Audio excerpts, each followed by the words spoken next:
ಜನಮಾಧ್ಯಮ ದಿನಪತ್ರಿಕೆಯ ಸಂಸ್ಥಾಪಕ ಸಂಪಾದಕರಾಗಿ 22 ವರ್ಷಗಳ ಕಾಲ ಪತ್ರಿಕೆಯನ್ನು ಮುನ್ನಡೆಸಿ ಇದೀಗ ವಿಶ್ರಾಂತ ಜೀವನ ನಡೆಸುತ್ತಿರುವ ಜೈರಾಮ್ ಹೆಗ್ಡೆಯವರಿಗೆ ಈಗ 83 ವರ್ಷ.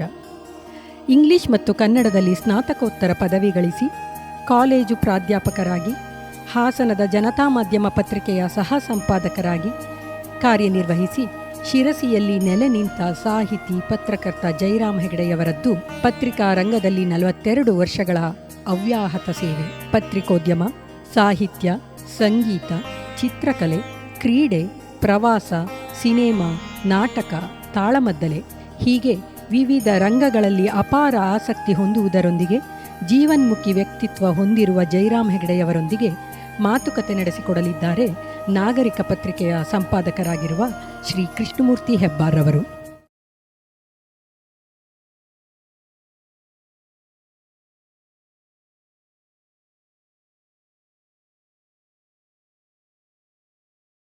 ಜೈರಾಮ್ ಹೆಗ್ಡೆಯವರೇ ನಮಸ್ಕಾರ. ನಮಸ್ಕಾರ. ನಾನಿವತ್ತು ನೀವು ನೆನಪಿದ್ದ ನಾನು ನಿಮ್ಮೊಡನೆ ಇದನ್ನು 632 ಪುಟ ಬರದ್ರಿ. ಈ ಕತೆ ಮುಂದಿಟ್ಕೊಂಡು ಇವತ್ತು ಶಿರ್ಸಿಯಲ್ಲಿ ಬಂದು ನಿಮ್ಮ ಖುದ್ದಾಗಿ ಭೇಟಿ ಮಾಡಿ ನಿಮ್ಮ ಕತೆ ಹೇಳ್ಕೊಂಡು ನಾನು ಬಂದಿದ್ದೆ. ಆಯ್ತಾ? ಈ ನಾನು ನಿಮ್ಮೊಡನೆ ಕೃತಿಯಲ್ಲಿ ನೀವು ಬರೆದ ಎಲ್ಲ ಹಿನ್ನೆಲೆಯಲ್ಲಿ ನಾವು ಒಂದಿಷ್ಟು ಪ್ರಶ್ನೆ ಕೇಳ್ತೇವೆ. ಅಡ್ಡಿಲ್ಲ. ನೀವು ಜನಮಾಧ್ಯಮಕ್ಕೆ ಹೇಗೆ ಬಂದ್ರಿ, ನಿಮ್ಮ ಜೀವನ ಹೆಂಗಾತು, ಹೀಗೆಲ್ಲ ಇರ್ತದೆ. ಆ ಹಿನ್ನೆಲೆಯಲ್ಲಿ ನಾನು ಒಂದಿಷ್ಟು ಸುಮ್ಮನೆ ಒಬ್ಬ ತಮ್ಮನಾಗಿ ನಿಮ್ಮ ಅಭಿಮಾನಿ ಗೆಳೆಯನಾಗಿ ನಾ ಪ್ರಶ್ನೆ ಕೇಳ್ತಾ ಹೋಗ್ತೇನೆ. ನೀವು ತಿಳಿದದ್ದನ್ನು ನಂಗೆ ಹೇಳ್ತಾ ಹೋಗ್ತೇನೆ. ಜೈರಾಮ್ ಹೆಗ್ಡೆ ಅಂದರೆ ನನ್ನ ಪ್ರಕಾರ ನಮ್ಮ ಉತ್ತರ ಕನ್ನಡ ಜಿಲ್ಲೆ ಅಲ್ಲ, ಕರ್ನಾಟಕದ ಕಂಡ ಒಂದು ನಿಷ್ಕಳಂಕವಾದ ನಿರ್ಮಲ ಮನಸ್ಸಿನ, ಮುಗ್ಧ ಮನಸ್ಸಿನ, ಮಗುವಿನಂಥ ಮನಸ್ಸಿನ ಅದ್ಭುತವಾದಂಥ ನನಗೆ ಒಂದು ಭಾಳ ಅಭಿಮಾನ ಅನಿಸೋದ್ರಿಂದ ನಾನು ಇಲ್ಲಿ ಬಂದಿದ್ದೆ ಮತ್ತು ನಿಮ್ಮ ಜೊತೆಗಿದ್ದೆ. ನಾನು ಕೇಳ್ತಾ ಹೋಗ್ತೇನೆ ನಿಮಗೆ ನಿಮ್ಮ ಬಾಲ್ಯದ ನೆನಪು.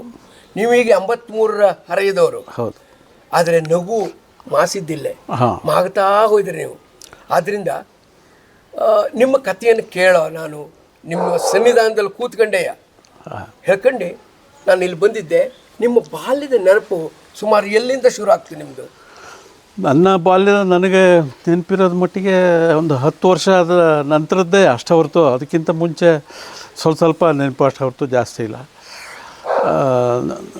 ಒಂದು 6 ವರ್ಷದ ಹೊತ್ತಿಗೆ ನನಗೆ ಶಾಲೆಗೆ ಹಾಕಿದ್ದಾರೆ ಸರಿಯಾಗಿ. ಅಲ್ಲಿ ನಮ್ಮ ಊರು ಬಾನ್ಕುಳಿ ಅಂಥೇಳಿ, ಸಿದ್ದಾಪುರ ತಾಲೂಕು. ಅಲ್ಲಿ ಬೇಡ್ಕಣಿ ಅಂತ ಒಂದು ಊರಿದೆ. ಅಲ್ಲಿ ಶಾಲೆಗೆ ಹೋಗಬೇಕು ನಾವು. 1.5-2 ಮೈಲ್ ಆಗ್ತದೆ. ಗದ್ದೆಯಲ್ಲಿ, ತೋಟದಲ್ಲಿ, ಗುಡ್ಡದಲ್ಲಿ ಎಲ್ಲ ಹೋಗಬೇಕು. ಹಾಗಾಗಿ ನಾವು ಸಣ್ಣಗಿದ್ದಾಗಲೇ ನಾವು ಶಾಲೆಗೆ ಹೋಗಲಿಕ್ಕೆ ನನಗೆ ಯಾಕೆ ಸಾಧ್ಯವಾಯಿತು ಅಂದರೆ ನಮ್ಮ ಮನೆಯಲ್ಲೂ ಕೂಡ ಶಾಲೆಗೆ ಹೋಗ್ತಾಯಿದ್ರು. ನಮ್ಮ ಅಣ್ಣನ ದಿಕ್ಕಳು, ಅಕ್ಕನ ದಿಕ್ಕಳು ಎಲ್ಲ ಇದ್ದರು. ಹಾಗಾಗಿ ನನ್ನ ಶಾಲೆ ಸರಿಯಾಗಿ ಶುರುವಾಗಿದೆ 6ನೇ ವರ್ಷಕ್ಕೆ. ಆದರೆ ಏನಾಗೋಯ್ತು ಅಂತಂದರೆ ನಮ್ಮ ಹಿರಿಯ ಅಣ್ಣಂದಿರು ಇವರೆಲ್ಲ ಶಾಲೆ ಬಿಟ್ಟರು, 4ನೇ ಕಲ್ತು ಬಿಟ್ಬಿಟ್ರು. ಅಂದರೆ ನಮ್ಮದು ಮಧ್ಯಮ ವರ್ಗದ ಕುಟುಂಬ. ಮನೆಯೊಳಗೆ ಆಳು ಕಾಳುಗಳಿಂದ ಕೆಲಸ ಮಾಡಿಸೋಷ್ಟು ದೊಡ್ಡ ಕುಟುಂಬ ಅಲ್ಲ. ಮನೇಲಿ ಕೆಲಸ ಮಾಡಬೇಕು, ಕುಟುಂಬಕ್ಕೆ ನೆರವಾಗಬೇಕು ಅಂಥೇಳಿ ನಮ್ಮ ಹಿರಿಯರು ಅಣ್ಣಂದಿರೆಲ್ಲ ಅವರು 4ನೇ ಕಲಿತು ಬಿಟ್ಟರು. ಹಾಗೆ ನನಗೂ ಅದೇ ನಮೂನೆ ಆಯಿತು. ನನಗೂ ಕೂಡ ನಮ್ಮ ಮನೇಲಿ ದನಗಾವಲು ಇಲ್ಲಾಗಿತ್ತು. ನಾನು ಆವಾಗ 10 ವರ್ಷದವ. ನನ್ನನ್ನು ದನಗಾವಲಿಗೆ ನನ್ನನ್ನು ಬಿಟ್ಟರು. ಆವಾಗ ನನಗೇನೂ ತಿಳುವಳಿಕೆ ಇಲ್ಲ, ಯಾವುದನ್ನು ಮಾಡಬೇಕು ಯಾವುದನ್ನು ಬಿಡಬೇಕು ಇದು ನನಗೆ ಗೊತ್ತಿಲ್ಲ. ನನಗೆ ದನಗಾವಲು ಭಾಳ ಖುಷಿಯಾದ ಕೆಲಸ ಆಗಿತ್ತು. ಯಾಕಂದರೆ ನನಗೆ ಸ್ವತಂತ್ರವಾಗಿ ಇರಲಿಕ್ಕೆ ಅನುಕೂಲ ಆಗ್ತಿತ್ತು. ಅಷ್ಟು ಸ್ವಾತಂತ್ರ್ಯ ಮತ್ತೆಲ್ಲೂ ಸಿಗೋದೇ ಇಲ್ಲ ಮನೆಯೊಳಗೆ. ದನಕರುಗಳ ಸಂಗಡ ಹೋಗೋದು. ಬರೀ ಎಷ್ಟು ದನ ಇದ್ದಿತ್ತು? ಒಂದು ದನಗಳು, ಒಂದು ಆಕಳುಗಳು ಕಡಿಮೆ, ಒಂದು 2-3. ಎಮ್ಮೆಗಳು ಜಾಸ್ತಿ, ಎಮ್ಮೆ 3-4. ನಮ್ಮ ತಂದೆಯವರು ಸಣ್ಣ ಎಮ್ಮೆ ವ್ಯಾಪಾರಿನೂ ಆಗಿದ್ದರು. ಅಂದರೆ ಅಲ್ಲಿ ಬ್ಯಾಡಗಿಂದ ಎಮ್ಮೆ ತಂದು ಬೇರೆ ಉಳಿದವ್ರಿಗೆ ಕೊಡ್ತಿದ್ರು. ಹಂಗಾಗಿ ಮನೇಲಿ 4-5 ಎಮ್ಮೆ ಇದ್ದೇ ಇರ್ತಿದ್ವು. ಹಾಲಿನ ವ್ಯಾಪಾರ ಮಾಡ್ತಿದ್ರೆ ಮತ್ತೆ ಇಲ್ಲ ಹಾಲು ವ್ಯಾಪಾರ ಇಲ್ಲ, ಎಮ್ಮೆ ವ್ಯಾಪಾರ. ಅಂದರೆ ಅದು ಮಂತಂದಲ್ಲೇ ಮೊದಲಿಂದ ಬಂದಿದ್ದಾಗಿತ್ತು. ಪರಮಣ್ಣ ಅಂತಾಳೆ, ಪರಮಣ್ಣ ಹತ್ರ ಹೋದ್ರೆ ಒಂದು ಎಮ್ಮೆ ಇದ್ದೋಳೆ ಎಲ್ಲರಿಗೂ ಗೊತ್ತಾಗ್ತಿತ್ತು. ಹಾಗಾಗಿ ನಾನು ಎಮ್ಮೆ ಉಸ್ತುವಾರಿ ನೋಡಲಿಕ್ಕೆ ಎಮ್ಮೆ ಮತ್ತು ಒಂದು 2-3 ದನಗಳು ಹಿಂಗೆ ಮಾಡ್ಕೊಂಡು ನಾನು ಅಲ್ಪ ಪಕ್ಕದ ಬಾನ್ಕುಳಿ ಅಂತ ಮಠ ಇದೆ, ಅಲ್ಲಿ ಗದ್ದೆ ಇದೆ, ಅಲ್ಲಿಗೆ ಹೋಗ್ತಿದ್ವಿ. ಅಲ್ಲಿಂದ ಹಕ್ಕಲು ಅಂತ ತ್ಯಾರ್ಸೆ ಇದೆ, ಅಲ್ಲೇ ಹೋಗ್ತಿದ್ವಿ. ಬೆಟ್ಟ ಇದೆ, ಎಲ್ಲ ಹಕ್ಕಲು, ಬೆಟ್ಟ, ಕೆರೆ ಒಂದು ಬಾನ್ಕುಳಿ ಕೆರೆ ಅಂತ ಭಾಳ ಪ್ರಸಿದ್ಧಿ ಇದೆ. ಆ ಕೆರೆ ಒಳಗೂ ಕೂಡ ನಾವು ಪ್ರತಿ ದಿವಸ ಹೋಗೋವರೇ ಅಲ್ಲಿ ಸ್ನಾನ ಮಾಡೋದು, ಎಮ್ಮೆಗಳನ್ನು ಮೀಸೋದು, ಇಂಥದ್ದು ಭಾಳ ಖುಷಿಯಿಂದ ಒಂದು ಆ ಕೆಲಸ ಶುರು ಮಾಡಿದೆ. ಶಾಲೆಗೆ ಹೋಗೋದಕ್ಕಿಂತ ಶಾಲೆಗೆ ಹೋಗಿ ಬಿಟ್ಟ ಮೇಲೆ ಇದು ಖುಷಿಯಿಂದ ಮಾಡ್ತಿದ್ವಿ, ಭಾಳ ಖುಷಿಯಿಂದ ಮಾಡ್ತಿದ್ದೆ. ಶಾಲೆಗೆ ಹೋದಕ್ಕಿಂತ ಇನ್ನೂ ಇದು ನನಗೆ ಭಾಳ ಖುಷಿ ಇದೆ. ಇದು ಒಂದು ಅದರಲ್ಲಿ ಒಂದು ಘಟನೆ ಬರೀತೀರಿ ನೀವು. ಹೌದು, ಅದು ಯಾರೋ ಒಬ್ಬ ಮನುಷ್ಯ ನಿಮಗೆ ಹೀಗೆ ನಾವು ನಮ್ಮ ಬೆಣದಲ್ಲಿ ದನ ಮೇಯಿಸ್ತಾ ಇರಬೇಕಾದ್ರೆ ಅಥವಾ ಎಮ್ಮೆ ಮೇಯಿಸ್ತಾ ಇರ್ಬೇಕಾದ್ರೆ ಒಬ್ಬರು ನಮ್ಮ ನೆಂಟರೇ ಆಗಬೇಕು. ಅವರು ಕೊಳಗಿ ಮಾವುಲ ಭಟ್ರು ಅಂತೇಳಿ ಅವರು ಬಂದು ನನ್ನ ನೋಡಿ, ಏನೋ ಈ ವಯಸ್ಸಿನಲ್ಲಿ ದನ ಕಾಯ್ತೀಯನ, ನಿನಗೆ ಗೊತ್ತಾಗ್ತಿಲ್ಲ ಶಾಲೆ ಹೋಗೋವಳಿ ಹೇಳ್ಕತ್ತ ಅಂದರು. ನಾನು ಬರೀ ನಿಗಾಡಿದೆ, ಆದರೆ ನನ್ನ ತಲೆ ಒಳಗೆ ಹೋಗ್ಕೊಬಿಡ್ತು. ಈಗ ಶಾಲೆಗೆ ಹೋಗೋ ವಯಸ್ಸು ನಿಂದು ಹೇಳಿದ್ರು ಅವರು. ಅದು ನನಗೆ ತಾಕ್ತು. ಆವಾಗ ನನ್ನ ವಯಸ್ಸು 13-14 ಬಂದುಬಿಟ್ಟಿದೆ. 3 ವರ್ಷ ದನಕಾಯ ಒಂದು ಕೋರ್ಸು ಮಾಡಿದೆ. ಅವಾಗ 13-14 ವರ್ಷ ಬಂದುಬಿಡ್ತು. 4ನೇತೆ ಅಲ್ಲಿಗೆ ಬಿಟ್ಟು ಹೋಗಿತ್ತು. ಕಡೆಗೆ ಅದು ಮನಸ್ಸಿನೊಳಗೆ ಉಳಿತು ಅಷ್ಟೆ. ಆದರೆ ಅದು ಒಂದೇ ಕಾರಣ ಅಲ್ಲ. ಮತ್ತೊಂದು ಸಲ ಶಾಲೆಗೆ ಹೋಗಲಿಕ್ಕೆ ನಾನು ನನ್ನ ಒಬ್ಬ ತಮ್ಮ ಮತ್ತು ತಂಗಿ ಇವರು ಬೆಳೆದರು. ಅವ್ರಿಗೆ ಶಾಲೆಗೆ ಹೋಗಬೇಕಾಗಿತ್ತು. ದೂರ ಆದ್ದರಿಂದ 1.5-2 ಮೈಲ್ ಆದ್ದರಿಂದ ಅವ್ರಿಗೆ ಸಣ್ಣ ಮಕ್ಕಳಿಗೆ ಹೋಗೋದಕ್ಕೆ ಕಷ್ಟ ಆಗ್ತಿತ್ತು. ಯಾರು ಕಳಿಸ್ಕೊಡ್ತಾರೆ. ಅವಾಗ ನಮ್ಮ ತಂದೆ ಪರಮಣ್ಣನವರು, ನೀ ಆ ಕೆಲಸ ಮಾಡು, ನೀನು ಕಡೆಗೆ ಬಂದು ದನ ಬಿಡೋಲು ಬತ್ತು, ನೀನು ಅವ್ರು ಕಳಿಸ್ಕೊಡೋ ಅಂಥೇಳಿ ಹೇಳಿದ್ರು. ಅಡ್ಡಿಲ್ಲ, ಅವರು ನಾವು ಕುಟುಂಬದಲ್ಲಿ ಇದ್ಮೇಲೆ ನಾವು ಮಾಡಬೇಕಲ್ಲ ಅಂಥೇಳಿ ನಾನು ಒಪ್ಪಿದೆ. ಆದರೆ ಅದು ಏನಾಗೋತ್ತು ಅಂತಂದರೆ, ಅಲ್ಲಿ ಒಬ್ಬರು ಮಾಸ್ತರು ಅಪ್ಪಿನಬೈಲು ಅಂಥೇಳಿ, ಅಪ್ಪಿನಬೈಲು ಅಂತ ಊರವರು, ಅವರು ಇನ್ಷಿಯಲ್ ಏನೋ ಇದೆ, ಅವರು ನಮ್ಮ ತಂದೆಯವರಿಗೆ ಒಂದು 7-8 ದಿವಸ ಆದಮೇಲೆ ಹೇಳಿ ಕಳಿಸಿದ್ರು, ನೀವು ಆ ಹುಡುಗನ ದಿವಸ ಕಳಿಸ್ತಿರಲ್ರಿ, ನಮ್ಮ ಶಾಲೆ ಹೆಸರು ಹಚ್ಚಿರಿ, ಸುಮ್ಮನೆ ಅವರು ಬಂದು ಕಳಿಸ್ಕೊಟ್ಟು ಹೋಗ್ತಾ ಇರ್ತಾನೆ ಅಂತ ಹೇಳಿದ್ರು. ಆವಾಗ ಅವರು ನಮ್ಮ ತಂದೆಯವರಿಗೆ ಏನು ಮಾಡಬೇಕು ಗೊತ್ತಾಗಲಿಲ್ಲ.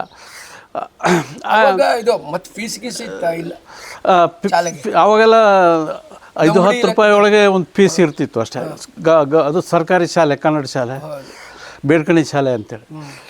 ಆವಾಗ ಅವರು ನಮ್ಮ ತಂದೆಯವರು ಅಡ್ಡಿಲ್ಲ ಸೇರ್ಸೋಣಂತೆ ಅಂತೇಳಿ. ಆವಾಗ ಏನಂದರೆ 4ನೇ ಒಳಗೆ ನಾನು ಮೊದಲು ಪಾಸಾಗದೆ ಬಿಟ್ಟಿದ್ದೆ. 4ನೇ ಪಾಸಾಗದೆ ಬಿಟ್ಟಿದ್ದೆ. ಆವಾಗ ನಮ್ಮ ತಂದೆಯವರು ಒಂದು ಬುದ್ಧಿವಂತಿಕೆ ಮಾತನ್ನು ಹೇಳಿದರು, ಇದನ್ನು 5ನೇ ಹಾಕಿ ಅವನಿಗೆ 4ನೇ ಪಾಸಾಗಿದ್ದಾನೆ ಅಂತೇಳಿ ಮಾಡಿ ಅಂತಂದು. ಆದರೆ ಆ ಮಾಸ್ತರು ಅದಕ್ಕೆ ಕಬೂಲಾಗಲಿಲ್ಲ. ಅದು ಹಂಗೆ ಮಾಡ್ಲಿಕ್ಕೆ ನಮ್ಗೆ ಪರ್ಮಿಷನ್ ಇಲ್ಲ, ಅವನು 4ನೇತಿಗೆ ಹಾಕ್ತೇನೆ ಅಂತ ಹೇಳಿದ್ರು. ಹಾಗಾಗಿ ನನಗೊಂದು ವರ್ಷ ಅಲ್ಲಿ ಹೋಯಿತು.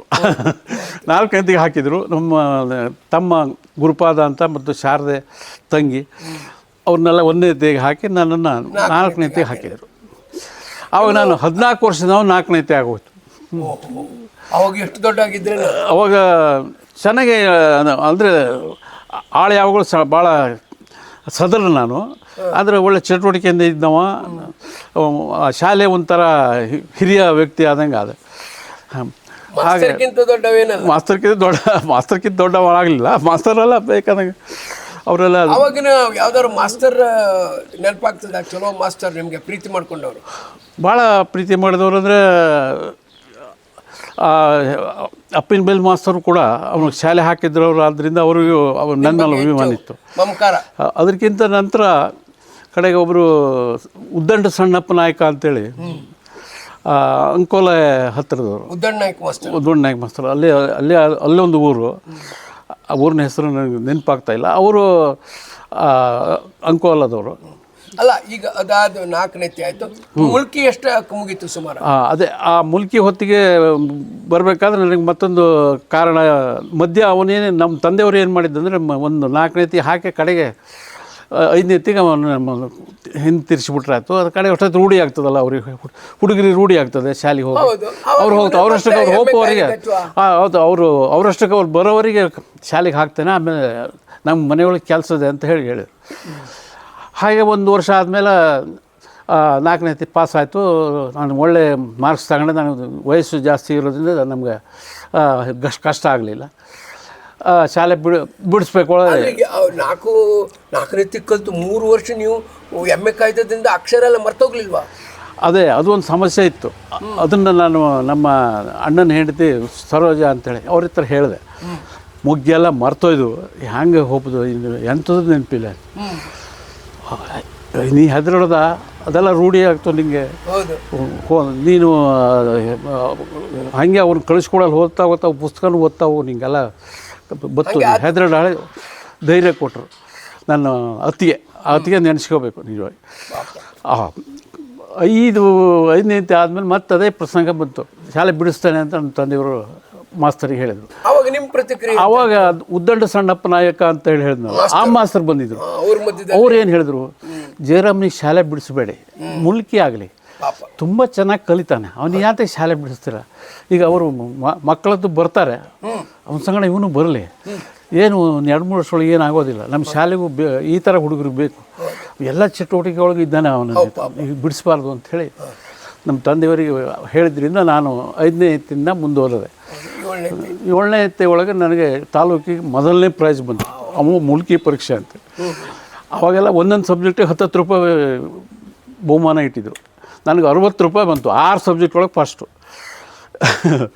ಆವಾಗ ಕಾಲದಲ್ಲಿ ನಾನು ಸ್ವಲ್ಪ ದೊಡ್ಡವನು ಹೌದು, ಹಂಗೆ ಮುಂದೆ ಕಲಿಯೋದ್ರೊಳಗೆ ಅವರು ಹೇಳಿದರು, ಸಣ್ಣಪ್ಪನ ಕಲಿಯೋದ್ರೊಳಗೆ ಅವನು ಹುಷಾರಿದ್ದಾನೆ, ಅವನನ್ನು ಬಿಡಿಸ್ಬೇಡ ಅಂತ. ಕಡೆಗೆ ಅವರು ಹೇಳಿದರು ನಮ್ಮ ತಂದೆಯವರು. ನಾನು ಹೇಳಲಿಲ್ಲ, ನೀವು ಅವನು 7ನೇತಿವರೆಗಾದರೂ ಇಡಿ ಅಂಥೇಳಿ. 7ನೇತಿಯವ್ರು ಹೇಳಿದೆ, ಆದರೆ ಹಾಗಲ್ಲ, ಹೈಸ್ಕೂಲಿಗೆ ಕಳಿಸಿ ಅವನ್ನ ಅಂತ ಮತ್ತೆ ಒತ್ತಾಯ ಮಾಡಿದ್ರು. ಅವರು ಹೆಂಡತಿ ಬೊಮ್ಮಾಬಾಯಿ ಕವರಿ ಅಂತೇಳಿ, ಅವರು ಕೂಡ ಅಲ್ಲೇ ಹಾಕೋರು. ಅವರಿಬ್ಬರೂ ನಮ್ಮ ಮನೆಗೆ ಬರ್ತಿದ್ರು. ಅವಾಗ ಅವರು ನಾಡವರು ಅಂದರೆ ಅನ್ಕೊಳ್ಳೋದು.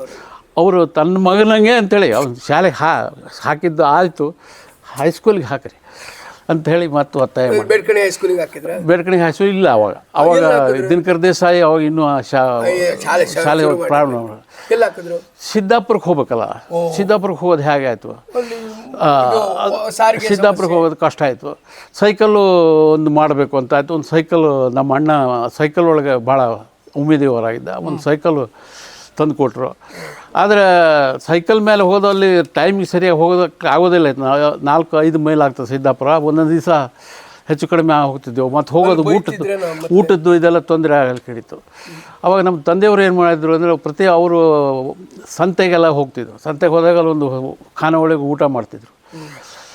ಅಲ್ಲಿ ಆ ಸರಸ್ವತಮ್ಮನ ಖಾನಾವಳಿ ಅಂತೇಳಿ, ಸರಸ್ವತಮ್ಮನ ಖಾನಾವಳಿ ಅಂತ ಪ್ರಸಿದ್ಧಿ ಸಿದ್ದಾಪುರದಲ್ಲಿ. ಅಲ್ಲಿ ಅವರು ಊಟ ಆಸರು ಎಲ್ಲ ಸಿದ್ದಾಪುರಕ್ಕೆ ಹೋದಾಗ ಮಾಡ್ತಿದ್ದರು. ಅಲ್ಲಿ ನನ್ನನ್ನು ಇವರಿಗೆ ಒಂದು ಆಸರು 2 ಊಟ ಹಾಕು, ನಾನು ನಿನಗೆ ನಾನು ಏನೋ ಕೊಡ್ತೀನಿ ನಿನಗೆ ಅಂತ, ಏನಾದರೂ ಕೊಡ್ತೀನಿ ಅಂಥೇಳಿ ಹೇಳಿದ್ರು.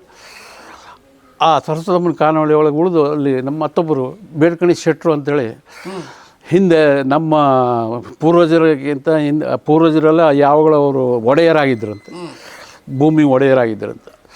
ಅವರು ಅವ್ರ ಹತ್ರ ಹೋಗಿ, ಈ ನಮ್ಮ ಹುಡುಗನ ನಿಮ್ಮ ಮನೆಯೊಳಗೆ ಇಡ್ತೇನೆ, ನಿಮ್ಮ ಹುಡುಗ ಅಂತ ತಿಳ್ಕೊಂಡು ಅವನನ್ನು ಇಲ್ಲಿ ಖಾನಾವಳಿಗೆ ಕಳಿಸಿ ಶಾಲೆಗೆ ಕಳಿಸಿ ಮಾಡಿಸ್ಬೇಕು ಅಂಥೇಳಿ ನಮ್ಮ ತಂದೆಯವರು ಅಷ್ಟು ಕಷ್ಟಪಟ್ಟೆ ಮಾಡಿದರು.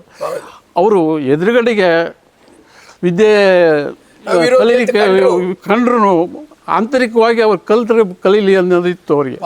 ಅಷ್ಟು ವ್ಯವಸ್ಥೆ ಮಾಡಿದರು. ಮತ್ತು ಮನುಷ್ಯನಿಗೆ ಇನ್ನೇನು ಬೇಕು, ಒಂದು ಊಟ, ಶಾಲೆಗೆ ಹೋಗಲಿಕ್ಕೆ ಒಂದು ವ್ಯವಸ್ಥೆ ಇಷ್ಟು ಮಾಡಿದರು.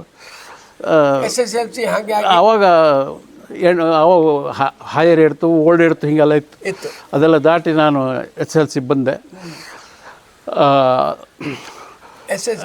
ಮುಂದೆ ಆ ಒಂದು ಹೀಗೆ ನನ್ನ ಶಿಕ್ಷಣ ಮುಂದುವರಿತು. ಮುಗೀತು. ಈಗ ಅದಾದಮೇಲೆ ಮತ್ತೆ ಅದರಲ್ಲಿ ಹೇಳುವಂಥ ಏನಾದರೂ ಸಿಹಿ ಕಹಿ ನೆನಪುಗಳು, ಈಗ ಸಿಹಿ ನೆನಪು ಹೇಳಿದ್ರಿ ನೀವು, ಕಹಿ ನೆನಪುಗಳು ಏನಾದರೂ ಇದೆಯಾ? ಮತ್ತೆ ಕಹಿ ನೆನಪುಗಳು ಅಂದರೆ ನಮ್ಮ ತಂದೆಯವರಿಗೆ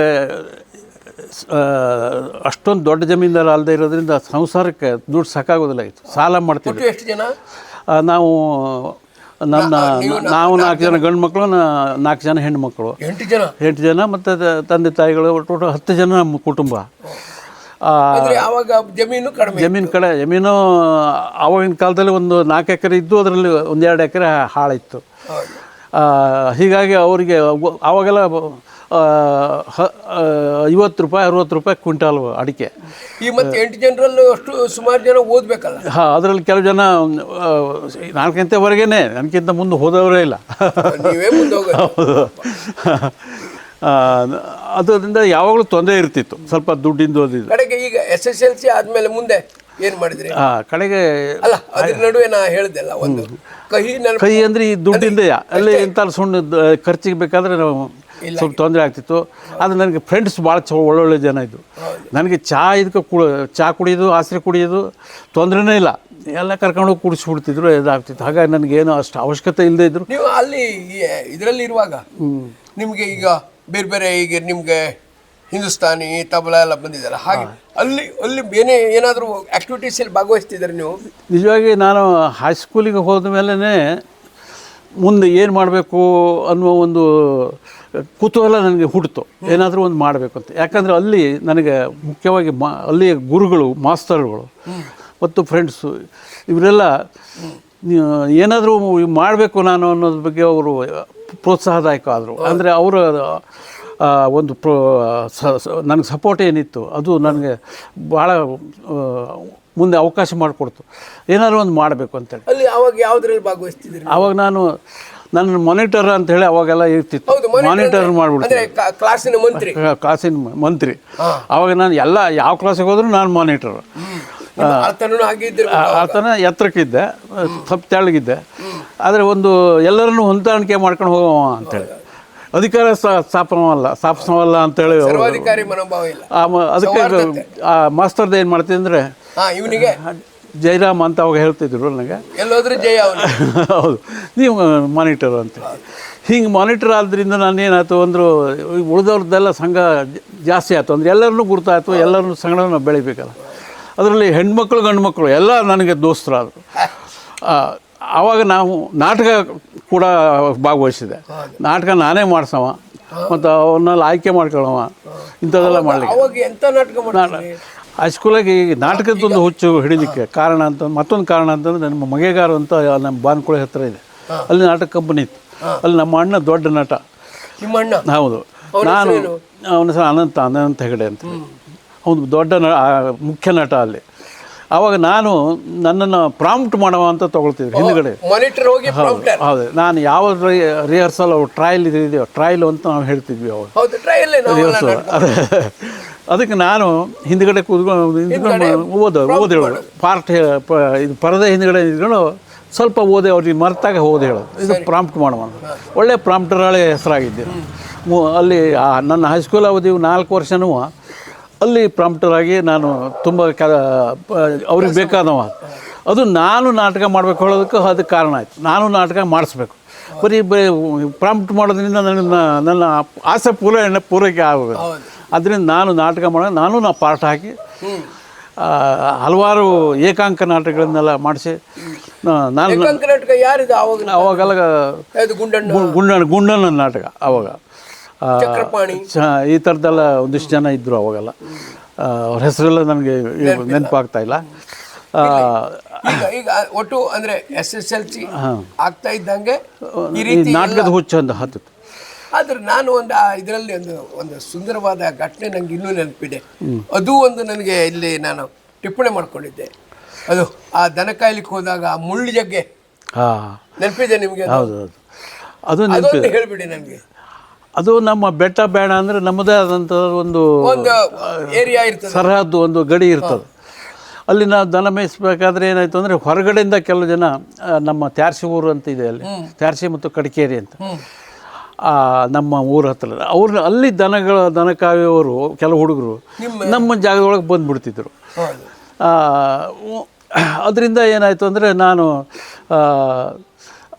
ನಮ್ಮ ಮನೆಗೆ ಬಂದು ಹೇಳಿಕೊಟ್ಟು ಇದು ಹಿಂಗೆಲ್ಲ ನಮ್ಮ ದನನೆಲ್ಲ ಮೇಯ್ಸಕ್ಕೆ ಜಾಗ ಇಲ್ಲ ಎಲ್ಲ ಅವರು ದೊಡ್ಡ ಗ್ವಾಲೆ ಅವ್ರದ್ದು ಹೌದು, ಅವರೇ ಒಂದು ಅವ್ರು ಬರ್ತಾರೆ ಅಂಥೇಳಿ ನಾನು ಮನೆಗೆ ಬಂದು ಹೇಳಬೇಕಾಗಿತ್ತು ಹೇಳ್ತಿದ್ದೆ. ಆವಾಗ ನಮ್ಮ ಮನೆಯಲ್ಲಿ ಹೋಗಿ ಅವ್ರಿಗೆ ಜೋರು ಮಟ್ಟ ಕಳಿಸ್ತಿದ್ರು.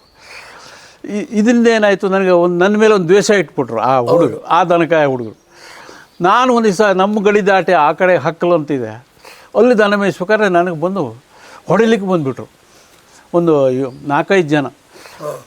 ಎಲ್ಲ ನನ್ನ ಹೊರಗೇರೆ ಎಲ್ಲ 8-10 ವರ್ಷ, ನಾನು 10-12 ವರ್ಷ, 12 ವರ್ಷ ಎಲ್ಲ ಹೊಡಿಲಿಕ್ಕೆ ಬಂದುಬಿಟ್ರು.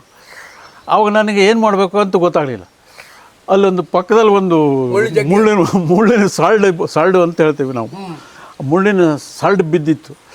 ಅದು ಎತ್ಕೊಂಡು ಮಕ್ಕದ ಮೇಲೆ ಎಲ್ಲರ ಮಕ್ಕದ ಮೇಲೆ ಬಿಟ್ಟೆ. ಎರಡು ಅವರೆಲ್ಲ ಹರಿಜನರು ಮತ್ತು ನಾಮದಾರಿ ಹುಡುಗರು, ನಾಯಕರು ಅಂತ ಹೇಳ್ತೇವೆ ಆಗಿದ್ದರು. ಎಲ್ಲ ಹೆದರಿ ಓಡೋಗ್ಬಿಟ್ರು. ಓಡಿ ಮನೆಗೆ ಹೋದರು ಎಲ್ಲ. ಆವಾಗ ನನಗೂ ಅವರು ಮೊದಲು ಒಂದು ಸೆಳಕೆ ಒಳಗೆ ಹೊಡೆದ್ರು, ಉರಿ ಮಾಡಿದ್ರಲ್ಲ, ಅವರಿಗೆಲ್ಲ ರಕ್ತ ಬಂದುಬಿಡ್ತು ಮಕ್ಕಳು. ನಾನು ಹೋದ್ರಲ್ಲ ಅಂತೇಳಿ ನಾನು ಎಮ್ಮೆ ಹೊಡ್ಕೊಂಡು ದನ ಹೊಡ್ಕೊಂಡು ಮನೆಗೆ ಬಂದೆ. ಕಡೆಗೆ ಒಂದು ದೊಡ್ಡ ಊರಿನ ದೊಡ್ಡ ಗ್ಯಾಂಗೇ ಬಂದುಬಿಡ್ತು ನಮ್ಮ ಮನೆಗೆ. ನಮ್ಮ ಹುಡುಗರನ್ನೆಲ್ಲ ರಕ್ತ ಬರೋಂಗೆ ಹೊಡೆದ್ಬಿಟ್ಟಿದ್ದ ನಿಮ್ಮ ಹುಡುಗ, ನಿಮ್ಮ ಪೊಲೀಸ್ ಕಂಪ್ಲೇಂಟ್ ಕೊಡ್ತೇವೆ ಹೇಳ್ಕೊತ ನಮ್ಮ ಅಪ್ಪನ ಹತ್ರ ಬಂದು ಹೇಳಿದ್ರು. ಆವಾಗ ನಮ್ಮ ತಂದೆಯವರು ನಾನೇನು ಮಾಡಿದೆ, ನನಗೆ ಜೋರು ಮಾಡ್ತಾರೆ ಅಂತ ಮಾಡಿದೆ. ನನಗೆ ಹೆಂಗೆ ಮಾಡಿದ್ರು ಬಿತ್ತು, ಈಗ ಹೊಡ್ತಾ ಹಂಗೆ ಮಾಡಿದ್ರು. ಅದನ್ನ ಹೇಳಲಿಲ್ಲಾಗಿತ್ತು ನಮ್ಮ ಮನೆಯಲ್ಲಿ, ಹಿಂಗೆ ಹೊಡೆದು ಬಂದೇನೆ ಹೇಳಿ. ಕಡೆಗೆ ನಮ್ಮ ತಂದೆಯವರು ಹಂಗೆ ಮಾಡಲಿಲ್ಲ, ನನ್ನನ್ನು ಡಿಫೆಂಡ್ ಮಾಡ್ಕೊಂಡ್ರು. ನಮ್ಮ ಜಾಗದಲ್ಲಿ ನಿಮ್ಮ ಹುಡುಗರು ದನ ಮೇಯಿಸ್ಬೇಕಾದ್ರೆ ಅವ್ನು ಬೇಡ ಹೇಳಿದ್ದಕ್ಕೆ ತಪ್ಪಾಯ್ತಾ, ಅವನಿಗೆ ಯಾಕೆ ಹೊಡಿಲಿಕ್ಕೆ ಬಂದರು ಅವರು ಎಲ್ಲರೂ ಸೇರಿ. ಅವಾಗ ಅವನು ಆತ್ಮರಕ್ಷಣೆಗಾಗಿ ಅವ್ನು ಹೊಡೆದಿದ್ದಾನೆ ಅಷ್ಟೇ. ನೀವು ಕಂಪ್ಲೇಂಟ್ ಕೊಡೋದ್ರೆ ಕೊಡ್ಬೋದು, ನನ್ನ ಹುಡುಗಂದೇನು ತಪ್ಪಿಲ್ಲ, ನಾನು ಅದಕ್ಕೇನು ಮಾಡೋದಕ್ಕೂ ಆಗೋದಿಲ್ಲ ಅಂತ ಹೇಳಿದ್ರು. ಅವಾಗ ಅವರೆಲ್ಲ ಏನೆಲ್ಲ ಸ್ವಲ್ಪ ಗೊಣಕ್ಕೆ ಸುಮ್ಮನೆ ಹೋದ್ರು ಕಡೆಗೆ, ಅವೇನೂ ಮಾಡಲಿಲ್ಲ ಅವರು. ಆ ಘಟನೆಯಿಂದ ನಿಮ್ಗೆ ಧೈರ್ಯ ಬಂತು. ಆದ್ದರಿಂದ ಏನಾಯ್ತು, ನಾವು ಒಂದು ಧೈರ್ಯ ಮಾಡಿದರೆ ಏನಾದರೂ ಸಾಧಿಸ್ಬೋದು. ಅದೇ ಅವರೆಲ್ಲರೂ ಒಗ್ಗಟ್ಟಾಗಿ ಹೊಡೆದಿದ್ದು ನನಗೆ ಏನು ಮಾಡಲಿಕ್ಕೂ ಆಗೋದಿಲ್ಲಾಗಿತ್ತು. ಆದರೆ ನನ್ನ ಒಂದು ಆರ್ಭಟಕ್ಕೆ ಹೆದರಿ ಅವರು ಹೋಗಿದ್ದು. ಇದರಿಂದ ಒಂದು ಧೈರ್ಯ ಬಂತು ನನಗೆ ಜೀವನದೊಳಗೆ. ಹೀಗೆ ಈ ರೀತಿ ದನ ಕಾಯ್ದ್ರಿ, ಕಷ್ಟಪಟ್ರಿ, ಅವರು ಉದ್ದಂಡ ಮಾಸ್ಟ್ರ ನೆರವಿನಿಂದ SSLC ಮುಗಿದ ಮೇಲೆ ನೀವು ಈ ಅಕ್ಷರ ಲೋಕಕ್ಕೆ ಮತ್ತು ಮುಂದೆ ಹೇಗೆ ವಿದ್ಯಾಭ್ಯಾಸ? ಅಲ್ಲಿ SSLC ಒಳಗೆ ನಾವು ಆರ್ಟ್ಸ್ ತಗೊಳ್ಬೇಕಾ ಸೈನ್ಸ್ ತಗೊಳ್ಬೇಕಾಳ ಒಂದು ಸಮಸ್ಯೆ ಬಂತು. ನಾನು ಸೈನ್ಸ್ ತಗೊಂಡೆ. ಅವಾಗೆಲ್ಲ ಹುಷಾರಿದ್ದ ಹುಡುಗರು ಸೈನ್ಸ್ ತಗೊಳ್ಬೇಕು ಅಂತ ಭಾವ. SSLC ಆದಮೇಲೆ SSLC ಒಳಗೇ ಅವಾಗಲೇ ಹೌದು 9th ಡಿವೈಡ್ ಆಗ್ತಿತ್ತು. 9th ಮತ್ತು 10th ಸೈನ್ಸು ಆರ್ಟ್ಸ್ ಒಳಗೆ ಡಿವೈಡ್ ಆಗ್ತಿತ್ತು. 8th ಇವೆಲ್ಲ ಕಾಮನ್ನು, 9th ಬಂದ್ಕೊಳ್ಳೋ ಡಿವೈಡ್ ಆಗ್ತಿತ್ತು. ಅವಾಗ ನಾನು ಎಲ್ಲರೂ ಹಿಂಗೆ ಸೈನ್ಸ್ ತೊಗೊಂಡೆ. ಎಲ್ಲ ಹುಷಾರಿದ್ದು ಹುಡುಗರು ಸೈನ್ಸ್ ತಗೊಳ್ಬೇಕು ಅಂತೇಳಿ ನಾನು ಸೈನ್ಸು ಮಾಡ್ಕೊಂಡು ನಾನು ಪಾಸಾದೆ. ಫಸ್ಟ್ ಕ್ಲಾಸಲ್ಲಿ ಪಾಸಾದೆ, ಆದರೆ ರ್ಯಾಂಕ್ ಬರಲಿಲ್ಲ. ನನಗೆ ಗಣಿತ ಅಷ್ಟು ಒಗ್ಗೋದಿಲ್ಲ ಆಗಿತ್ತು. ಆದರೂ ಕೂಡ ಅಂತೂ ಪಾಸಾದೆ. ಆ ಹೊತ್ತಿಗೆ ನನಗೆ ಒಂದು ಮನಸ್ಸಿನೊಳಗೆ ಬಂದಿದ್ದು ಅಂತಂದರೆ, ಮುಂದೆ ಯಾವ ಕೋರ್ಸ್ ಅಂತ ತಗೊಳ್ಬೇಕು, ಏನು ಮಾಡಬೇಕು. ಹೀಗೆ ನನ್ನ SSLC ಆಯಿತು. SSLC ಆದಮೇಲೆ ಕೊನೆಗೆ ಮುಂದೆ ಎಂತ ಮಾಡಿದ್ರಿ? ಅವಾಗ ನಿಮ್ಮ ಅದೇ ಒಂದು ಈ SSLC ಆದಮೇಲೆ ಹೌದು ನೀವು ಬೇರೆ ಊರಿಗೆ ಬಂದ್ರಲ್ಲ, ಅದು ಹೇಗೆ? ಅದು SSLC ಆದಮೇಲೆ ಮತ್ತೆ ಅಪ್ಪ ಬೇಡ ಅಂತ ಫಸ್ಟ್ ಕ್ಲಾಸ್ ಒಳಗಾಯಿತು. ಆವಾಗಲೂ ಕೂಡ ಕಾಲೇಜಿಗೆ ಕಳ್ಸೋಕ್ಕೆ ಸಾಧ್ಯನೇ ಇಲ್ಲ. ಈಗೇನೋ ಒಂದು 10-20 ರೂಪಾಯಿ ತಿಂಗಳ ಖರ್ಚು ಬರ್ತಿತ್ತು, ಊಟ ಕೊಡ್ತಿದ್ದೆ. ಅದರಿಂದ ಕಾಲೇಜಿಗೆ ಹೋದರೆ ನೀನು ಎಂತ ಮಾಡಲಿಕ್ಕೂ ಆಗೋದಿಲ್ಲ, ನಿಂತ ಏನು ದುಡ್ಡು ಕಳಿಸ್ಲಿಕ್ಕೆ ಆಗೋದಿಲ್ಲ. ಶಾಲೆಗೆ ಹೋಗೋದು ಬೇಡ. ಒಂದು ದಿವಸ ರಾತ್ರಿ ಕೂತ್ಕೊಂಡು ಚರ್ಚೆ ಮಾಡಿದ್ವಿ. ನಮ್ಮ ಅಣ್ಣ ಅನಂತ ಅಂತಿದ್ದ, ಅವನಣ್ಣ ಮತ್ತೊಬ್ಬ ಗಿಳಿ ಅಂತ ಇದ್ದ, ಅವನು ತೀರ್ಕೊಂಡ್ಬಿಟ್ಟಿದ್ದ. ಹಾಗಾಗಿ ಈ ಅನಂತ ಅಣ್ಣನೇ ಮುಂದಿನ ಯಜಮಾನ. ಅವರೆಲ್ಲ ಸ್ವಲ್ಪ ಕೂತ್ಕೊಂಡು, ಅನಂತ ಅಣ್ಣನೂ ಕೂಡ ಆಗ್ತಿಲ್ಲ, ಈಗ ಹೋಪ್ಲೆ ಹೆಂಗೆ ಮಾಡಿದ್ರು ದುಡ್ಡು ಆಗ್ತಿಲ್ಲ, ನೀವು ಆವಾಗ ನಾವು ಹೋದ್ರೆ ಧಾರವಾಡಕ್ಕೆ ಹೋಗಬೇಕಾಗಿತ್ತು.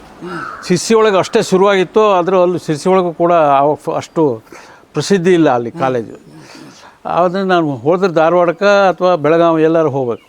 ಅಷ್ಟೆಲ್ಲ ದುಡ್ಡು ಇಲ್ಲ ಅಂಥೇಳಿ ಆಗೋದಿಲ್ಲ, ನೀನು ಮನೆಯೊಳಗೆ ಬೇಕಾದಷ್ಟು ತೋಟದಲ್ಲಿ ಕೆಲಸ ಮಾಡಲಿಕ್ಕೆ ಬರ್ತದೆ. ಹೌದು, ಅದಕ್ಕಿಂತ ಮುಂಚೆ ಯಾವುದೋ ಒಂದು ದನಕಾಯ ಉದ್ಯೋಗ ಅಂತ ನಂಗೆ ಗೊತ್ತಿದೆ. ದೇವ್ರ ಪೂಜೆ ಮಾಡೋದು ಒಂದು ಕೆಲಸ ಆಗಿತ್ತು ಅವಾಗ. ದೇವ್ರ ಪೂಜೆ ನಾನು ಒಂದು 10 ವರ್ಷ ಮಾಡಿದ್ದೇನೆ ಆವಾಗ. ಅದು ದೇವ್ರ ಪೂಜೆ ಲಾಸ್ಟು ಸಣ್ಣಕ್ಕಿದ್ದವ್ರು ದೇವ್ರ ಪೂಜೆ ಮಾಡಬೇಕು ಅಂತ ಹಿರಿಯವರೆಲ್ಲ ಸಣ್ಣ ಮಕ್ಕಳಿಗೆ ಹೇಳ್ಬಿಡ್ತು ದೇವ್ರ ಪೂಜೆ ಮಾಡೋ, ದೇವ್ರ ಪೂಜೆ ಮಾಡೋ. ಎಲ್ಲರೂ ಮೇಲಿಂದ ಆರ್ಡರ್ ಬರ್ತಿತ್ತು, ನಾನು ಜಯರಾಮ ಹೌದು. ಹಾಗೆ ಈಗ SLC ಆದ ಕೂಡಲೇ ಹೋಗ್ಲಿಕ್ಕೆ ಆಗೋದಿಲ್ಲ ಅಂತ. ಆದರೆ ನಿಮ್ಗೆ ಓದಬೇಕು ಒಳಗೆ ಮನಸ್ಸು. ಹಾಂ, ಅಲ್ಲಿ ಏನಾಯಿತು, ಹೈಸ್ಕೂಲ್ ಒಳಗೆ ನಾನು ನಾಟಕ ಒಂದೇ ಅಲ್ಲ, ಕ್ರೀಡೆ, ಚಿತ್ರಕಲೆ ಒಳಗೆ ನಾನು ಭಾಳ ಉತ್ತಮ ಅಂಥೇಳಿ ಅಲ್ಲಿ ಬೆಟಗೇರಿ ಮಾಸ್ತರು ಅಂತಿದ್ದರು, ಮಾರುತಿ ಮಾಸ್ತರು, ಅವರು ಚಿತ್ರಕಲೆ ಕಳಿಸ್ಬೋದು. ಅವರು ಕೂಡ ನಮ್ಮನ್ನು ಭಾಳ ಹಚ್ಚಿಕೊಂಡಿದ್ರು, ಚೆನ್ನಾಗಿ ಡ್ರಾಯಿಂಗ್ ಕಲಿ ನೀನು ಅಂತೇಳಿ. ಹಾಗೆ ನಿಮ್ಮ ಬಿಡಿಸೋದನ್ನು ನೋಡಿ ಹೌದು, ಅವರಿಗೂ ಖುಷಿಯಾಗಿ ಮತ್ತೆ ನಿಮಗೆ ಬೆನ್ನು ತಟ್ತಿದ್ರು. ಈ ಚಿತ್ರ ಬರೆಯೋಕೆ ಇದು ನಾನು ಪ್ರಾಥಮಿಕ ಶಾಲೆಯಲ್ಲೇ ಇತ್ತು ಅದು. ಅಲ್ಲಿ ಆ ಉದ್ದಂಡ ಸಣ್ಣಪ್ಪ ನಾಯಕರು ಅಂತ ಹೇಳಿದ್ನಲ್ಲ, ಅವರು ಅದಕ್ಕಾಗಿ ನಾನು ಭಾಳ ಪ್ರೀತಿ ಮಾಡ್ತಿದ್ದೆ. ಒಂದು ದದೀಚಿ ಮಹರ್ಷಿ ಚಿತ್ರ ಬರೆದಿಟ್ಟಿದ್ದೆ. ಅಂದರೆ ದದೀಚಿ ಮಹರ್ಷಿ ಅಂದರೆ ಎಲುವೆಲ್ಲ ದಾನ ಮಾಡೋದು. ಆ ಎಲುವನ್ನೆಲ್ಲ ಬಿಡಿಸಿ ಒಂದು ಚಿತ್ರ ಮಾಡಿದ್ದೆ. ಅದನ್ನು ಅವ್ರಿಗೆ ಬಂದವರಿಗೆ ತೋರಿಸ್ತಿದ್ರು, ನಮ್ಮ ಜಯರಾಮ್ ಬರೆದಿದ್ದ ನೋಡ್ರಿ ಹೇಳಿ. ಹೀಗೆ ಅಲ್ಲಿಂದ ನನಗೆ ಚಿತ್ರಕಲೆದೊಂದು ಹುಚ್ಚಿತ್ತು. ಇಲ್ಲಿ ಸಿದ್ದಾಪುರದಲ್ಲೂ ನನಗೆ ಭಾಳಷ್ಟು ಪ್ರೈಜ್ಗಳು ಅದರೆಲ್ಲ ಬಂತು. ಅಲ್ಲೂ ಚಿತ್ರಕಲೆ ಒಳಗೆ ಶಾಲೆ ಮ್ಯಾಗಝಿನ್ ಒಳಗೆ ಮುಖಪುಟ ಚಿತ್ರದಲ್ಲಿ ನನ್ನ ಚಿತ್ರ ಹಾಕಿದರು. ಹೀಗೆ ನನಗೊಂದು ಅದೊಂದು ಹುಚ್ಚಿತ್ತು. ಅದ್ರ ಸಂಗಡ ಆಗಲೇ ಬರೆಯಲಿಕ್ಕೂ ಶುರು ಮಾಡಿದ್ದೆ. ಹೌದು, ನಾನು ಅಲ್ಲಿ ಬರೀಲಿಕ್ಕೆ ಇದು ಮಾಡುವಾಗ ನೀವು ಬರವಣಿಗೆ ಶುರು ಮಾಡಿದ್ದು ಫಸ್ಟ್ ಯಾವುದಾದ್ರೂ ಪತ್ರಿಕೆಯಲ್ಲಿ ಪ್ರಕಟ ಆಗೋದು ಯಾವಾಗ? ಅದು ಅದೇ ಸಿದ್ದಾಪುರ ಕಾಲೇಜ್ನಲ್ಲಿ, ಸಿದ್ದಾಪುರ ಹೈಸ್ಕೂಲಲ್ಲಿ, ಸಿದ್ಧಿವಿನಾಯಕ ಹೈಸ್ಕೂಲ್ ಅಂತ, ಅಲ್ಲಿ 4 ಅದು ಅಲ್ಲೇ ವಾರ್ಷಿಕ ಪತ್ರಿಕೆ, ವಾರ್ಷಿಕ ಪತ್ರಿಕೆ ಒಳಗೆ ಒಂದು ಮೊದಲು ಫಸ್ಟಿಗೆ ಒಂದು ಶೇಕ್ಸ್ಪಿಯರ್ನ ಒಂದು ಸಾನೆಟ್ಟನ್ನು ಅನುವಾದ ಮಾಡಿದೆ. ಆ ಸಾನೆಟ್ಟು ನಮಗೆ ಪಠ್ಯಪುಸ್ತಕದಲ್ಲಿತ್ತು. ಅದನ್ನು ಮೊದಲು ಫಸ್ಟ್ ಕನ್ನಡದಲ್ಲಿ ಅನುವಾದ ಮಾಡಿದೆ. ಅದು ಕಳೆದೋಗ್ಬಿಟ್ಟಿದೆ, ಅದು ನೆನಪಿಲ್ಲ. ಗೆಳೆಯರೇ ಆಗುವವರೇ ನಿನಗೆ ಹೇಳಿಂಗೆ ಬರ್ತದೆ. ಆಮೇಲೆ ಯಾವಾಗ ನಿನ್ನ ಹತ್ರ ದುಡ್ಡು ಇಲ್ವೋ ಅವಾಗ ನೀನು ಕೈ ಬಿಟ್ಬಿಡ್ತಾರೆ ಅನ್ನೋ ಮಾತು ಶೇಕ್ಸ್ಪಿಯರ್ ಸಾನೆಟ್ಟು. ಅದನ್ನು ಹಾಕಿದೆ. ಅದು ಏನಾಯಿತು ಅಂದರೆ ಮ್ಯಾಗಝಿನ್ ಒಳಗೆ ಬಂತು. ಆದರೆ ಅದು ಜಯರಾಮ ಅಂಥೇಳಿ ಇನ್ನೊಬ್ಬ ಇದ್ದ, ಜಯರಾಮ ಅಂಥೇಳಿ ಇಷ್ಟೇ ಬಂದ್ಬಿಡ್ತು, ಹೆಗಡೆ ಅಂತೇಳಿ ಬರಲಿಲ್ಲ. ಅವ ಏನು ಮಾಡ್ಬಿಟ್ಟ ಅಂದರೆ ನಂದು ಕವಿತೆ ಹೇಳ್ಕೊಂಡು ಹೋದ. ಹಾಗಾಗಿ ಅದು ಗೊತ್ತಾಗಲಿಲ್ಲ ಭಾಳ ಜನರಿಗೆ. ಹೀಗೆಲ್ಲ ಒಟ್ಟು ಸಾಹಿತ್ಯದ ಮೇಲೆ ನನಗೆ ಅವು ಭಾಳ ಇದಿತ್ತು. ಆ ಹೊತ್ತಿಗೆ ಸಿದ್ದಾಪುರದಲ್ಲಿ ಮುನ್ನಡೆ ಅಂತ ಪತ್ರಿಕೆ ಒಂದು ನಡೆಸ್ತಿದ್ರು. ಅದು GS ಭಟ್ರು ಅಂತ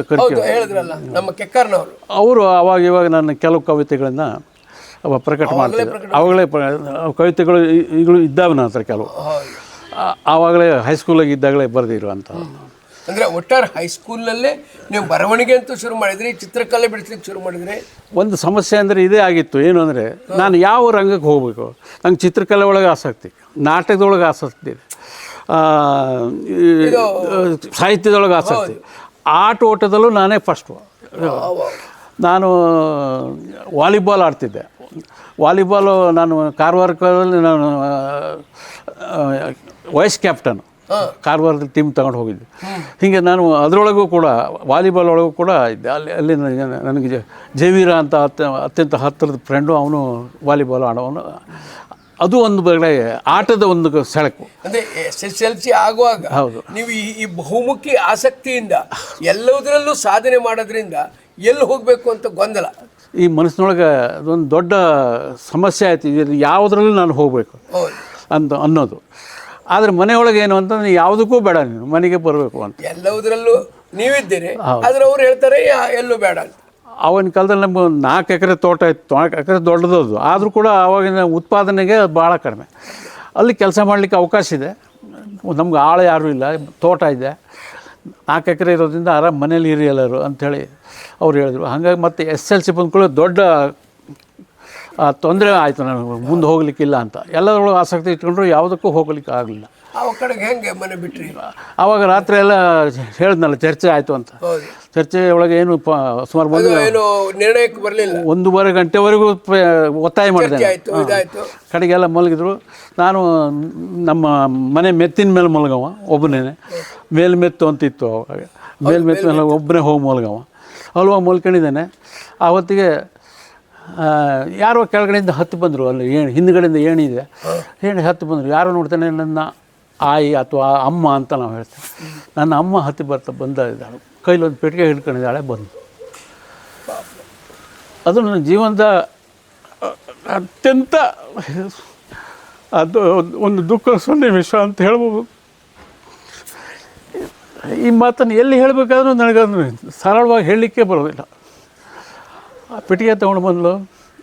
ಜರಮ ಅಂತ ಎಬ್ಬಿಸಿ ನಮ್ಮಲ್ಲಿದ್ದವನ್ನ, ನೀನು ಕಾಲೇಜಿಗೆ ಹೋಗ, ನೀನು ಇದು ನೋಡು, ಇದು ಟೀಕಿ ಸರ, ಇದು ವಾಲೆ, ಹೀಗೆಲ್ಲ ಹೇಳಿ ಒಂದಿಷ್ಟು ಬಂಗಾರವನ್ನು ಎಲ್ಲ ತಂದು ಇದನ್ನು ಮಾರಿಕ, ಎಷ್ಟು ದುಡ್ಡು ಬರ್ತೋ ತಗೊಂಡು ಕಾಲೇಜಿಗೆ ಹೋಗು ನೀನು ಅಂತ ಹೇಳಿದ್ರು. ನನ್ನ ತಾಯಿ ನಿರಕ್ಷರ ಕುಗ್ಸಿ, ಅವಳಿಗೆ ಬರೋದಿಲ್ಲ ಅಂಥವಳು ರಾತ್ರಿ ಬಂದು ಭಾಗೀರಥಿ ಅಂತ ಅವಳ ಮೇಲೆ ಕವನೂ ಬರೆದಿದ್ದೇನೆ. ಹೇಳಿದ್ಲು. ಆವಾಗ ನನಗೆ ಏನು ಮಾಡಬೇಕು ಗೊತ್ತಾಗಲಿಲ್ಲ. ಆವಾಗ ನಾನು ಅವಳಿಗೆ ಹೇಳಿದೆ, ನಾ ಏನಾದರೂ ಮಾಡ್ತೀನಿ, ಇದನ್ನು ಮಾತ್ರ ಮಾರಾಡ, ನೀನು ತಗೊಂಡೋಗಿ ಹಿಂದೆ ಇಟ್ಕ, ಅದು ಅದು ಅವ್ರಿಗೆ ಮಂತಂದು ಬಂದಿದ್ದು ಯಾವುದೋ ಬಂಗಾರ, ಅದನ್ನು ಮಾರೋದು ಬೇಡ, ನಾನು ಏನಾದ್ರು ಮಾಡ್ಕೊತೀನಿ, ನೀನು ಇದನ್ನು ತಗೊಂಡೋಗ, ಇದನ್ನು ನೀನು ಹಿಂದೆ ತಗೊಂಡೋಗು, ನಾನು ಹೆಂಗಾದ್ರೂ ಮಾಡ್ತೀನಿ, ನೀನು ಯೋಚನೆ ಮಾಡ ಅಂತೇಳಿ ಹಿಂದೆ ಕಳಿಸಿದೆ. ಅವತ್ತು ನಂಗೆ ರಾತ್ರಿ ನಿದ್ದೆ ಬರಲಿಲ್ಲ, ಏನು ಮಾಡಬೇಕಂತ. ಬೆಳಗ್ಗೆ ಸಿಕ್ಕಳ 5 ಗಂಟೆಗೆ, ಮಳೆಗಾಲ ಅವಾಗ ಜೂನ್ ತಿಂಗಳ, ಕಾಲೇಜಿಗೆ ಹೋಗೋಕೆ ಮಳೆ ಹೊಯ್ತಾ ಇದೆ. ನಾನು ಬೆಳಗ್ಗೆ ಸಿಕ್ಕಲೆ ಹೊರಟೇ ಬಿಟ್ಟೆ. ಹೌದು, ಅವತ್ತೇನೋ ತಾಯಿ ತಂದು ಕೊಟ್ಟಿಲ್ಲಲ್ಲ, ಅದರಿಂದ ನನಗೆ ಮತ್ತಷ್ಟು ಹ್ಯಾಂಗೆ ಮಾಡಿದ್ರೆ ಕಲೀಲೇಬೇಕು, ಅದು ಒಂದು ಕಾರಣ ಆಯಿತು. ಅವಳು ದಾಗಣಿ ತಂದ್ಕೊಡಿದ್ರೆ ನಾನು ಬೆಳಗ್ಗೆ ಹೋಗ್ತಿದ್ನೋ ಇಲ್ಲ ಗೊತ್ತಿಲ್ಲ, ಹೊಟ್ಟೆ ಬಿಟ್ಟೆ. ಅಲ್ಲಿ ಯಾವುದೋ ಒಂದು ಒಂದು ಕೊಡೆ, ನಮ್ಮಲ್ಲಿ ಭಾಳ ಕೊಡೆ ಇಲ್ಲ, ಎಲ್ಲ 1-2 ಕೊಡೆ ಹೋಗಲ್ಲಿರಿಗೆ ಅಂತೇಳಿ ಇಟ್ಟಿರ್ತಾರೆ. ಒಂದು ಕೊಡೆ ತಗೊಂಡು ನಾನು ಹೋದೆ. ಸುಮಾರು ದೂರ ನಮ್ಮಲ್ಲಿ ಒಂದು ಕೆರೆ, ಬಾನ್ಕುಳಿ ಕೆರೆ ಅಂತ, ಅದು ದಾಟಿ ಮುಂದೆ ಏರತ್ತಿ ಹೋಗಬೇಕು. ಏರತ್ತಿ ಹೋದ್ಮೇಲೆ ಹಕ್ಕಲು ಬರ್ತದೆ. ಅಲ್ಲಿ ಹೋಗ್ತಾ ಇದ್ದಾಗ ಯಾರೋ ಹಿಂದ್ಗಡೆಯಿಂದ ಬರ್ತಾಯಿದ್ದಾರೆ. ಆವಾಗ ಹಿಂತಿರುಗಿ ನೋಡ್ದೇನೆ, ಕಂಬಳಿ ಕೊಪ್ಪೆ ಹಾಕ್ಕೊಂಡು ಬರ್ತಾಯಿದ್ದಾರೆ ಯಾರು. ಆವಾಗ ನನಗೆ ರಾತ್ರಿ ಇನ್ನು ಬೆಳಗ್ಗೆ ಆಗ್ತಾಯಿದೆ, ಇದು ಯಾರಪ್ಪ ಹಿಂಗೆ ಬರ್ತಾಯಿದ್ದಾರೆ. ಕಡೆಗೆ ಜರಮ ಅಂತೇಳಿ ಕರೆದ್ರು. ನೋಡ್ತಂಗೆ ನಮ್ಮ ಅಣ್ಣ. ಅವನಿಗೆ ಹ್ಯಾಂಗೆ ಗೊತ್ತಾಯ್ತೇನು, ರಾತ್ರಿ 1:30ವರೆಗೂ ಬೇಡ ಅಂತ ಹೇಳಿದ್ದೇನೆ, ಶಾಲೆಗೆ ಹೋಗೋದು, ಕಾಲೇಜಿಗೆ ಹೋಗೋದು. ಬರ್ತಾಯಿದ್ದಾನೆ, ನಿಂತ್ಕೊಳ್ಳ, ನಾನೇನು ಹಿಂದೆ ಎಳ್ಕೊಂಡು ಹೋಗ್ಬಿಡ್ತಾನೇನು ಅಂತೇಳಿ ಮಾಡಿದೆ. ಅವಾಗ ಅವ ಹೇಳ್ದ, ಅನಂತ ಅಂಥೇಳಿ. ಅವಾಗ ಆಯಿತು, ನಿಂಗೆ ಹೋಗ್ಲೇಬೇಕನ್ನಂಗಾರೆ, ದುಡ್ಡಿದನ ಅಂತ. ದುಡ್ಡಿಲ್ಲದೆ ಹಾಗೆ ಹೊಟ್ಟಿದ್ವಿ. ಆಯಿತು ನೋಡೋಣ, ಹಂಗಾರೆ ಸಿದ್ದಾಪುರಕ್ಕೆ ಹೋಗೋಣ ಅಂತ ನಡ್ಕೊಂಡೇ ಹೋದ್ವಿ. ಸಿದ್ದಾಪುರ 4-5 ಮೈಲು. ಅಲ್ಲಿ ಹೋಗಿ ಅಲ್ಲಿ ಕಿರಾಣಿ ಅಂಗಡಿ ನಾವು ಸಾಮಾನು ತಗೊಳ್ಳೋದು. ಅಲ್ಲಿ ಯಾವಾಗಲೂ ಉದ್ರಿ ಮೇಲೆ ನಾವು ಸಾಮಾನು ತರೋದು. ಅಲ್ಲಿ ಹೋಗಿ ಶಾಂತಾರಾಮಪ್ಪನವರು ಅಂಥೇಳಿ ಅವರು ಅಂಗಡಿ, ಶಾಂತಾರಾಮಪ್ಪನವರು ಕಿರಾಣಿ ಅಂಗಡಿ ಹೋಗಿ ಅವ್ರ ಹತ್ರ ಹೋಗಿ ಅವ್ರನ್ನ ಮನೆಗೆ ಹೋಗಿ ಎಬ್ಸ್ಕೊ ಬಂದಾನೆ. ಅವರು ಅಂಗಡಿ ಬಂದು 100 ರೂಪಾಯಿಯನ್ನು ಆವಾಗಿನ ಕಾಲದಲ್ಲಿ 1960ನೇ ಇಸ್ವಿ, ಆವಾಗ ಅದು 100 ರೂಪಾಯಿ ಅಂದರೆ ದೊಡ್ಡದು. ಅವಾಗ ಅಣ್ಣ ಹತ್ರ ಕೊಟ್ಟು, ಅಣ್ಣ ನಂಗೆ ಅದನ್ನು ಕೊಟ್ಟು, ಇದನ್ನು ತಗೊಂಡು ನೀ ಏನು ಬೇಕಾದ್ರೂ ಮಾಡ್ಕ, ಶಾಲೆಗಾರು ಹೋಗಿ ಎಂತಾರು ಮಾಡು, ಇದು ನನಗೆ ಅನಿಸ್ತು, ನೀನು ಹಾಗೆ ಕಳಿಸ್ತಾ ಇಲ್ಲ, ಕೊಟ್ಟಿದ್ದೆ, ನೀ ಏನು ಬೇಕಾದ್ರೂ ಮಾಡ್ಕ ಅಂತ.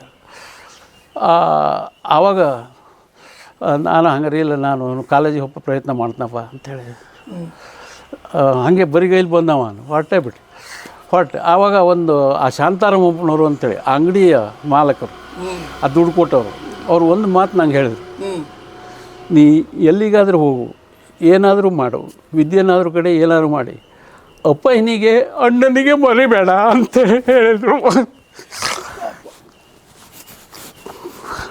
ನೋಡಿ ಎಷ್ಟು ಬೆನ್ನು ಹತ್ತು ಬಂದು ಅಣ್ಣ ಅಷ್ಟು ಭರವಸೆ ಕೊಟ್ಟ. ರಾತ್ರಿ ಅಪರಾತ್ರಿಯಲ್ಲಿ ಅಮ್ಮ ಬಂದ್ಕೊಂಡು ಎಷ್ಟು ಬಂಗಾರ ತಗೊಂಡು ಹೋಗುವಂತು. ಹೀಗೆ ಅಷ್ಟೆಲ್ಲ ಭರವಸೆ ಹೊತ್ಕೊಂಡು ಛಲದಿಂದ ನೀವು ಹೊರಗೆ ಬಿದ್ದರೆ. ಇದನ್ನೆಲ್ಲ ಹೇಳ್ಬೇಕಾದ್ರೆ ನಂಗೆ ಹೇಳಲಿಕ್ಕೆ ಆಗೋದಿಲ್ಲ, ಅದನ್ನು ಬರೆದಿದ್ದೀನಿ ನನ್ನ ಆತ್ಮಚರಿತ್ರೆ. ಆದರೆ ಇದನ್ನು ಓದಿದಾಗಲೂ ನನಗೆ ಕಣ್ಣೀರು ಬಂದಿತ್ತು. ಈಗ ನಿಮ್ಮ ಎದುರಿಗೆ ಮತ್ತೆ ಕಣ್ಣೀರು ಬರ್ತಾ ಉಂಟು. ಹೀಗೆ ಆವಾಗ ನಾನು ಬಸ್ ಸ್ಟ್ಯಾಂಡಿಗೆ ಹೋದೆ. ಎಲ್ಲಿಗೆ ಹೋಗ್ಬೇಕು ಹೇಳಿ ಯಾವ ನಿರ್ದೇಶನವೂ ಇಲ್ಲ ನನಗೆ. ಮನೆ ಒಳಗೆ ಇಂಥದ್ದೇ ಮಾಡು ಅಂತ ಹೇಳಿದ.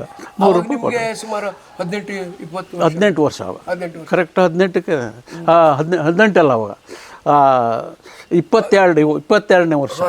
ಅಂದರೆ SLC ಆಯಿತು, SLC ಆಗಿತ್ತಲ್ಲ. 22 ವರ್ಷ ಆವಾಗ ನನಗೆ. ಅಂದರೆ ಡಿಗ್ರಿ ತಗೊಳ್ಳೋಂಥ ವಯಸ್ಸು. ಆವಾಗ ನಾನು ಹೋದೆ ಬಸ್ ಸ್ಟ್ಯಾಂಡಿಗೆ ಹೋಗಿ ಎಲ್ಲಿಗೆ ಹೋಗಬೇಕು ಅಂತ ಯೋಚನೆ ಮಾಡಿದೆ. 100 ರೂಪಾಯಿ ಕಿಸೆಯಲ್ಲಿದೆ. ಆವಾಗ ನನಗೆ ಎಲ್ಲಿಗೆ ಹೋಗಬೇಕು ಹೊಳಿತಾನೇ ಇಲ್ಲ. ಶಿರ್ಸಿಗೆ ಹೋದರೆ ಒಂದು ಕಾಲೇಜ್ ಶುರುವಾಗಿದೆ, ಆದರೆ ಅಲ್ಲಿ ಯಾರು ಗುರ್ತರಿಲ್ಲ. ಆವಾಗ ನಮಗೆ ಸಿದ್ದಾಪುರದ ನಾನು ಹೊರಗಡೆಯಿಂದ ಪ್ರಪಂಚನೇ ಗೊತ್ತಿಲ್ಲ. ಇಲ್ಲಿ ಯಾರು ಗುರ್ತರು ಇಲ್ಲ, ಎಂತ ಮಾಡಲ್ಲ. ಶಿರ್ಸಿಗೆ ಹೋಗೋಕ್ಕಾಗಲ್ಲ. ಹಾಗಾದರೆ ಎಂತ ಮಾಡೋದು? ಬೆಳಗಾವಿನೊಳಗೆ ನಮ್ಮಲ್ಲಿ ಕೆಲವು ಜನ ಇದ್ದರು. ನಮ್ಮ ನೆಂಟರಲ್ಲಿ ಕೆಲವೊಬ್ಬರು ಪ್ರಭಾಕರ, ಶ್ರೀಧರ ಅಂಥೇಳೆಲ್ಲ ನಮ್ಮ ನೆಂಟರು ಅಲ್ಲಿ ಬೆಳಗಾವಿ ಬಿಕಾಮ್ ಓದ್ಲಿಕ್ಕೆ ಹೋಗ್ತಿದ್ರು. ಅಲ್ಲಿದ್ದರು. ಏನಾದರೂ ಬೆಳಗಾವಿಗೆ ಹೋಗ್ಬಿಡೋದು, ಅವ್ರ ಹತ್ರ ಹೋಗಿ ಹೇಳೋದು ವಿಚಾರ. ಏನಾರು ಒಂದು ಬಂದು ಏನಾರು ಒಂದು ವ್ಯವಸ್ಥೆ ಮಾಡ್ಕೊಳ್ರಪ್ಪ ಅಥವಾ ಎಂತಾರು ಮಾಡೋ. 100 ರೂಪಾಯಿ ಇದೆ ಆವಾಗ. 100 ರೂಪಾಯಿ ಸಾಕು ಬೇಕಾದ್ರೆ. ಹಾಗೆ ಅಷ್ಟೊತ್ತಿಗೆ ಒಂದು ಬಸ್ ಬಂತು. ಅವರು ಹೌದು ಯಾರೇ ಧಾರವಾಡ ಬೆಳಗಾವಿ ಹೊರಗೆ ಹೋಗಿದ್ರು ಅವರು ಕಂಡಕ್ಟ್ರು. KSRT ಬಸ್ಸೇ. ನನಗೆ ಅದೇ ಹೇಳ್ದಂಗೆ ಆಯ್ತು, ಬೆಳಗಾವಿಗೆ ಕರಿತಾ ಇದ್ದಾರೆ ಅಂತ. ಹತ್ತಿ ಬೆಳಗಾವಿ ಟಿಕೆಟ್ ತೊಗೊಂಡು ಬೆಳಗಾವಿ ಹೋಗಿ ಇಳಿದು ಮುಂದೆ ಹೋಗಿ RPD ಕಾಲೇಜು ಅಂಥೇಳಿ ಸೇರಿದೆ. ಇಷ್ಟ ಆಯಿತು ನನ್ನ ಕತೆ ಈ ಶಿಕ್ಷಣದ್ದು. ಇಲ್ಲಿಗೊಂದು ಹಂತ. RPD ಕಾಲೇಜಿಗೆ ಬಂದೆ. ಅಲ್ಲಿ ಕಡೆಗೆ ಓದಲಿಕ್ಕೆ ಶುರು ಮಾಡಿದ್ರ? RPD ಕಾಲೇಜಿನಲ್ಲಿ ಅಲ್ಲಿ ಏನು ಮಾಡಿದ್ರು ಅಂದರೆ, ಅಲ್ಲಿ ನನಗೆ 3-4 ಜನ ನೆಂಟರು ಹುಡುಗರೆಲ್ಲ ಇದ್ದರು. ಅವರೆಲ್ಲ ಸ್ವಲ್ಪ ಸಹಾಯ ಮಾಡಿದರು. ಏನು ಮಾಡಿದ್ರು, ಒಂದು ರೂಮನ್ನು ತೆಗೆಸ್ಕೊಟ್ರು. ಕೆಲವು ಊಟಕ್ಕೆ ಒಂದು ವ್ಯವಸ್ಥೆ ಮಾಡಿಕೊಟ್ರು. 10-15 ರೂಪಾಯಿ ಕೈಲಿ ಅವರಿಗೆ ಕಳಿಸ್ತಿದ್ರಲ್ಲ ದುಡ್ಡು, ಅದರೊಳಗೆ ಕೊಡ್ತಿದ್ರು. ಅದು ಏನಾಯಿತು ಅಂದರೆ ಒಂದು 3-4 ತಿಂಗಳು ಹೀಗೆ ಹೋಯಿತು. ಆವಾಗ ನಮ್ಮ ಮನೆ ಸುದ್ದಿ ಬಂತು ಅವರಿಂದ ಎಲ್ಲ ಹೊತ್ತು. ಅವ ಬೆಳಗಾವಿ ಹೋಗಿದ್ದಾನಂತೆ, ಮತ್ತು ಅಲ್ಲಿ ಹೋಗಿ ಹೀಗೆಲ್ಲ ದುಡ್ಡೆಲ್ಲ ಅವ್ರ ಹತ್ರ ಮಾಡ್ತಾ ಇದ್ದಾನಂತೆ. ಆವಾಗ ನಮ್ಮ ಅಣ್ಣಂಗೆ ಮತ್ತೆ ಶುರು ಆಯ್ತಲ್ಲ ವ್ಯತೆ. ಅವನು ಬಂದು ಸಿದ್ದಾಪುರಕ್ಕೆ ಬಂದು ಅಲ್ಲಿ ಸಿಂಡಿಕೇಟ್ ಬ್ಯಾಂಕ್ ಅಂತ ಇತ್ತು, ಅಲ್ಲಿ ಹೋಗಿ ಒಂದು ಅಕೌಂಟ್ ಓಪನ್ ಮಾಡಿ ಅಲ್ಲಿ ಬೆಳಗಾವಿಗೂ ಒಂದು ಅಲ್ಲಿಗೆ ಕನೆಕ್ಷನ್ ಇಟ್ಕೊಳ್ತಾರೆ ಅವ್ರು ಬ್ಯಾಂಕ್ನ. ಎಂಟಿ ಮಾಡ್ತಾರೆ. ಅಲ್ಲಿ ಒಂದು ಅಕೌಂಟ್ ಮಾಡಿ ಈ ಅಕೌಂಟನ್ನು ಅಲ್ಲೂ ಮಾಡಿ ಅಂಥೇಳಿ ಅವನು ಮಾಡಿ 100 ರೂಪಾಯಿ ಇವಾಗ ಕಳ್ಸಕ್ಕೆ ಸುಮ್ಮನೆ. ಇದಿಲ್ಲ, ಇಂಥ ದಿವಸ ಹಳಿಲ್ಲ, ಇಂಥ ತಿಂಗಳ ಹಳಿಲ್ಲ. ಅಲ್ಲ ಅಲ್ಲಿ ಈಗ RPD ಕಾಲೇಜ್ ಸೇರಿ ಅಲ್ಲಿ 3 ವರ್ಷ ಕೆಲಸ ಮಾಡ್ತಿರಲ್ಲ, ಅಲ್ಲಿ ಆವಾಗ ಮತ್ತೇನಾದರೂ ಚಟುವಟಿಕೆ ಮಾಡ್ತಿದ್ರು? ಅಲ್ಲಿ ಏನಾಯಿತು ಅಂತಂದರೆ, RPD ಕಾಲೇಜು ಅಂತೇಳಿ ಅದು ಸೈನ್ಸ್ ಕಾಲೇಜ್. ಅದು ನಾನು ಸೈನ್ಸ್ ತಗೊಂಡಿದ್ನಲ್ಲ, ಅಲ್ಲಿ ಒಂದೇ ವರ್ಷ ಇದ್ದಿದ್ದು ನಾನು. ಆಮೇಲೆ ನಾನು ಧಾರವಾಡಕ್ಕೆ ಹೋದೆ. ಆ 1 ವರ್ಷ ಒಳಗೆ ನನಗೆ ಅಲ್ಲಿ ಗೆಳೆಯರು ಸಹಾಯ ಮಾಡಿದರು. ಮತ್ತು ಮನೆಯಿಂದನೂ ಎಲ್ಲೋ 4 ತಿಂಗಳಿಗೆ 3 ತಿಂಗಳಿಗೆ ಒಂದೊಂದು ಸಲ 100 ರೂಪಾಯಿ ಬರ್ತಿತ್ತು. ಪತ್ರ ಬರೀತಿದ್ರು. ಅವಾಗೆಲ್ಲ ಪತ್ರ ಬರೆಯೋದು, ಹೀಗೆ ಕಳಿಸಿದ್ಯಾ ಅಂತೇಳಿ. ಸರಿ ಕಾಲೇಜಿಗೆ ಹೋಗ್ತಿಲ್ಲ ಹಂಗಾರೆ ಅಂಥೇಳಿ ಅಂದರೆ ಅಷ್ಟೊಂದು. ಆಮೇಲೆ ನಾನು ಹೊರಟು ಹೋದ್ಮೇಲೆ ಆ ಯೋಚನೆ ಬಂತು, ಹೆಂಗೋ ಮಾಡಿ ಕಳಿಸ್ತಿದ್ರು. ಸಾಲನೇ, ಅವ್ರ ಹತ್ರ ದುಡ್ಡೇ ಇರೋದಿಲ್ಲ. ಹೌದು, ಅವರು ಅಂಗಡಿ ಹತ್ರ ಅಲ್ಲಿ ಈಗ ಸೈನ್ಸ್ ಹಚ್ಚಿದ ಮೇಲೆ ಮತ್ತೆ ಧಾರವಾಡಕ್ಕೆ ಹೆಂಗೆ ಬರುವಂಥ? ಅಲ್ಲಿ ಏನಾಯಿತು ಅಂದರೆ, RPD ಕಾಲೇಜ್ ಬಿಡ್ಲಿಕ್ಕೆ ಒಂದು ವರ್ಷ ಮಾತ್ರ ಇದ್ದೆ. ಬಿಡ್ಲಿಕ್ಕೆ ಒಂದು ಕಾರಣ ಆಯಿತು. 6 ತಿಂಗಳ ಪರೀಕ್ಷೆ ಆಯಿತು. 6 ತಿಂಗಳ ಪರೀಕ್ಷೆ ಒಳಗೆ 2 ಹುಡುಗರನ್ನ ಅಲ್ಲಿ ಅವರು ಗಣಿತ ಮಾಸ್ತರ್, ಗಣಿತ ಲೆಕ್ಚರರ್. 6 ತಿಂಗಳ ಪರೀಕ್ಷೆ ಒಳಗೆ 2 ಹುಡುಗರು ಡಿಸ್ಟಿಂಕ್ಷನ್ ಮಾಡಿದ್ದಾರೆ. ಅವರಿಗೆ ಇಬ್ಬರನ್ನ ನಾನು ಹೇಳ್ತೇನೆ, ಅವ್ರು ಎದ್ದು ನಿಲ್ಲಬೇಕು ಅಂತಂದು. ಅಲ್ಲಿ ಬರುವೆ ಅಂತೇಳಿ ಒಂದು ಹುಡುಗಿ ಮತ್ತು ಜಯರಾಮ್ ಹೆಗಡೆ, ಇವರಿಬ್ಬರು ಎದ್ದು ನಿಲ್ಲಬೇಕು ಅಂತ ಎದ್ದು ನಿಲ್ಲಿಸಿದರು. ನನಗೆ ಗಣಿತ ಅಂದರೆ ಅವಾಗ ಮೊದಲಿಂದನೂ ಡಲ್ಲು ನಾನು. ಮತ್ತು ಇವನಂತ ಡಿಸ್ಟಿಂಕ್ಷನ್ ಮಾಡಿದ್ದಾರೆ ಹೇಳಿ ಎದ್ದು ನಿಲ್ಲಿಸ್ತಾರೆ ಅಂತ. ಅವಾಗ ಅವ್ರು ಹೇಳಿದರು ಎಲ್ಲರಿಗೂ, ನೋಡಿ ಈ ಬರುವೆ ನೋಡಿದಾಳಲ್ಲ ಇವಳು 100ಕ್ಕೆ 100 ತೊಗೊಂಡಿದ್ದಾಳೆ ಆ ಷಣ್ಮಾಸಿಕ ಪರೀಕ್ಷೆ ಒಳಗೆ. ಆಚೆ ಕಡೆ ಇದು ಜಯರಾಮ್ ಹೆಗಡೆ ನೋಡಿ 100ಕ್ಕೆ 0 ತೊಗೊಂಡಿದ್ದಾನೆ. ಇವರಿಬ್ಬರು ಡಿಸ್ಟಿಂಕ್ಷನ್ ಮಾಡಿದ್ದಾರೆ. ಎದೆ ಹೊಡೆದೋತು ನನಗೆ. ಎಲ್ಲರಿಗೂ ಒಳ್ಳೆ ಹೇಳಿನಕ್ಕರು. ನನಗೆ 0 ಕೊಟ್ಟಿದ್ದಾರೆ ಮ್ಯಾಥ್ಸ್ ಒಳಗೆ 6 ತಿಂಗಳ ಪರೀಕ್ಷೆ. ಅವಾಗ ನೀವು ಇದೇನು ಮನೆಗೆ ಮಾಡಿದ್ರೆ ಅವಾಗ ಎಂತ ಮಾಡಿದೆ, ಅವಾಗ ಭಾಳ ಬೇಜಾರಾದರೂ ಕೂಡ ಅವರೆಲ್ಲ ನಿಗಾಡಿದ್ರು. ಆದರೆ ಒಂಥರ ಆ ಬರುವೆ ಅನ್ನೋ ಹುಡುಗಿ ಅವಳು ಒಂದು 10 ನಿಮಿಷ ನಂತರ ನನ್ನ ಹತ್ರ ಬಂದು ಇಂಗ್ಲೀಷಿಲ್ಲ, ಅವಳಿಗೆ ಕನ್ನಡ ಬರೋದಿಲ್ಲ, ನನಗೆ ಹಿಂಗೆ ಮರಾಠಿ ಬರೋದಿಲ್ಲ, ಅದಕ್ಕೆ ಇಂಗ್ಲೀಷಲ್ಲಿ ಮಾತಾಡಬೇಕು. What is wrong with you, can I help you ಕೇಳಿದ್ಲು. ಭಾಳ ಬೇಜಾರಾಯ್ತು. ಆ ಹುಡುಗಿ ಬಂದು ಕೇಳ್ತಾಳೆ. ನಿಮಗೆ ಅವಳು ಅದೇ ಅಷ್ಟೊಂದು ಸಾವಿರಾರು ಹುಡುಗರಲ್ಲಿ ಅವಳು ಬಂದು ಕೇಳ್ತಾಳಲ್ಲ ನೋಡಿ, ಮನುಷ್ಯತ್ವ ಯಾವ ಅಷ್ಟು ಪ್ರೀತಿಯಿಂದ ಬಂದು ಕೇಳುತ್ತೆ. What is wrong with you, can I help you, ಇದಿಷ್ಟೇ ಮಾತು ಕೇಳಿದ್ದು. ಅದನ್ನು ಆತ್ಮಚೇತಲ್ಲಿ ಬರೆದಿದ್ದೆ. ಆವಾಗ ನನ್ನ ಮನಸ್ಸಿನೊಳಗೆ ಬಂತು, ಮನುಷ್ಯತ್ವ ಇಟ್ಕೊಳ್ಬೇಕಾದ್ರೆ ನಾವು ಏನಾದ್ರು ಮಾಡಲೇಬೇಕು. ಬರೀತಾ ಹೀಗೆ ಇದ್ದರೆ ನಮ್ಮ ಮನುಷ್ಯತ್ವನೂ ಇರೋದಿಲ್ಲ, ನಾವು ಎಂಥದ್ದು ಆಗೋದಿಲ್ಲ. ಅದರಿಂದ ಮತ್ತೆ ಹೋಗಿ ಗಣಿತ ಮಾಸ್ತರನ್ನ ಭೇಟಿಯಾದೆ, ಸತ್ಯನಾರಾಯಣ ರಾವ್ ಅಂತ. ಅವರು ಕನ್ನಡದವರಾಗಿದ್ದರು. ಅಲ್ಲಿ RPT ಕಾಲೇಜಲ್ಲಿ ಕೆಲವು ಮರಾಠಿ ಕೆಲವು ಕನ್ನಡ ಮಾಸ್ತರು. ಸತ್ಯನಾರಾಯಣ ರಾವ್ ಅಂತ ಅವ್ರ ಹತ್ರ ಹೋಗಿ ಹೇಳಿದೆ, ಹೀಗೆ ಆಗೋಯ್ತು, ಈಗ 6 ತಿಂಗಳ ಪರೀಕ್ಷೆ ಆಗೋಯ್ತು, 0 ಆಯಿತು. ಅವಾಗೆಲ್ಲ ಒಂದು ಸಬ್ಜೆಕ್ಟ್ ಫೇಲ್ ಆದರೆ ಫೇಲೇ, ಮತ್ತೆ ಮುಂದಿನ ಕ್ಲಾಸಿಗೆ ಹೋಗೋಂಗಿಲ್ಲ. ಆವಾಗ ಅವರು ಟ್ಯೂಷನ್ನಿಗೆ ಬಂದು ನನ್ನ ಹತ್ರ, ನಿನಗೇನು ಮಾಡ್ಕೊಡೋದಾದ್ರೂ ಒಂದು ಪಾಸಿಂಗ್ ವ್ಯವಸ್ಥೆ ನೀನು ಮಾಡ್ತೀನಿ, ಅಷ್ಟು ದಡ್ಡ ಅಲ್ಲ ನೀನು, ನಿನಗೆ ಪಾಸಿಂಗ್ ವ್ಯವಸ್ಥೆ ನಾನು ಮಾಡ್ತೇನೆ ಅಂತ. ಏನು ಕೊಡೋದೇ ಬೇಡ, ಬಾ ನಮ್ಮ ಮನೆಗೆ ಹೇಳ್ಕೊಡ್ತೇನೆ ಮ್ಯಾಥ್ಸು ಅಂತ. ಆವಾಗ ನನಗೆ ಸ್ವಲ್ಪ ಧೈರ್ಯ ಬಂತು. ಆದರೆ ಮಾಸ್ತರ್ ಮನೆಗೆ ಅಲ್ಲಿ ಎಲ್ಲೋ ಹೋಗೋದಂದ್ರೆ ಕಷ್ಟ. ನನ್ನ ರೂಮ್ ಮೇಟ್ ಗುಂಡುಪ್ಕರ್ ಅಂತಿದ್ದ, ಅವನು ಒಳ್ಳೆ ಗಣಿತದೊಳಗೆ ಭಾಳ ಬುದ್ಧಿವಂತಿದ್ದ. ಅವನ ಹತ್ರ ಹೇಳಿದೆ ಹಿಂಗೆ ಆಯ್ತಲ್ಲ ಅಂತ. ನಾನು ಹೇಳ್ಕೊಡ್ತಾನೆ, ಸುಮ್ಮನೆ ಇಲ್ಲ ನೀನು ಅಂತೇಳಿ ಕಡೆಗೆ ನನಗೆ ಮುಂದಿನ 6 ತಿಂಗಳ ತುಂಬ ಹೆಲ್ಪ್ ಮಾಡಿದ್ರು. 35 ಮಾರ್ಕ್ಸ್ ಬಂತು. ಆವಾಗ ನಾನು ನಿರ್ಧಾರ ಮಾಡಿದೆ, ಈ ಸೈನ್ಸ್ ಕೋರ್ಸ್ ನನಗೆ ಅಲ್ಲ. ಅದು ಬಾಕಿದ್ರೊಳಗೆ ಮಾರ್ಕ್ಸ್ ಚೆನ್ನಾಗಿ ಬಂದಿತ್ತು. ಗಣಿತದೊಳಗೆ 35 ಹಾಕಿ ಪಾಸ್ ಮಾಡಿದ್ದಾರೆ. ಇದಕ್ಕೆ ಅಪ್ಲೈ ಮಾಡಿದೆ, ಕರ್ನಾಟಕ ಕಾಲೇಜ್ ಧಾರವಾಡಕ್ಕೆ ಅಪ್ಲೈ ಮಾಡಿದೆ. ಅಲ್ಲಿ ನಾನು ನೋಟಿಸ್ ಮಾಡಿದ್ರೆ ನನ್ನ ಹೆಸರು ನಿನ್ನ ಅಡ್ಮಿಟ್ ಮಾಡಿದ್ವಿ ಅಂತ ಬಂತು. ಇಲ್ಲಿಗೆ ಒಂದು ಹಂತ ಸೀದಾ ಅಲ್ಲಿ ಎಲ್ಲಿ ಬೆಳಗಾವಿಯಿಂದ ಅಲ್ಲಿ ಒಂದು ಹಂತ ಮುಗಿಸಿ, ಇನ್ನು ನಮಗೆ ವಿಜ್ಞಾನದ ಸಹವಾಸ ಬೇಡ ಹೇಳಿ ಕರ್ನಾಟಕ ಕಾಲೇಜಿಗೆ ಬಂದ್ರಿ. ಕರ್ನಾಟಕ ಕಾಲೇಜಿಗೆ ನೀವು BA ಇದು BAದಲ್ಲೂ ಆನರ್ಸ್ ಇದು ಮಾಡೋಕ್ಕಾದ್ರೆ ಇಂಗ್ಲೀಷನ್ನೇ ಮುಖ್ಯವಾಗಿ ಇಟ್ಕೊಂಡಿದ್ದೆ ಅಂತ. ಆವಾಗ BA 1ಕ್ಕೆ ಮೇಜರ್ ಅಂತ ತಗೊಳ್ಬೇಕಾಗಿತ್ತು. ಹೌದು, ಅದು ಆವಾಗ ನಾನು ಯಾವ್ದು ತಗೊಳ್ಬೇಕು ಅಂತಂದ್ರೆ, ನನಗೆ ಮೊದಲಿಂದ ಕೂಡ ಇಂಗ್ಲೀಷ್ ಮೇಲೆ ಭಾಳ ಇಷ್ಟ ಇತ್ತು. ಇಂಗ್ಲೀಷ್ ಯಾಕೆ ನಾನು ಆಯ್ಕೆ ಮಾಡ್ಕೊಂಡಿದ್ದು ಅಂದರೆ, ಇಂಗ್ಲೀಷ್ ಒಳಗಿರೋ ಸಾಹಿತ್ಯ ಇನ್ನು ಯಾವುದ್ರಲ್ಲೂ ಅಷ್ಟೊಂದಿಲ್ಲ ಅಂಥೇಳಿ ನಾನು ಇಲ್ಲಿವರೆಗೆ ತಿಳ್ಕೊಂಡಿದ್ದೆ. ಇಂಗ್ಲೀಷ್ ಒಳಗೆ ಒಳ್ಳೆ ಸಾಹಿತ್ಯ ಇದೆ ಅಂಥೇಳಿ ನಮ್ಮ ಹಿಂದಿನ ಕೆಲವು ಹುಡುಗರು ಎಲ್ಲ ಹೇಳಿದ್ದು. ಆ ಸಾಹಿತ್ಯವನ್ನು ಅಭ್ಯಾಸ ಮಾಡಬೇಕು ಅಂತೇಳಿ ಇಂಗ್ಲೀಷ್ ತಂದ್ಕೊಂಡೆ. ಇನ್ನೊಂದು ಕಾರಣ ಅಂದರೆ, ನಮಗೆ ಕನ್ನಡದೊಳಗೆ ಅವಾಗ ಬರೀತಿರೋರೆಲ್ಲ ಇಂಗ್ಲೀಷ್ ಮಾಸ್ಟರ್ ಆಗಿದ್ದು. ಚಂದ್ರಶೇಖರ್ ಪಾಟೀಲ್, ಶಾಂತಿನಾಥ್ ದೇಸಾಯಿ, ಗಿರಡಿ ಗೋವಿಂದರಾಜ್, ಶಾಂತಿನಾಥ್ ದೇಸಾಯಿ, ಅವರು BM ಶ್ರೀಕಂಠ. ಹೌದು, ಇವರೆಲ್ಲ ಆ ರೀತಿ ಒಂದು ನಿಮಗೊಂದು ನಿರ್ಧಾರ ಇದ್ದ. ಕರ್ನಾಟಕ ಕಾಲೇಜೊಳಗೆ ಎಲ್ಲರೂ ಕವಿಗಳು. ಯಾರು ಪ್ರಿನ್ಸಿಪಾಲ್ ಕಲ್ಗಟ್ಟಿಗೆ ಅಂತೇಳಿ ಕನ್ನಡದವ್ರೇ ಅವರು. ಅಂದರೆ ಅವರು ನಮ್ಮ ಜಿಲ್ಲೆ ಹತ್ರನೇ ಆಯ್ತಲ್ಲ. ಈಗ ಅಲ್ಲಿ ಏನು ಮಾಡಿದ್ರಿ? ಅಲ್ಲಿ ಮತ್ತೆ ಮತ್ತೆ ವಿಶೇಷವಾದ ಘಟನೆ ಏನಾದ್ರು? ಅಲ್ಲಿ ವಿಶೇಷ ಘಟನೆ ಅಂತಂದರೆ, ಅಲ್ಲಿ ನಿಮ್ಗೆ ಆ 3 ವರ್ಷ ಸಿಕ್ಕ ಈ ಎಲ್ಲ ಅವಧಿ ಒಳಗೂ ದುಡ್ಡಿನ ತೊಂದರೆ ಇದ್ದೇ ಇತ್ತು ನನಗೆ. ಯಾವ ದುಡ್ಡು ಬರ್ತದೆಯೋ ಬರೋದಿಲ್ವೋ ಗೊತ್ತಿಲ್ಲ. ಬರದೇ ಹೋದ್ರೆ ಯಾವ್ದಾದ್ರು ಕಡ ಮಾಡೋದು, ಹಂಗಾರು ಮಾಡಿದ ದಿವಸ ಬಿಡೋದು. ಈ ದುಡ್ಡಿನ ಕೊರತೆ ಹೇಳೋದು ಒಂದು ದಿವಸನೂ ಇಲ್ಲ ಹೇಳೋದು ಇಲ್ಲ, ಯಾವಾಗಲೂ ಇತ್ತು. ಅಲ್ಲಿ ಹೋದ್ಮೇಲೆ ಅದು ಆಯಿತು. ಆದರೂ ಕೂಡ ನಮ್ಮ ಅಣ್ಣ ಯಾವಾಗಾದರೂ ಒಂದು ₹100 ಕಳಿಸ್ಬಿಡ್ತಿದ್ದ ಹೋಗ್ಲಿ. ಅದು ದೇವರ ಹೌದು ಕೊಡುಗೆ. ಅದು ಸಂಗಡ ಮತ್ತು ಧಾರವಾಡದಲ್ಲಿ ಏನಿತ್ತು ಅಂದರೆ ನಮ್ಮ ಗುರುತದವ್ರು ಭಾಳ ಜನ ಇದ್ದರು. ಅವ್ರದ್ದೆಲ್ಲ ಸಹಾಯದಿಂದ ಕಡಾಯಿಸ್ಕೊಂಡು ಮಾಡ್ಕೊತ ಇದು ಮಾಡ್ಕೊತ ಅಲ್ಲಿ BA ಇದು ಮುಗೀತಲ್ಲ, ಅಲ್ಲಿ BA ಅಲ್ಲಿ ಮುಗೀತು. ಅಲ್ಲಿ ಎಷ್ಟನೇ ಇದರಲ್ಲಿ ಬಂದ್ರಿ? ಅದು 1969ರಲ್ಲಿ ನನ್ನ BA ಆಯಿತು. ಆ 4 ವರ್ಷದಲ್ಲಿ ಒಂದು ದೊಡ್ಡ ನನ್ನ ಜೀವನ ತಿರುವು ಅಂತಂದರೆ ನಾನು ಸಾಹಿತ್ಯವನ್ನು ಮುಖ್ಯವಾಗಿ ಅಭ್ಯಾಸ ಮಾಡಬೇಕು ಅನ್ನೋದು ಅಲ್ಲಿ ನಿರ್ಧಾರ ಆಯಿತು.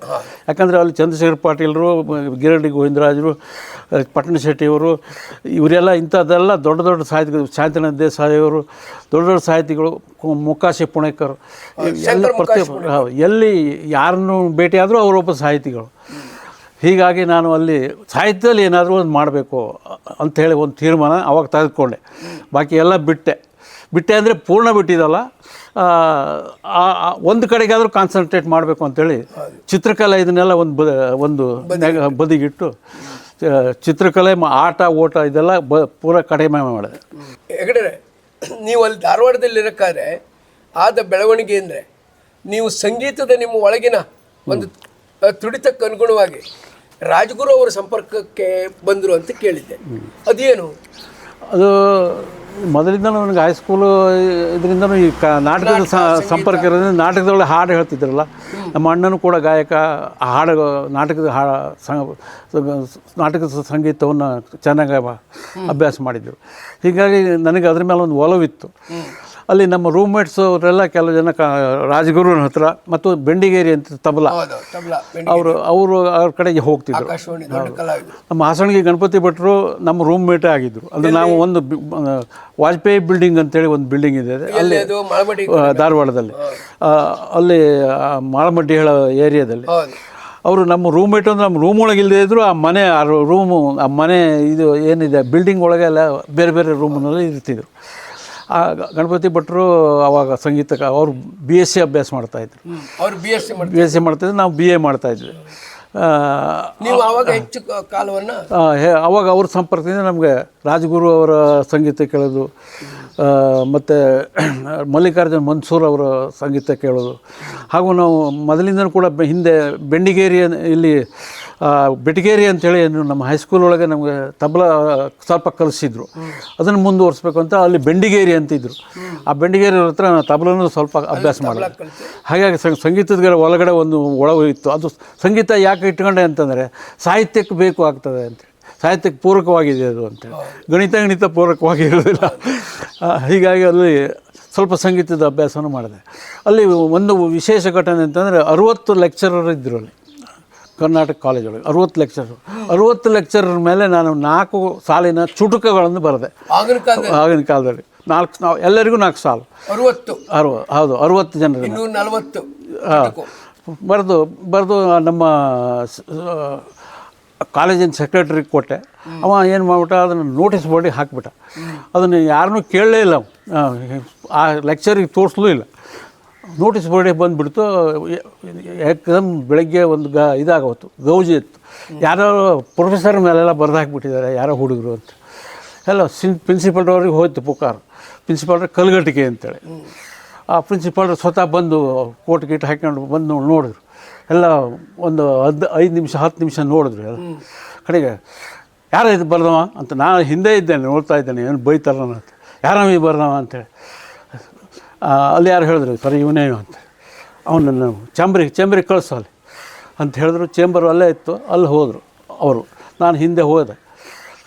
ಕಡೆಗೆ ಏನೋ ಇದೆಲ್ಲ ಬರೆದು ಬಿಟ್ಟಿದೆಯಲ್ಲ, ಯಾಕೆ ಬರೆದಿದ್ದನ್ನೆಲ್ಲ ಅಂತ. ಇಲ್ಲ, ನನಗೆ ಸ್ವಲ್ಪ ಸಾಹಿತ್ಯದ ಮೇಲೆ ಆಸಕ್ತಿ ಇತ್ತು ಅಂತ ಬರೆದೆ. ಆಯಿತು ಹೋಗು, ಇದನ್ನೆಲ್ಲ ಆ ಕವಿತೆನೆಲ್ಲ ಮ್ಯಾಗಝೀನಲ್ಲಿ ಹಾಕಿಸ್ತೀನಿ ಹೋಗು. ಆ ಕವಿತೆ ಅವರಿಗೆ ಇಷ್ಟ ಆಗೋಯ್ತು. ನಿಮಗೊಂದು ಕಾಂಪ್ಲಿಮೆಂಟ್ ರೀತಿಯಲ್ಲಿ ಅದು ಮ್ಯಾಗಝೀನ್ ಒಳಗೆ ಬಂತು. ಅದು ನನಗೊಂದು ಸಾಹಿತ್ಯಕ್ಕೆ ಮತ್ತು ಕವನ ಬರೆಯಲಿಕ್ಕೆ ವಿಶೇಷ ಪ್ರೋತ್ಸಾಹ ಕೊಡ್ತು. ಅಲ್ಲೇ ನಾನು ಒಳ್ಳೊಳ್ಳೆ ಕೆಲವು ಕವಿತೆಗಳನ್ನು ಬರೆದಿದ್ದೇನೆ ಕರ್ನಾಟಕ ಕಾಲೇಜಿನೊಳಗೆ. ಅದರೊಳಗೆ ಒಂದು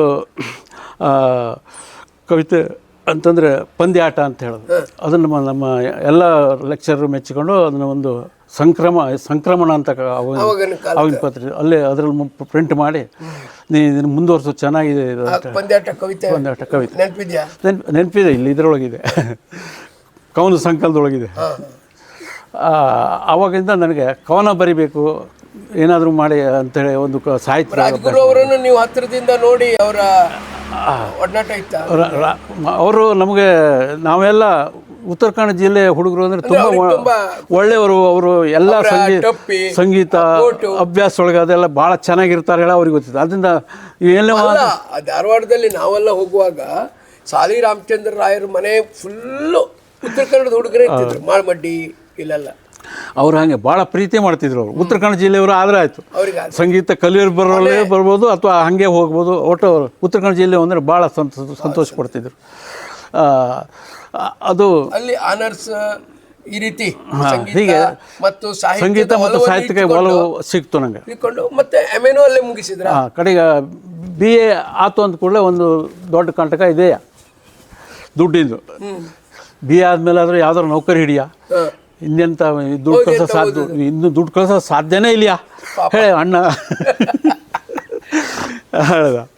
ಆವಾಗ ಒಂದು ಘಟನೆ ಅಂತಂದರೆ ನನ್ನ ಕ್ಲಾಸ್ಮೇಟ್ಸ್ ನನಗೆಲ್ಲ ಭಾಳ ಈ ಕವನ ಬರೆಯೋದಕ್ಕಾಗಿ ಇದಕ್ಕೆಲ್ಲ ಭಾಳ ಪರಿಚಯ ಇದ್ರು. ಎಲ್ಲ ಚಹಾ ಕೊಡ್ತಾರಲ್ಲ ಅವರೇ. ನಾನು ಕೈಯಿಂದ ಒಂದೇ ಒಂದು ದಿವಸ ಚಹಾ ಕೊಡ್ತೀನಿ. ಸುಮಾರು ನಿಮ್ಮ ಖರ್ಚು ಕಡಿಮೆ ಆಯಿತು. ಅವಾಗೊಂದು 2 ಘಟನೆಗಳು ಅಲ್ಲಿ ಯಾವುದು ಅಂತಂದರೆ, ಕ್ಲಾಸ್ಮೇಟು ಒಂದು ಹುಡುಗಿ ಜಯಶ್ರೀ ಅಂತೇಳಿ, ಅವಳು ನಾವು ಎಲ್ಲರೂ ಸಂಗಡ ಬೆರೀತಿದ್ದೆ ನಾನು. ವಿಶೇಷವಾಗಿ ಒಬ್ಬಳ ಹತ್ರ ಅಂತೇಳಿ ಎಲ್ಲ ಸಂಗಡ ಹುಡುಗರು ಎಲ್ಲ ನಂಗೆ ಫ್ರೆಂಡ್ಸು. ನಂದು ಚಹಾ ಕುಡ್ಸಾಗ ನಂಗೆ ಜೇಬ್ ಖಾಲಿ. ಅದೇ ಅವರು ಚಹಾ ಕುಡಿತಿದ್ದೆ. ಕಾಲೇಜ್ ಕ್ಯಾಂಟೀನ್ ಒಳಗೆ ನಮ್ಮದು ದೊಡ್ಡ ಎಲ್ಲ ನಾನೊಬ್ಬ ಏನೂ ದುಡ್ಡಿಲ್ದ ಹಾಗೆ ಚಹಾ ಕುಡ್ಕೊಂಡು ಬರೋವ. ಅದು ಆಯಿತು. ಆಮೇಲೆ ನಾನು BA ಆದಮೇಲೆ ಇನ್ನು ಬರಲಿಕ್ಕೆ ಸಾಧ್ಯನೇ ಇಲ್ಲ. ಫೀ ಕಟ್ಟೋಕ್ಕೆ 70 ರೂಪಾಯಿ ಕಳಿಸ್ಬೇಕು. ಆವಾಗ MA ಕಟ್ಟಬೇಕಾದ್ರೆ 70 ರೂಪಾಯಿ ಕಟ್ಟಬೇಕು ಆವಾಗಿನ ಕಾಲದಲ್ಲಿ. 70 ರೂಪಾಯಿ ನನ್ನ ಹತ್ರ ಇಲ್ಲೇ ಇಲ್ಲ. ಈಗ 10 ರೂಪಾಯಿಗೆ ತತ್ವರಾಗಿದೆ ಅಂಥೇಳಿ ನಾನು ಬಿಡ್ತೇನೆ ಅಂತ ಚಹಾ ಕುಡಿಯೋ ಗ್ಯಾಂಗ್ನೊಳಗೆ ಹೇಳಿ ನಾನು ಇಲ್ಲಿಗೆ ನಾನು ಮುಗೀತು ಅಂತೇಳಿ.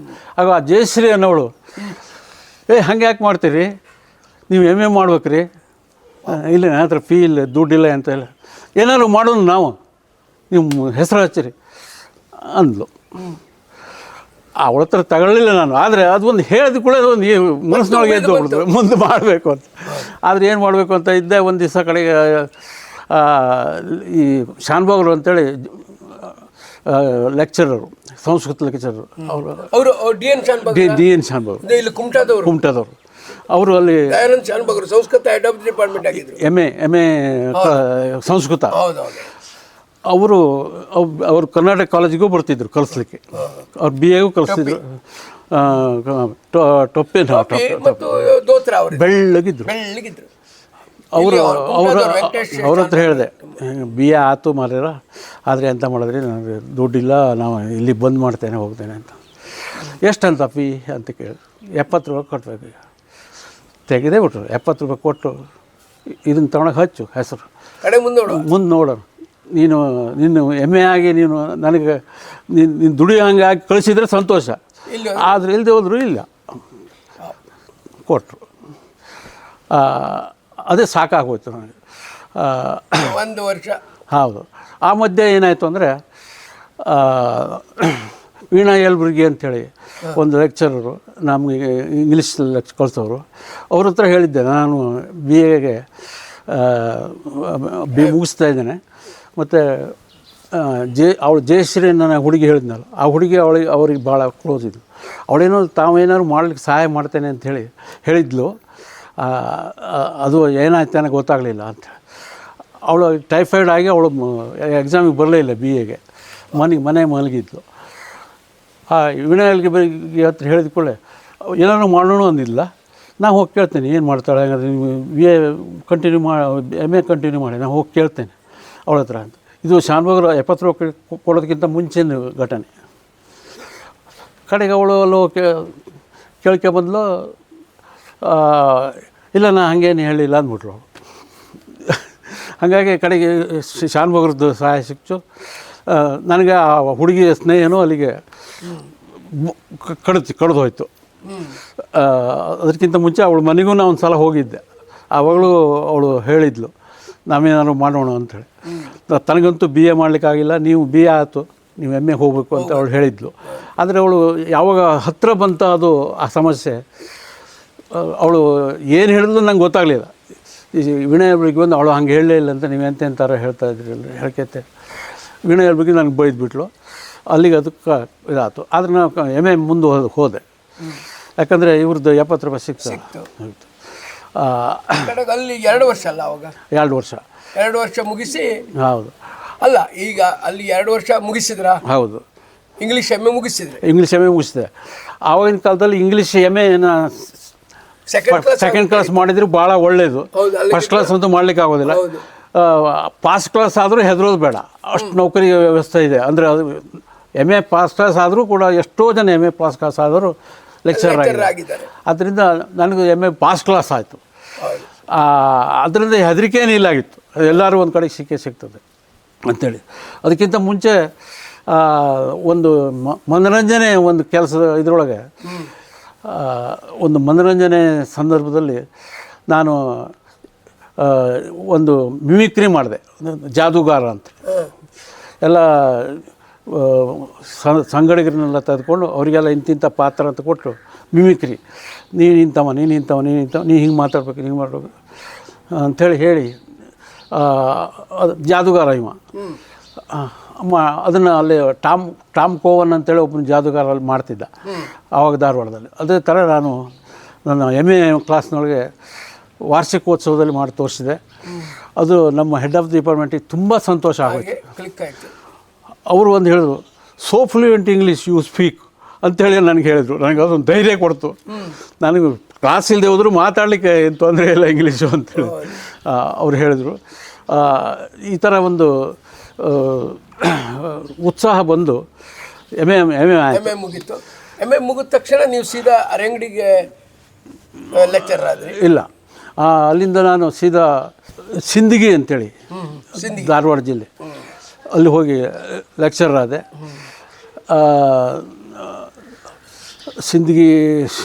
ಸಿಂದಗಿ ಒಳಗೆ ಒಂದು 3 ತಿಂಗಳಿದ್ದೆ ಅಷ್ಟೇ.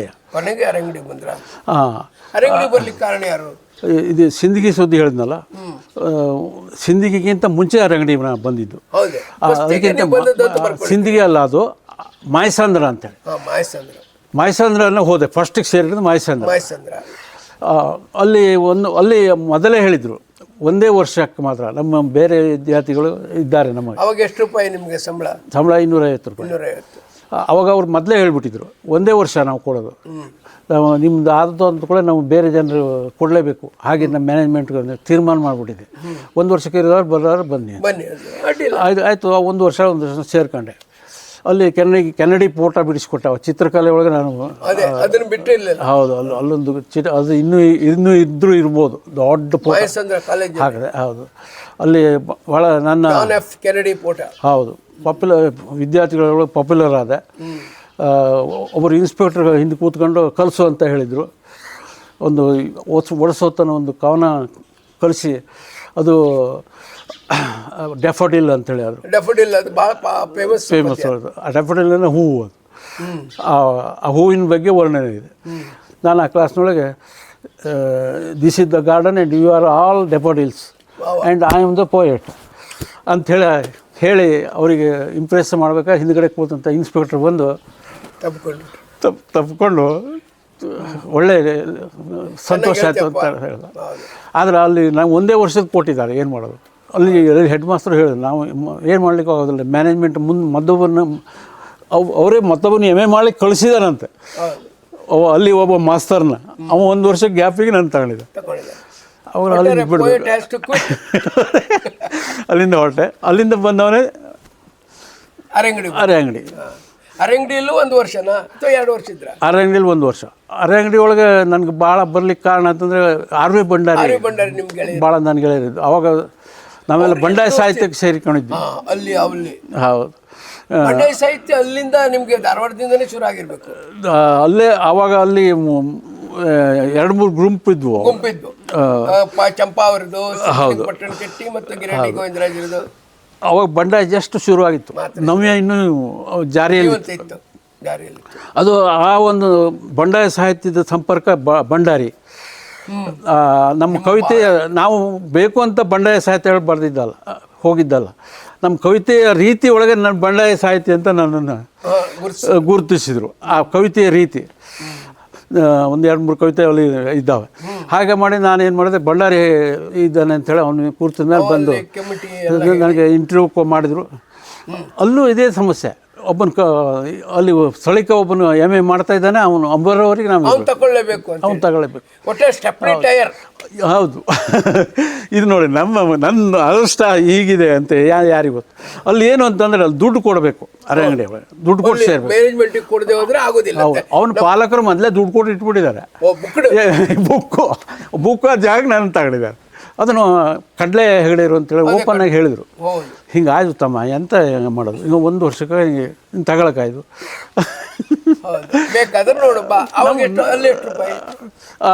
ಅಲ್ಲಿ 300 ರೂಪಾಯಿ.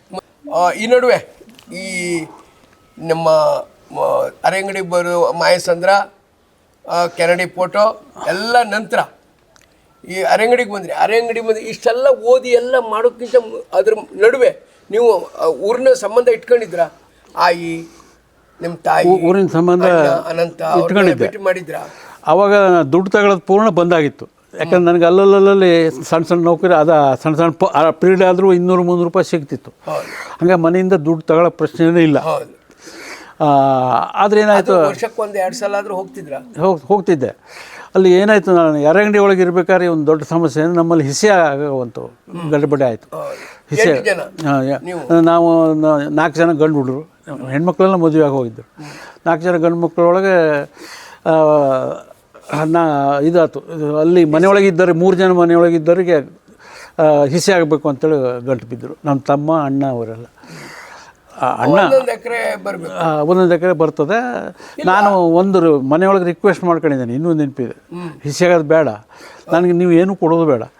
ಅವನು ಹಿರಿಯ ಅಣ್ಣ ಇದ್ದಾನಲ್ಲ, ಅವನ ಹತ್ರ ಎಲ್ಲ ಇಟ್ಬಿಡಿ ಅಂತ ಹೇಳಿದೆ. ಆದರೆ ನನ್ನ 2ನೇ ಅಣ್ಣ, 3ನೇ ತಮ್ಮ ಒಬ್ಬ ಗುರುಪಾದ, ಅವ್ರು ಯಾರೂ ಕೇಳಲೇ ಇಲ್ಲ, ನಮ್ಮ ಜಮೀನು ನಮಗೆ ತಗೊಳ್ಳೇಬೇಕು ಅಂತ. ಆಮೇಲೆ ನನ್ನ ಮಾವ ಭಾವ ಅವರೆಲ್ಲ ಬಂದು ಹಿಸೆ ಮಾಡಿದರು. ನನಗೆ 1 ಎಕರೆ ಇಟ್ಟರು. ಅದರೊಳಗೆ ನಾನು ಬೇಕು ಅಂತ ಹೇಳಲಿಲ್ಲ ಆಗಿತ್ತು. ಯಾಕಂದ್ರೆ ನಾನು ಏನೂ ಮಾಡ್ತೇನೆ, ಅವಾಗ ಧೈರ್ಯ ಬಂದುಬಿಟ್ಟಿತ್ತು. ಹಾಗಾಗಿ ಅರೆಂಗಡಿ ಒಳಗೆ ಇರ್ಬೇಕಾದ್ರೆ ಇದೊಂದು ಘಟನೆ ಮನೆಯೊಳಗೆ ಆಯಿತು. ಅರೆಂಗಡಿ ಒಳಗೆ ನನಗೆ ಒಳ್ಳೆ ಸಾಹಿತ್ಯದ ಬಗ್ಗೆ ಅವಕಾಶ. ಹೌದು, ಅಲ್ಲಿ ನನಗೆ ಭಾಳ ಗುರುತಿದ್ದರು ಅಂತಂದರೆ ಜಿ ಯು ಭಟ್ರು ನನಗೆ ಪ್ರತಿ ದಿವಸ ಹೊನ್ನಾವರ್ಗೆ ಬರೋವ. ಅಲ್ಲಿ ಹೈಸ್ಕೂಲ್ನವರೇ ನನಗೆ ಸೈಕಲ್ ಕೊಟ್ಟಿದ್ದರು ಓಡಾಡಲಿಕ್ಕೆ, ಹೊನ್ನಾವರಕ್ಕೆ ಮತ್ತು ಅರೆಂಗಡಿಗೆ. ಹೈಸ್ಕೂಲಿಂದ ಒಂದು ಸೈಕಲ್ ಇತ್ತು, ಅದನ್ನು ತಗೊಂಡು ಬರ್ತಿದ್ದೆ. ಅಲ್ಲಿ ಯಾವುದೋ ಒಂದು ಬಾಡಿಗೆ ಮನೆ ಒಳಗೆ, ಶ್ರೀಧರ್ ಪ್ರೆಸ್ಸಿಗೆ ಬರ್ತಿದ್ದೆ. ಅಲ್ಲೊಂದು ಸಣ್ಣ ಬಾಡಿಗೆ ಮನೆ ಒಳಗೆ ಇದ್ದೆ. ಯಾವಾಗಲೂ ಶ್ರೀಧರನ ಹತ್ರ ನಾವು ಹೆಚ್ಚಾಗಿರೋದು. ಜಿ ಎಸ್ ಅವರು ಅವಾಗ ಎಲ್ಲೋ ಅವಾಗ ದಕ್ಷಿಣ ಕನ್ನಡ ಜಿಲ್ಲೆಯಲ್ಲಿ ಇದ್ದರು. ಹೌದು. ಆರ್ವಿ ಭಂಡಾರಿಯವರು ನನಗೆ ಸ್ವಲ್ಪ ಸಂಪರ್ಕಕ್ಕೆ ಬಂದವರು. ಮತ್ತು ಅವಧಾನಿ ಒಂದು ಬೇರೆ ಕಡೆ ಇದ್ದ. ಈಗ ಅಲ್ಲಿ ಒಳ್ಳೆಯ ಅನುಕೂಲದಿಂದಲೇ ಇದ್ದೆ ನಾನು. ಮತ್ತು ಅಲ್ಲಿ ನನಗೆ ಸ್ಟೂಡೆಂಟ್ಸ್ ಭಾಳ ಹಚ್ಕೊಂಡ್ರು, ಭಾಳ ಹುಷಾರಿದ್ದರು, ಒಳ್ಳೆ ಹುಡುಗರು ಅಲ್ಲಿ. ಅದರಲ್ಲಿ ಶ್ರೀಪಾದ್ ಶೆಟ್ಟಿ ಒಬ್ಬವ ನನ್ನ ಶಿಷ್ಯ, PUC ಒಳಗಿದ್ದವ. ನಾನು PUC ಕಲ್ಸೋಕ್ಕೆ ಸ್ಪೆಷಲ್ ಮಾಸ್ತರ. ಆಮೇಲೆ ದಿವಾಕರ ಅಂಥೇಳಿ ಅವನು ತೀರ್ಕೊಂಡ. ಆಮೇಲೆ ಅವನು ಯಕ್ಷಗಾನ ಪಟುವಾಗಿದ್ದ. DJ ಹೆಗಡೆ ಅಂತ, ಅವರಲ್ಲಿ ಬೆಳ್ಳಗಿದ್ದ DJ ಹೆಗಡೆ, ಒಳ್ಳೆ ಯಕ್ಷಗಾನ ಪಂಡಿತ. ಅವರೆಲ್ಲ ನನ್ನ ಸ್ಟೂಡೆಂಟ್ಸು. ಸುಭದ್ರೆ ಅಂತ ಒಬ್ಬಳು, ಗಣಪಿ ಅಂತ ಒಬ್ಬಳು, ಸುಭದ್ರಾ ಹೆಗಡೆ. ಅವಳು ಈಗ ಮೊನ್ನೆ ಫೋನ್ ಮಾಡಿದ್ಲು ನನಗೆ. ಗಣಪಿ ಹೆಗಡೆ ಅಂತೇಳಿ ಅಲ್ಲಿ ಯಾವುದೋ ಒಂದು ಊರು. ಅವೆಲ್ಲ ಒಳ್ಳೆ ಬ್ರೈಟ್ ಸ್ಟೂಡೆಂಟ್ಸ್. ಇದೆ. ಈಗ ಎಷ್ಟು ಮುಗಿಸ್ಕೊಂಡು ನೀವು ಹಾಸನಕ್ಕೆ ಹೋಗೋದು ಎಷ್ಟನೇ ಇಸ್ವಿಲಿ ಸುಮಾರು? ಅಲ್ಲಿ ಈಗ ಹಾಸನಕ್ಕೆ ಹೋಗುವಂಥ ಪ್ರಸಂಗ ಏಕದಮ್ ಹಾಸನಕ್ಕೆ ಹೆಂಗೆ ಹಾರೋದ್ರಿ? ಇದರ ಅರೆಂಗಡಿ ನಂತರ ನಾನು ಇದಕ್ಕೆ ಹೋಗಿದ್ದೆ. ಎಲ್ಲಿ ಅಂದರೆ ಸಿಂಧಿಗೆ ಅವಾಗ ಹೇಳಿದ್ನಲ್ಲ, ಅವಾಗ ಮಧ್ಯ ಹೇಳಿದ್ದ ಅಲ್ಲ ಅದು. ಈಗ ಹೋದೆ ಅರಂಗಡಿ ಬಿಟ್ಟು. ಮೊದಲು ಮಾಯಸಂದ್ರ, ಹೌದು, ಕಡೆಗೆ ಈಗ ಸಿಂಧಿಗೆ ಒಳಗೆ ಏನು ಅಂತಂದರೆ, ಅವಾಗ ಈ ಹಾಸನದಲ್ಲಿ ಒಂದು ವೇಕೆನ್ಸಿ ಇದೆ ಅಂತೇಳಿ ಅಲ್ಲಿ ಅಪ್ಲಿಕೇಶನ್ ಹಾಕ್ಕೊಂಡಿದ್ದೆ. ಹಾಸನಕ್ಕೆ ಹಾಕ್ಕೊಂಡಿದ್ದೆ, ಸುಮಾರು ಕಡೆಗೆಲ್ಲ ಹಾಕ್ಕೊಂಡಿದ್ದೆ. ಸಿಂಧಿಗೆ ನನಗೆ ಮನಸ್ಸಿಲ್ಲ, ಅದು ವಿಜಾಪುರ ದಾಟಿ ವೃಕ್ಷ ಪ್ರದೇಶ, ಅಲ್ಲಿ ಹೋಗ್ಲಿಕ್ಕೆ ಮನಸ್ಸಿಲ್ಲ. ಆದರೆ ಏನು ಮಾಡೋದು, ನಮ್ಮ ನೌಕರಿ ಅಲ್ಲಿ ಹೋದೆ ಇಂಟರ್ವ್ಯೂ ಒಳಗೆ. ಏನು ಅಂದರೆ ಅಲ್ಲಿ ಕಮಿಟಿ ಏನು ಹೇಳಿದ್ರು, ನಾವು ಯಾರು MA ಇಂಗ್ಲೀಷ್ ಆದವರಲ್ಲ, ನಿಮ್ಮನ್ನು ಹೆಂಗೆ ಪರೀಕ್ಷೆ ಮಾಡ್ತೇವೆ ಅಂದರೆ ನೀವು ಕ್ಲಾಸ್ ಕೊಡ್ತೇವೆ, ಕ್ಲಾಸಾಗಿ ಕಳಿಸ್ಬೇಕು. ಹುಡುಗರು ಎಸ್ ಅಂದರೆ ನಾವು ಎಸ್. ಅಲ್ಲಿ ಒಂದು ದೊಡ್ಡ ಕ್ಲಾಸ್ ಕೊಟ್ಬಿಟ್ರು ಕಲಿಸು ಅಂಥೇಳಿ. ನನಗೆ ಮೊದಲನೇ ರೂಢಿ ಇತ್ತಲ್ಲ ಅಲ್ಲಿ ಕಲಿಸಿದೆ. ಅಲ್ಲಿ ನನ್ನ ಸ್ಪೆಷಾಲಿಟಿ ಏನು ಅಂದರೆ ಇಂಗ್ಲೀಷ್ ಪ್ರಶ್ನೆಗಳಿಗೆ ಉತ್ತರವನ್ನು ಬೋರ್ಡ್ ಮೇಲೆ ಬರೆದು ಬಿಡೋದು. ಸ್ಪೆಲ್ಲಿಂಗು ಇಲ್ದಾರ ತಪ್ಪು ಬರ್ಕೋತಾರೆ, ಯಾವ ಸ್ಪೆಲ್ಲಿಂಗ್ ಗೊತ್ತಿರೋದಿಲ್ಲ ಹುಡುಗರಿಗೆ. ಹಂಗೆ ಅದನ್ನು ಮಾಡಿ ತೋರಿಸಿದೆ. ಅಲ್ಲಿ ಹುಡುಗರು ಪೂರ ನನ್ನ ಅಲ್ಲಿ 15-20 ಜನ ಬಂದಿದ್ದಾರೆ ಇಂಟರ್ವ್ಯೂಗೆ. ಲಾಸ್ಟ್ ನಾನು ಹೋಗೋದೇ ಬಸ್ ಲೇಟು, 5 ಗಂಟೆಗೆ ಹೋಗಿದ್ದೆ ರಾತ್ರಿ, ಸಾಯಂಕಾಲ ಹೊತ್ತಿಗೆ. ಅಲ್ಲಿ ನಾನು ಹೋಗಿ ಇಳಿದ ಕೂಡ ಇಂಟರ್ವ್ಯೂ ನನಗೆ ನನ್ನನ್ನೇ ಸೆಲೆಕ್ಟ್ ಮಾಡಿದರು. ಆದರೆ ಏನು ಮಾಡೋದು ನೋಡಿ, ಅದೇ ಅಲ್ಲಿ ಕಲಿಸ್ತಾ ಇರಬೇಕಾದ್ರೆ ಹಾಸನದಿಂದ ಬಂತಪ್ಪ, ನಿಮ್ಮನ್ನು ಸೆಲೆಕ್ಟ್ ಮಾಡಿದ್ದೇವೆ, ಇಲ್ಲಿ ಬನ್ನಿ ಅಂತ. ಅವಾಗೇನು ನನ್ನ ಮನಸ್ಸಿನ ಆ ವೃಕ್ಷ ಹಾಸನ, ಮೊದಲಿಂದ ಹಾಸನಕ್ಕೆ ಹೋಗ್ಬೇಕು ಅಂತೇಳಿ. ಹಾಸನ ಅಂದರೆ ಹಳೆಬೀಡು ಬೇಲೂರು ಈ ಸೆಳೆತ ಕಡೆಗೆ ಹೇಳಿದೆ. ಹಿಂಗೆ ಅಲ್ಲಿ ಹೆಡ್ ಮಾಸ್ಟರ್ ಹತ್ರ, ಅಲ್ಲಿ ಒಂದು ಸ್ವಾಮಿಗಳು ಅಧ್ಯಕ್ಷರು, ಅಲ್ಲಿ ಯಾರೋ ಲಿಂಗಾಯತ ಸ್ವಾಮಿಗಳು, ಅವ್ರ ಹತ್ರ ಹಿಂಗೆ ನನಗೆ ಬಂದುಬಿಟ್ಟಿದೆ. ಅಲ್ಲಿಂದ 3 ತಿಂಗಳಾಗಿತ್ತು ಅಲ್ಲಿ. ನಾನು ನಂಗೆ ಬಿಟ್ಟು ಕೊಡಿ ಅಂತ ಹೇಳಿದೆ. ಆವಾಗ ಆ ಸ್ವಾಮಿಗಳು ಏನಂದರು ಅಂದರೆ, ಆ ಸ್ವಾಮಿಗಳು ಎಷ್ಟು ಕೊಡ್ತೀರ ಇವನಿಗೆ ಅಂತ. ಅವಾಗ 300 ರೂಪಾಯಿ ಇತ್ತು. ಅವಾಗ ಅಲ್ಲಿ 150 ಭಾಳ ಕಡಿಮೆ, 150 ರೂಪಾಯಿ ಇತ್ತು. ಕಡೆಗೆ ಎಷ್ಟು ಕೊಡ್ತೀರ ಇವನಿಗೆ ಕೇಳಿದ್ರು ಆ ಹೆಡ್ ಮಾಸ್ಟರ್ನ ಹತ್ರ. 150 ಕೊಡ್ತೇವೆ ಎಲ್ಲರಿಗೂ, ಎಲ್ಲ 5-6 ಜನ ಲೆಕ್ಕ, 150 ರೂಪಾಯಿ ತಿಂಗಳು. 150 ರೂಪಾಯಿ ಕೊಡ್ತಾರೆ ಅಂದ್ಕೊಂಡು ನಾನು ಹೇಳಿದೆ, ನಾನು ಹಾಸನಕ್ಕೆ ಹೋಗ್ಬೇಕಂತ ಮಾಡಿದ್ದೀನಿ, ಅಲ್ಲಿ 300 ರೂಪಾಯಿ ಕೊಡ್ತಾರೆ ನನಗೆ, ಅದರಿಂದ ಅಲ್ಲಿ ಹೋಗಿ ಸೇರ್ಕೊತಾನೆ. 150 ರೂಪಾಯಿ ನಮಗೆ ಜೀವನ ಮಾಡಲಿಕ್ಕೆ ಆಗೋದಿಲ್ಲ ಅಂತ. ನೋಡ್ರಿ, ಅವನಿಗೆ 150 ರೂಪಾಯಿ ಕೊಡ್ತಾರಂತೆ ಹಾಸನದಲ್ಲಿ, ಹೊರಟಿದ್ದಾನೆ. ಇಲ್ಲೇ 300 ರೂಪಾಯಿ ಕೊಡಿ ಅವನಿಗೆ ಕೊಡಿ, ಇರು ನೀನು ಇಲ್ಲೇ. ಅವರು ಏಕವಚನದಲ್ಲೇ ಸ್ವಾಮಿಗಳು, ನೀ ಇಲ್ಲೇ ಇರು, ನೀನು ಹಾಸನಕ್ಕೆ ಹೋಗೋದು ಬೇಡ, 150 ರೂಪಾಯಿ ಅಲ್ಲ, ಇನ್ನು 300 ರೂಪಾಯಿ ಕೊಡಿಸ್ತೇನೆ ಅಂತ. ಏನು ಮಾಡ್ತೀರಿ, ನನಗೆ ಹಾಸನಕ್ಕೆ ಹೋಗಬೇಕು ಅಂತ, ಅಲ್ಲಿ ಬಿಡಬೇಕು ಅಂತ. ಇಲ್ಲ, ನನ್ನ ಮನಸ್ಸು ಯಾಕೋ ಆ ಹಾಸನ ಕಡೆ ಎಳೀತಾ ಇದೆ ಅಂತ ಆ ಸ್ವಾಮಿಗಳ ಹತ್ರ ಮತ್ತೆ ಹೇಳಿದೆ. ಇನ್ನು ಇದ್ರ ಮೇಲೆ ನಿನ್ನ ಮನಸ್ಸು ಇಷ್ಟು ಹೇಳಿ ಬಿಟ್ಟು ಅಲ್ಲಿಂದ ಬೀಳ್ಕೊಟ್ರು ನನಗೆ. ದೊಡ್ಡ ಸಭೆ ಮಾಡಿ ಇವರು ಆವಾಗಲೇ ಮುಕ್ತ ಕವನ ಸಂಕಲನ ಬಂದಿದೆ, ಅರೆಂಗಡಿಗೆ ಇದ್ದಾಗಲೇ ಬಂದಿತ್ತು ಮುಕ್ತ ಕವನ ಸಂಕಲನ. ಪಬ್ಲಿಷ್ ಮಾಡಿದ್ರು ಪಟ್ಟಣ ಶೆಟ್ಟಿ ಅವರು, ಅಲ್ಲಿ ಧಾರವಾಡದಲ್ಲಿ ಮಾಡಿಸಿದ್ದು. ಅದೆಲ್ಲ ಮಾಡಿಸಿ ಕವಿತೆ ಎಲ್ಲ ಹಾಳು ಮಾಡಬೇಡ ಅಂತೇಳಿ ಅವ್ರು ಹೇಳಿ ಮಾಡಿಸ್ಕೊಟ್ಟಿದ್ರು. ಅರೆಂಗಡಿ ಒಳಗೆ ಬಂದಾಗಲೇ ಈ ಶ್ರೀಪಾದ್ ಶೆಟ್ಟಿ ಇವರೆಲ್ಲ ಅವರೆಲ್ಲ ಓದ್ಕೊಂಡು, ಈ ಶ್ರೀಪಾದ್ ಶೆಟ್ಟಿ ಹೇಳ್ತಾನೆ ಅಂಥದ್ದೆಲ್ಲ ಮಾಡ್ಕೊಂಡೇ ನಾವು ಏನು ಬರಲಿಕ್ಕೆ ಶುರು ಮಾಡಿದ್ದು. ಅಂದರೆ ನನ್ನ ಥ್ಯಾಂಕ್ಸ್ ಒಳಗೆ ನನ್ನ ಗುರುಗಳು ಅಂತ ಎಲ್ಲ ಕೊಟ್ಟಿದ್ದೀನಿ, ಸರ್ಟಿಫಿಕೇಟ್ ಎಲ್ಲ ಕೊಟ್ಟಿದ್ದೀನಿ. ಹೀಗಾಗಿ ಅಲ್ಲಿ ಬಿಡೋ ಪ್ರಸಂಗ ಬಂತಗಳೇ ಅವರು ನನಗೆ ಭಾಳ ಬೇಜಾರಾಯಿತು ಅಲ್ಲಿ ಬಿಡೋದಕ್ಕೆ. ಆದರೆ ಹೋಗಲೇಬೇಕು ಅಂತೇಳಿದು ಇಲ್ಲಿಗೆ ಬಂದೆ, ಹಾಸನಕ್ಕೆ ಬಂದು ಸೇರಿದೆ. ಹಾಸನದಲ್ಲಿ 3 ವರ್ಷ ಮಾಡಿದೆ. 3 ವರ್ಷ ನನಗನ್ಸೋದು ಅವಾಗ ಅಷ್ಟೆಲ್ಲ ಇದೆಲ್ಲ ನಿರುದ್ಯೋಗ ಇದೆಲ್ಲ ಸಮಸ್ಯೆ ಇರಲಿಲ್ಲ. ಅವಾಗೆಲ್ಲ ಅಪಾಯಿಂಟ್ಮೆಂಟ್ ರೆಗ್ಯುಲರ್ ಆಗ್ತಿತ್ತು, ಆಗಲಿಲ್ವಾ ನಿಮಗೆ? ಎಂತಕ್ಕೆ ಆಗಲಿಲ್ಲ? ಎಲ್ಲಿ ಕಾಲೇಜುಗಳಲ್ಲಿ? ಅದೇ ಹಾಸನ ಅಂದರೆ ನಾನು ಮೊದಲೇ ಅಪ್ಲಿಕೇಶನ್ ಹಾಕಿದ್ನಲ್ಲ, 3-4 ಕಡೆಗೆಲ್ಲ ಬಂದಿದ್ದೆಲ್ಲ ಬಿಟ್ಟು ನಾನು ಹಾಸನಕ್ಕೆ ಹೋದೆ. ಅಲ್ಲೂ ಸೇರಿ 3 ವರ್ಷ ಆದರೂ ನಿಮ್ಗೆ ಕಾಯಂ ಆಗಲಿಲ್ಲ? ಅಲ್ಲಿ ಕಾಯಂ ಏನು ಅಂತಂದರೆ ಕೃಷ್ಣ ಕಾಲೇಜ್ ಅಂತೇಳಿ 3 ವರ್ಷ ಆದಮೇಲೆ ಕಾಯಂ ಮಾಡೋದು ಅಂತ. ಅಷ್ಟೊತ್ತಿಗೆ ಏನಾಯ್ತು, 77ನೇ ಇಸ್ವಿ ಅದು. 77ನೇ ಇಸ್ವಿ ಒಳಗೆ ಎಮರ್ಜೆನ್ಸಿ ಬಂತು. ಆ ಎಮರ್ಜೆನ್ಸಿ ಒಳಗೆ ನಮ್ಮ ಕೃಷ್ಣ ಕಾಲೇಜ್ ಅಂತ ಗ್ಯಾದರಿಂಗ್ ಮಾಡಿದರು. ಆ ಗ್ಯಾದರಿಂಗ್ಗಳಿಗೆ ನಾನು ಯಾವಾಗಲೂ ಈ ಮನೋರಂಜನೆಯ ಹೆಡ್ ಅಲ್ಲಿ ಮಾಡಿಸೋವ, ನಾಟಕ ಗಿಟಕ ಮೊದಲಿಂದ ಇದ್ದಲ್ಲ ನಾನು. ಎಲ್ಲ ಹುಡುಗರನ್ನ ಕಂಟ್ರೋಲ್ ಮಾಡ್ಕೊಂಡು ಮಾಡಿಸೋವ. ಅಲ್ಲೊಬ್ಬ ಹುಡುಗ ಏನು ಮಾಡ್ಬಿಟ್ಟ, ಇಂದಿರಾ ಗಾಂಧಿ ವಿರುದ್ಧ ಒಂದು ಕವನ ನನಗೆ ಹೇಳಲಿಲ್ಲ, ದಬಾಯಿಸಿ ಹೊಡೆದ. ಯಾರೋ ಹೇಳ್ಕೊಟ್ಬಿಟ್ಟಿದ್ದಾರೆ ನಮಗೆ, ಒಂದು ಓದೋದು ಅಂತೇಳಿ, ತಿಮ್ಮೇಗೌಡ ಅಂತೇಳಿ. ಒಂದು ಓಪನ್ ಆಗಿ ಇಂದಿರಾ ಗಾಂಧಿ ವಿರುದ್ಧ ಒಂದು ಕವಿತೆ ಕವನ ಓದಿ ಹೇಳಿದ. ಅಲ್ಲಿ ಪ್ರಿನ್ಸಿಪಾಲ್ ನಾರಾಯಣಗೌಡ ಅಂತ ನನಗೆ ಕರೆ ಬಂತು, ಬುಲಾವು ಏನು ಮಾಡಿದ್ದೀರಿ. ಈಗ ನಾವು ಇಂಥದ್ದೆಲ್ಲ ಮಾಡಿದರೆ ನಮ್ಮ ಕಾಲೇಜೇ ಬಂದ್ ಮಾಡಿಬಿಡ್ತಾರೆ, ಎಮರ್ಜೆನ್ಸಿ ವಿರುದ್ಧ ಯಾರಾದರೂ ರಿಯಾಕ್ಟ್ ಮಾಡ್ತಾರೆ. ನೀ ಯಾಕೆ ಅವನ ಹತ್ರ ಮಾಡಿಸಿ? ಇಲ್ಲ ಮೇಡಮ್ ನಾನು ಗೊತ್ತಿಲ್ಲದೆ ಓದಿ ಹೇಳಿದ್ದೇನೆ, ನನಗೆ ಗೊತ್ತಿಲ್ಲ ಅದು. ಏನೂ ಆಗಲಿ, ನಿನ್ನನ್ನು ಈ ವರ್ಷದಿಂದ ಕಂಟಿನ್ಯೂ ಮಾಡೋದಿಲ್ಲ, ನೀನು ಬಿಟ್ಟಿದ್ದೇವೆ. ನೀನು ಭಾಳ ಕನ್ನಡ ಅದು ಇದು ಲೆಕ್ಚರ್ ಎಲ್ಲ ಮಾಡಲಿಕ್ಕೆ ಹೋಗ್ತದಂತೆ ಹೊರಗೆ ಕೇಳಿದ್ದೇನೆ. ನಿಮ್ಮಂಥವ್ರು ಬೇಡ ನಮಗೆ, ಇಂಗ್ಲೀಷ್ ಅಂದರೆ ಇಂಗ್ಲೀಷ್ ಮಾತ್ರ ಕಲಿಸ್ಬೇಕು ಅಷ್ಟೇ, ಕಲಿಸೋದಷ್ಟೇ ಮಾಡಬೇಕು. ಕನ್ನಡದಲ್ಲಿ ಭಾಷಣ ಮಾಡ್ತೀವಿ ಅಂತ ಎಲ್ಲ ಹೋಗಿ ಇದನ್ನೇ ಬೈದರು. ಅದರಿಂದ ನಿಂತು ಬಿಟ್ಟಿದ್ದೇನೆ, ಏನಾದ್ರು ಮಾಡ್ಕೊಂಡು ಹೋಗೋದು. ಆವಾಗ ನನ್ನ ಮದುವೆ ಆಗಿತ್ತು. ಅರೆಂಗಡಿಯಲ್ಲಿ ಇರಬೇಕಾದ್ರೆ ಹೆಣ್ಣು ಆಗಿತ್ತು. ಅಲ್ಲಿಂದ ಬಿಡ್ಬೇಕಾಗಿ ಮಾಡಿ. ಈಗ ನಿಮ್ಗೆ ಯಾರು ಮದುವೆ ಮಾಡಿದ್ರು? ಮದುವೆ ಅದು ಒಂದು ಸಣ್ಣ ಕಥೆನೇ. ಪ್ರತಿಯೊಂದು ಕೂಡ ಆತ್ಮಚರಿತ್ರೆ ಬರ್ದೇನೆ. ಅಲ್ಲಲ್ಲ, ಅದು ಬರ್ತಿದ್ದೀರಿ ಹೌದು. ಅಲ್ಲ, ಈಗ ನಮಗೆ ಸಹಜವಾಗಿ ಹೋಗದಲ್ಲಿ ಹೋಗುವಾಗ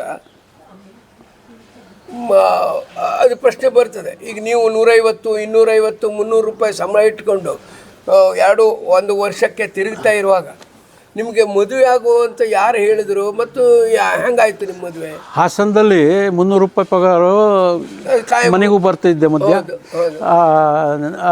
ನಮ್ಮ ಅಮ್ಮ ಅಪ್ಪ ಎಲ್ಲ ಇದ್ದರು. ಅಣ್ಣದಿಬ್ಬರು ಮಗನ ಮದುವೆ ಆಯಿತು. ನೆಕ್ಸ್ಟ್ ನನ್ನ ಮದುವೆ ನಂದು ಆಗಬೇಕು. ನಾನು ಇನ್ನೂ ಕಾಯಂ ಆಗಿಲ್ಲ, ನಂದು ನಾನು ಮದುವೆ ಆಗೋದಿಲ್ಲ ಅಂತ ಹೇಳಿದೆ. ನಾನು ಕಡೆಗೆ ನನ್ನ ತಮ್ಮನೂ ಮದುವೆಗೆ ಬಂದುಬಿಟ್ಟಿದ್ದೆ. ನಾವು ಗುರು ಅಂತ ಅವನನ್ನು ಮದುವೆ ಮಾಡಬೇಕು. ಅಲ್ಲಿ ಏನಾಯ್ತು ಅಂದರೆ ಹಿಸಿ ಆಗಿತ್ತಲ್ಲ, ಹಿಸಿ ಆದದು ಅಂತ. ಹಿಸಿ ಆದ ಅವ ಲಾಸ್ಟ್ ಮಗನ ಹತ್ರ ಅವರಿದ್ದಾರೆ ತಂದೆ ತಾಯಿಗಳು, ಅವ್ನು ಮದುವೆ ಮಾಡಲೇಬೇಕು. ಕಡೆಗೆ ಹಿಂಗೆ ತೊಂದರೆ ಆಯಿತು, ನೀವು ಮದುವೆ ಆಗಬೇಕು ಅಂತ ಹೇಳಿದ್ರು. ಈ ಒತ್ತಾಯದ ನಾನೇನು ಮಾಡಿದೆ, ನಾನೇ ಹೋಗಿ ಹುಡುಗಿ ಕಾಗೇರಿ ಅಂಥೇಳಿ ಅಲ್ಲಿ ಯಾವುದೋ ಬಸ್ ಮೇಲೆ ಯಾರೋ ಒಬ್ರಿಗೂ ಹೇಳಿದ್ರು, ಹಿಂಗೆ ಕಾಗೇರಿಯಲ್ಲಿ ಒಂದು 2 ಹೆಣ್ಮಕ್ಳಿದ್ದಾರೆ, ನೀವು ಹೋಗಿ ನೋಡಬೇಕಾರೆ. ಆವಾಗ ನಾನು ಹಾಸನದ ಲೆಕ್ಚರ್ ಆಗಿದ್ದೆ. ಅವನು ಹೆಲ್ಪ್ ಮಾಡ್ದ, ಹೇಳ್ದವ. ಇಬ್ಬರು ಸೈಕಲ್ ಮೇಲೆ ಹೋಗಿ ಹುಡುಗಿ ನೋಡಿ, ಕಡೆಗೆಲ್ಲ ಬಂದರು. ಅಲ್ಲೇನು ಮಾಡ್ತಿದ್ರು, ಹಾಡಿಸ್ತಿದ್ರು ಹುಡುಗಿಯರ ಹತ್ರ, ನೀವು ಹಾಡು ಅಂಥೇಳಿ.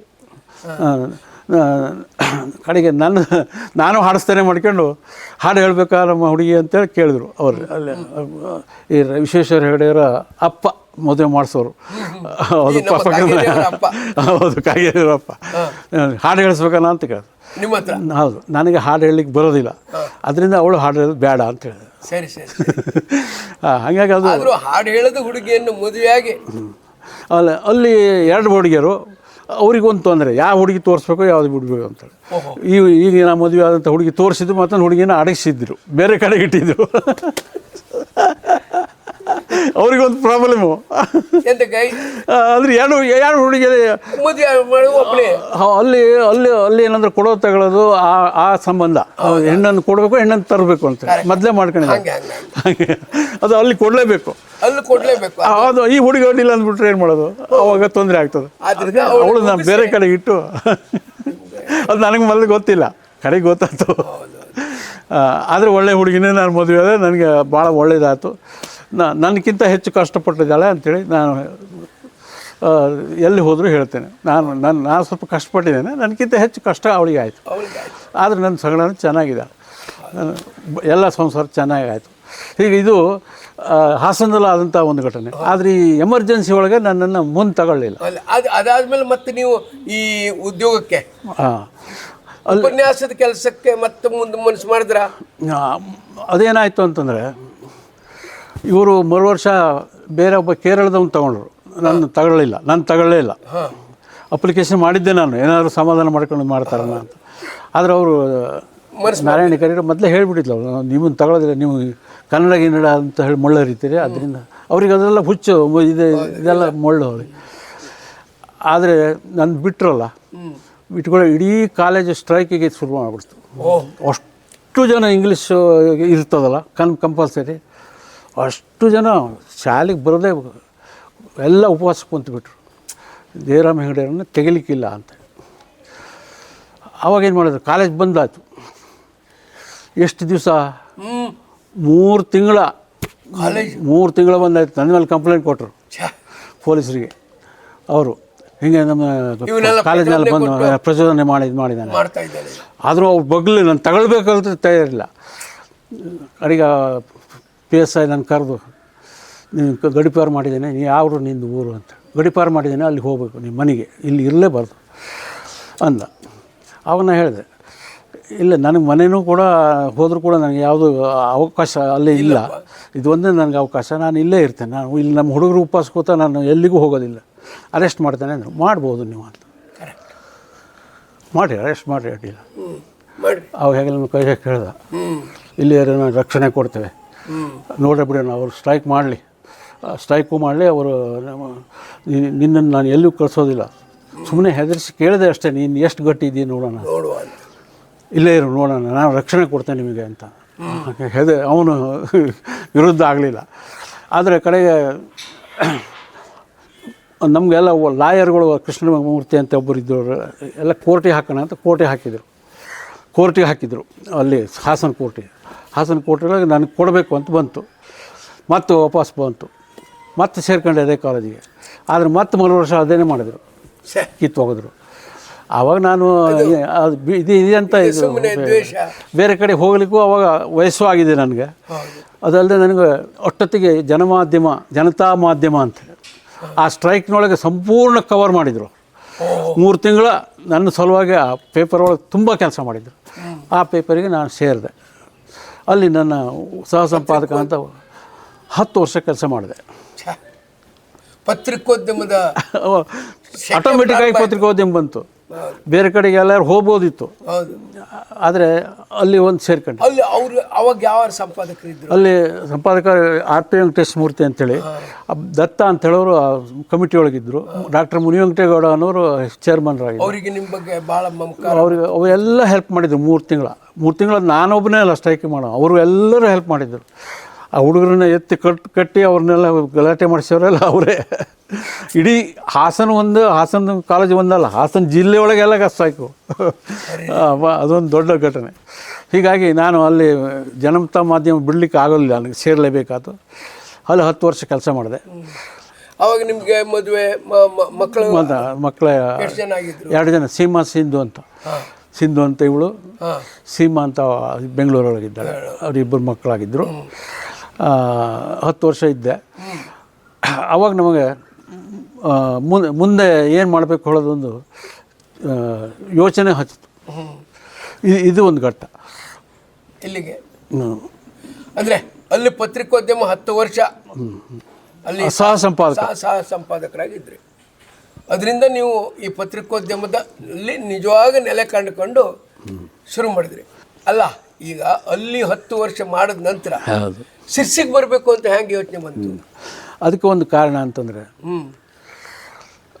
ಅದು ಅಲ್ಲಿ ಮ್ಯಾನೇಜ್ಮೆಂಟು ಒಂದು ಬೇರೆ ಇದೆ, ಅದು ನನ್ನ ಪರವಾಗೇ ಇದೆ. ಆದರೂ ಕೂಡ ಪೂರ್ಣ ಸ್ವಾತಂತ್ರ್ಯ ನಾವು ತಗೊಳ್ಳಿಕ್ಕೆ ಆಗೋದಿಲ್ಲ. ಅಲ್ಲ, ಅಲ್ಲಿ ಈಗ ನಾ ಇನ್ನೊಂದು ಕೇಳ್ತೇನೆ. ಆವಾಗ ನಾನೊಬ್ಬ ಈಗಲೂ ನಿಮಗೆ ನಾವು ಒಂದು ಪತ್ರಿಕೆ ಸಂಪಾದಕನಾಗಿ ಕೇಳೋದು ಏನಂದ್ರೆ, ಆವಾಗ ನಿಮಗಲ್ಲಿ ಸಹ ಸಂಪಾದಕನಾಗಿ ಹುದ್ದೆಗಿದ್ದಾಗ ಎಷ್ಟು ರೂಪಾಯಿ ಸಂಬಳ ಕೊಡ್ತಿದ್ರು?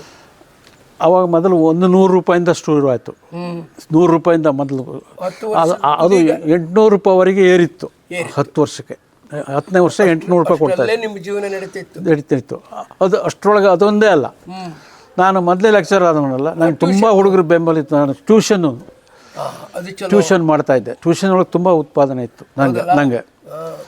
ಅಲ್ಲಿ ಏನಾಯಿತು ಅಂದರೆ, ನನ್ನ ಹತ್ರ ಅಲ್ಲಿ 10 ವರ್ಷ ಕೆಲಸ ಮಾಡಿದ ಮೇಲೆ ಅವರೇನು ಹೋಗು ಅಂತ ಹೇಳಲಿಲ್ಲ, ಅವ್ರು ಯಾರೂ ಹೇಳಲಿಲ್ಲ. ಅವ್ರ ಮ್ಯಾನೇಜ್ಮೆಂಟ್ನವರಾಗಲಿ ಅಲ್ಲಿ ಸಂಪಾದಕ. ನನಗೆ ಒಂದು ಯೋಚನೆ ಬಂತು, ಶಿರ್ಸಿ ಒಳಗೆ ನಾವೇ ಯಾಕೆ ಪತ್ರಿಕೆ ನಮ್ಮದೇ ಅದು ಮಾಡಬಾರ್ದು, ಇದು ನನ್ನ ಸ್ವಂತ ಯೋಚನೆ ಬಂತು. ಅದಕ್ಕೆ ಕಾರಣ ಅಂತಂದರೆ, ನನಗೆ ಅಲ್ಲಿ ಸಿಕ್ಕಂಥ ಯಶಸ್ಸು, ಅಲ್ಲಿ ನನ್ನ ಕಾಕನ ಕಿಂಡಿ ಮತ್ತು ನಾನೇ ಸಂಪಾದಕೀಯನ್ನು ನಾನೇ ಬರೀತಿದ್ದೆ, ಅದೆಲ್ಲ ಭಾಳ ಮೆಚ್ಚುಗೆ ಆಯಿತು. ನಾವೇ ಯಾಕೆ ಮಾಡಬಾರ್ದು ಪತ್ರಿಕೆನ? ಅಲ್ಲಿ ಎಷ್ಟಾದರೂ ಸಹ ಸಂಪಾದಕ ಆಗಿರಬೇಕು. ಯಾಕಂದರೆ ಸಂಪಾದಕ ನನಗಿಂತ ಕಿರಿಯದವನು, ಕಿರಿ. ಹೀಗಾಗಿ ಎಲ್ಲವ ನಾವು ಮಾಡಿಕೊಂಡು ಹೌದು, ಅವರ ಅಧೀನದಲ್ಲಿ ಯಾಕೆ ಇರಬೇಕು ಅಂತ ಮನಸ್ಸು. ಒಂದು ಪತ್ರಿಕೆ ಹೇಗೆ ನಡೀತದೆ, ಯಾವ ಥರ ಬರೆದ್ರೆ ಜನ ಮೆಚ್ಚುತ್ತಾರೆ, ಇದೆಲ್ಲ ನನಗೆ ಗೊತ್ತಾಯಿತು. ಅದೇ ಹೊತ್ತಿಗೆ ಅಲ್ಲಿ ಜನಮಿತ್ರ ಅಂತ ಒಂದು ಪತ್ರಿಕೆ ಇತ್ತು. ಅವ್ರ ಸಂಪಾದಕರು ಕೃಷ್ಣಮೂರ್ತಿ ಅವರು ಈ ಜನತಾ ಮಾಧ್ಯಮದ ಏರಾಣಿಕೆ ಒಳಗೆ ಅವ್ರಿಗೆ ಡಲ್ ಹೊಡೆದಿದ್ದು. ಅವರು ಒಂದು ದಿವಸ ನನಗೆ ಹೇಳಿದರು, ಅವರು ಅಂದರೆ ಅವರು ನಾನು ಒಬ್ಬ ಬ್ರಾಹ್ಮಣ ಅಂತಂದ್ರೆ ಹುಟ್ಟಿದ ಅವರು ಬ್ರಾಹ್ಮಣರು. ಈ ಒಂದು ಸಖ್ಯನೋ ಏನೋ ಗೊತ್ತಿಲ್ಲ.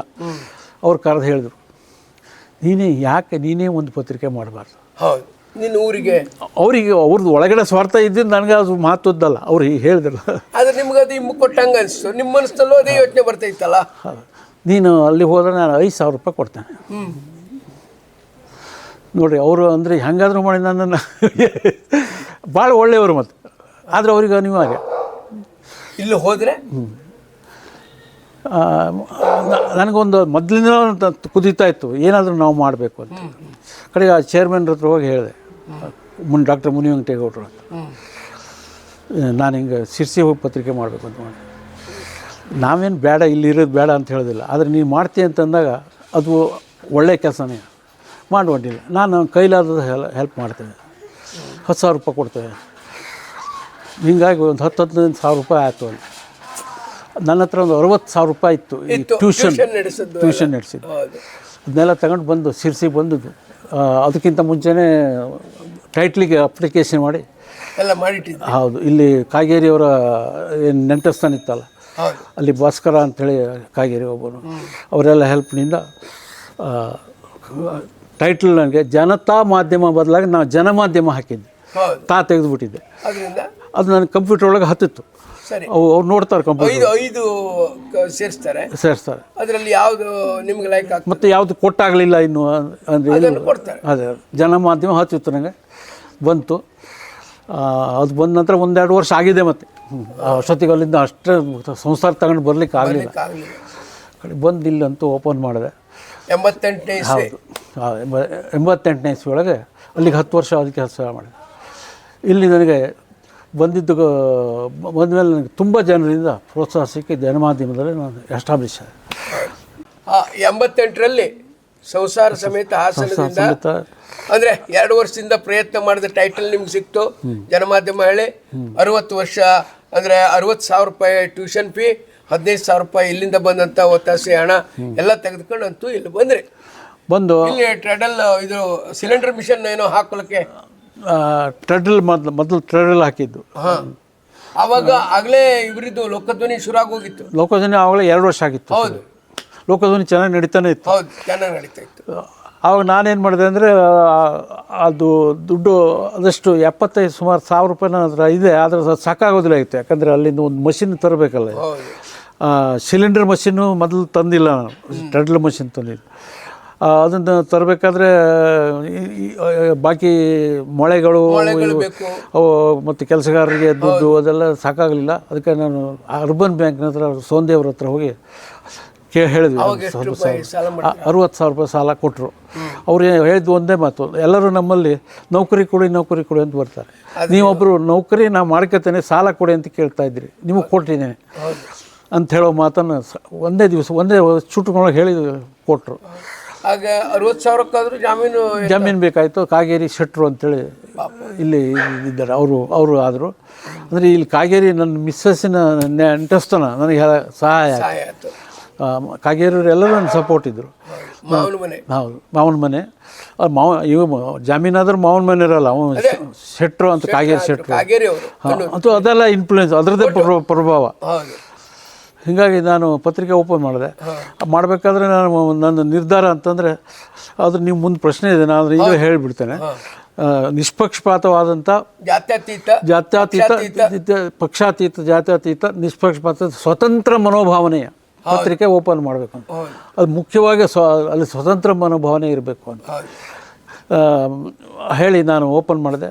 ನನಗೆ ತುಂಬ ಕಡೆಯಿಂದ ಈ ಸಂಪಾದಕೀಯ ಮತ್ತು ಕಾಕಂಕಿಂಡಿ ಹೇಳ 2 ಬರಹಕ್ಕೆ ಪ್ರೋತ್ಸಾಹ ಬಂತು.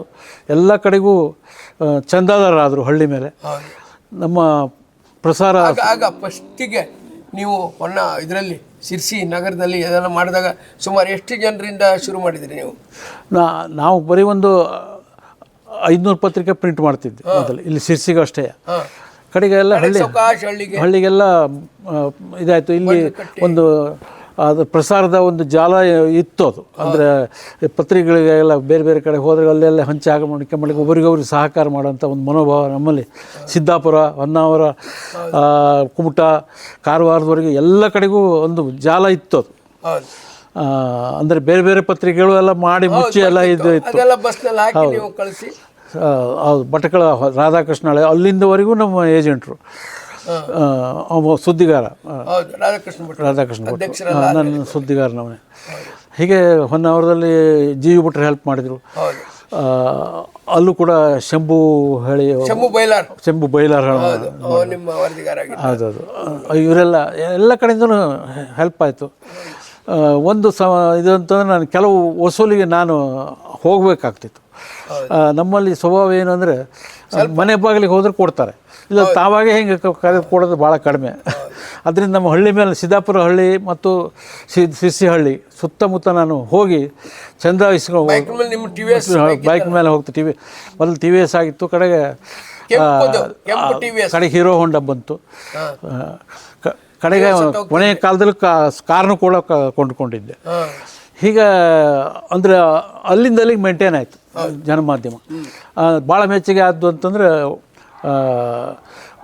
ಹಳ್ಳಿಗರಿಗೆ ಬೇಕಾದಂಥ ಸುದ್ದಿಯನ್ನು ರಾಷ್ಟ್ರೀಯ ಪತ್ರಿಕೆಗೆ ಹೊರತಾಗಿ ಬೇರೆ ರೀತಿಯೊಳಗೆ ಅದರ ರೋಲೇ ಬೇರೆ, ಪ್ರಾದೇಶಿಕ ಪತ್ರಿಕೆಯ ಪಾತ್ರವೇ ಬೇರೆ,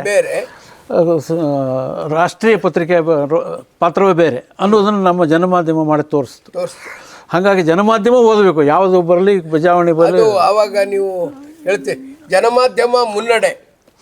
ಹಾಂ, ಒಂದು ವಾರಪತ್ರಿಕೆ ಅವಾಗ ಅದು ದಿನಪತ್ರಿಕೆ ಆಯ್ತು. ಅಲ್ಲ, ಅದು ಒಂದು ಕಾಯಿನ್ ಆಗಿತ್ತು. ಅಂದ್ರೆ ಜನರು ಜನಮಾಧ್ಯಮ ಮುನ್ನಡೆ ಅಂದ್ರೆ ಮುಂದೆ ಹೋಗು ಅಂತ ಹೇಳ್ತಿದ್ರು. ಯಾಕಂದ್ರೆ ನಿಮ್ಮ ಸಂಪಾದಕೀಯದ ಹೋಗ ಜನಪ್ರಿಯತೆ ಮತ್ತೆ ಜನಪರವಾದ ನಿಲುವು ಬಹಳ ಕರಾರುವಕ್ಕಾಗಿರ್ತಿತ್ತು. ನಮ್ಮದು ಎಲ್ಲರೂ ಜನಪ್ರಿಯ ಆಗಲಿಕ್ಕೆ ಕಾರಣ ಬಹುಶಃ ಅದು ಪಕ್ಷಾತೀತ ಪತ್ರಿಕೆ ಆದ್ದಕ್ಕಾಗಿ ಮತ್ತು ಪೂರ್ಣ ಸ್ವಾತಂತ್ರ್ಯವನ್ನು ಬಳಸ್ಕೊಳ್ಳುತ್ತೆ. ಅವನಿಗೆ ಬರಿಬಾರ್ದು, ಇವನಿಗೆ ಬರಿಬಾರ್ದು ಹೇಳೋದು ಇಲ್ಲೇ ಇಲ್ಲ, ಪೂರ್ಣ ಸ್ವಾತಂತ್ರ್ಯ. ನಿಮ್ಮ ಪತ್ರಿಕೆ ನಡೆಸುವಾಗ ನಿಮಗೆ ಆರ್ಥಿಕ ಅಡಚಣೆಯ ಜೊತೆಗೆ ಮತ್ತೇನಾದರೂ ನಿಮ್ಮ ಮೇಲೆ ಏನಾದರೂ ಮಾನಹಾನಿ ಕಟ್ಲೆಗಿಟ್ಲೆ ಏನಾದರೂ ಆಗಿತ್ತಾ? ಮಾನಹಾನಿ ಕಟ್ಲೆಗಳು ಸುಮಾರು ಆಗಿದ್ದಾವೆ. ಅದರಲ್ಲಿ ಎಷ್ಟು ಹೋಯಿತು, ಎಷ್ಟು ಬಂತು? ಯಾವುದು ಕೂಡ ನನ್ನ ಮೇಲೆ ಸಾಬೀತು ಆಗಲಿಲ್ಲ.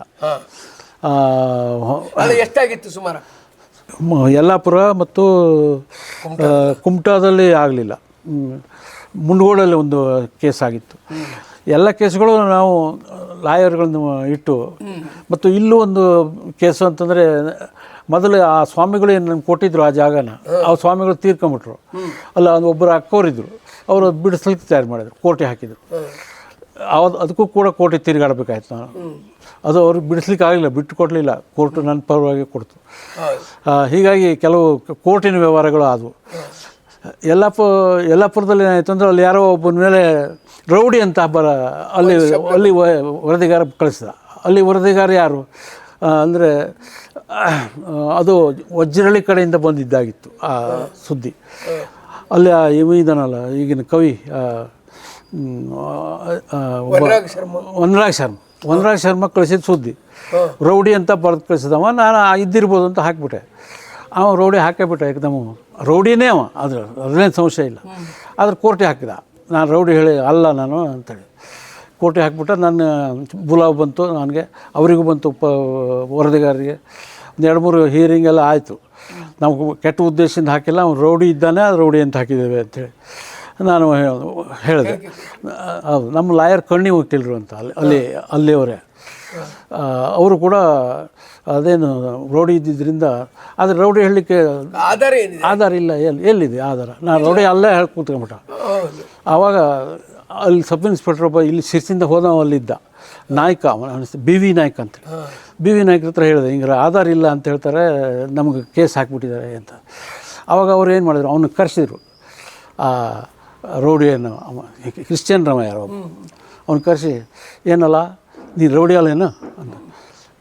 ಅಲ್ಲ ಸಾಹೇಬ್ರೆ, ನಾನು ನೀ ಅಲ್ಲ ಅಂದರೆ ನನ್ನ ಹತ್ರ ರೆಕಾರ್ಡ್ ಇದೆ, ನಿನ್ನ ಮೇಲೆ ಕೋರ್ಟಿಗೆ ಕಳಿಸ್ತಾನೆ, ನಿನ್ನ ಮೇಲೆ ರೆಕಾರ್ಡ್ ಇದೆ, ನೀನು ಇಂಥ ಕೆಲಸ ಮಾಡಿದೆ, ಎಲ್ಲ ನನ್ನ ಹತ್ರ ದಾಖಲೆ ಇದೆ. ಮೊದಲು ಹೋಗಿ ಆ ಕೇಸನ್ನು ವಾಪಸ್ ತಗೋತೀಯ, ಇಲ್ಲಾಂದ್ರೆ ನಾನು ಇನ್ನೂ ಜೈಲಿಗೆ ಕಳಿಸ್ಬೇಕು. ಏನು ಮಾಡ್ತೀವಿ ಹೇಳಿ ಅನ್ನ ಎದುರುಗಡೆ ಜೋರು ಮಾಡು. ಇಲ್ಲ ಸಾಹೇಬ್ರೆ, ಇಂಥ ಕತೆ ಹಿಂಗೆ ಇಂಥದ್ದೆಲ್ಲ ಕೇಸು ಕೆಲವು. ಅಲ್ಲ, ಈಗ ಕಡೆಗೆ ಹಾಸನದಲ್ಲೂ ಒಂದು ಆಗಿತ್ತು ಆ ಥರದ್ದು. ಅಲ್ಲ ಈಗ ಈ 20 ವರ್ಷದಲ್ಲಿ ಈ ರೀತಿ ಆಯ್ತು, ಮತ್ತು ಆರ್ಥಿಕ ತೊಂದರೆ ಕೂಡ ಆಗ್ತಾನೆ ಇತ್ತು. ಆರ್ಥಿಕ ತೊಂದರೆ ಯಾವಾಗಲೂ ಇರ್ತಿತ್ತು. ಅದೇನಾಯಿತು ಅಂದರೆ ಟ್ರೆಡ್ರಿಲ್ ಆಯಿತು, ಆಮೇಲೆ ಸಿಲಿಂಡರ್ ಆಯಿತು. ಆವಾಗಲೂ ಒಂದು 20,000 ರೂಪಾಯಿ ಸಾಲ ತೆಗೆದು ಮತ್ತೆ ಬೇರೆ ಆಫ್ಸೆಟ್ಟು ಮಾಡಿದ್ರಿ ನೀವು? ಅದು ಆದಮೇಲೆ ಆಫ್ಸೆಟ್ ಮಾಡಿದೆ. ಆಫ್ಸೆಟ್ ಮಾಡೋಕ್ಕಾದ್ರೆ ಆವಾಗ ದುಡ್ಡಿನ ತೊಂದರೆ ಬಂತು ಮತ್ತೆ. ಹೌದು, ಆವಾಗ ಮತ್ತೆ ಅಲ್ಲಿ ಮೊದಲು 60,000 ರೂಪಾಯಿ ಆಗಿತ್ತು, ಕಡೆಗೆ 80,000 ರೂಪಾಯಿ ಸಾಲ ತೆಗೆದೆ. ಹೀಗಾಗಿ ಸಾಲ ಜಾಸ್ತಿ ಆಗ್ಬೋದು. ಅದು 80,000 ರೂಪಾಯಿ ಅಲ್ಲ, ಆವಾಗೆಲ್ಲ ತೆಗೆದಿದ್ದು 10 ಲಕ್ಷ ರೂಪಾಯಿ. ಅದು ಸಿಲಿಂಡರ್ ಮಷಿನ್ ಮಾಡ್ಬೇಕಾದ್ರೆ, ಸಿಲಿಂಡರ್ ಮಷಿನ್ ಮಾಡ್ಬೇಕಾದ್ರೆ 10 ಲಕ್ಷ ರೂಪಾಯಿ ಸಾಲ ಕೊಟ್ಟರು.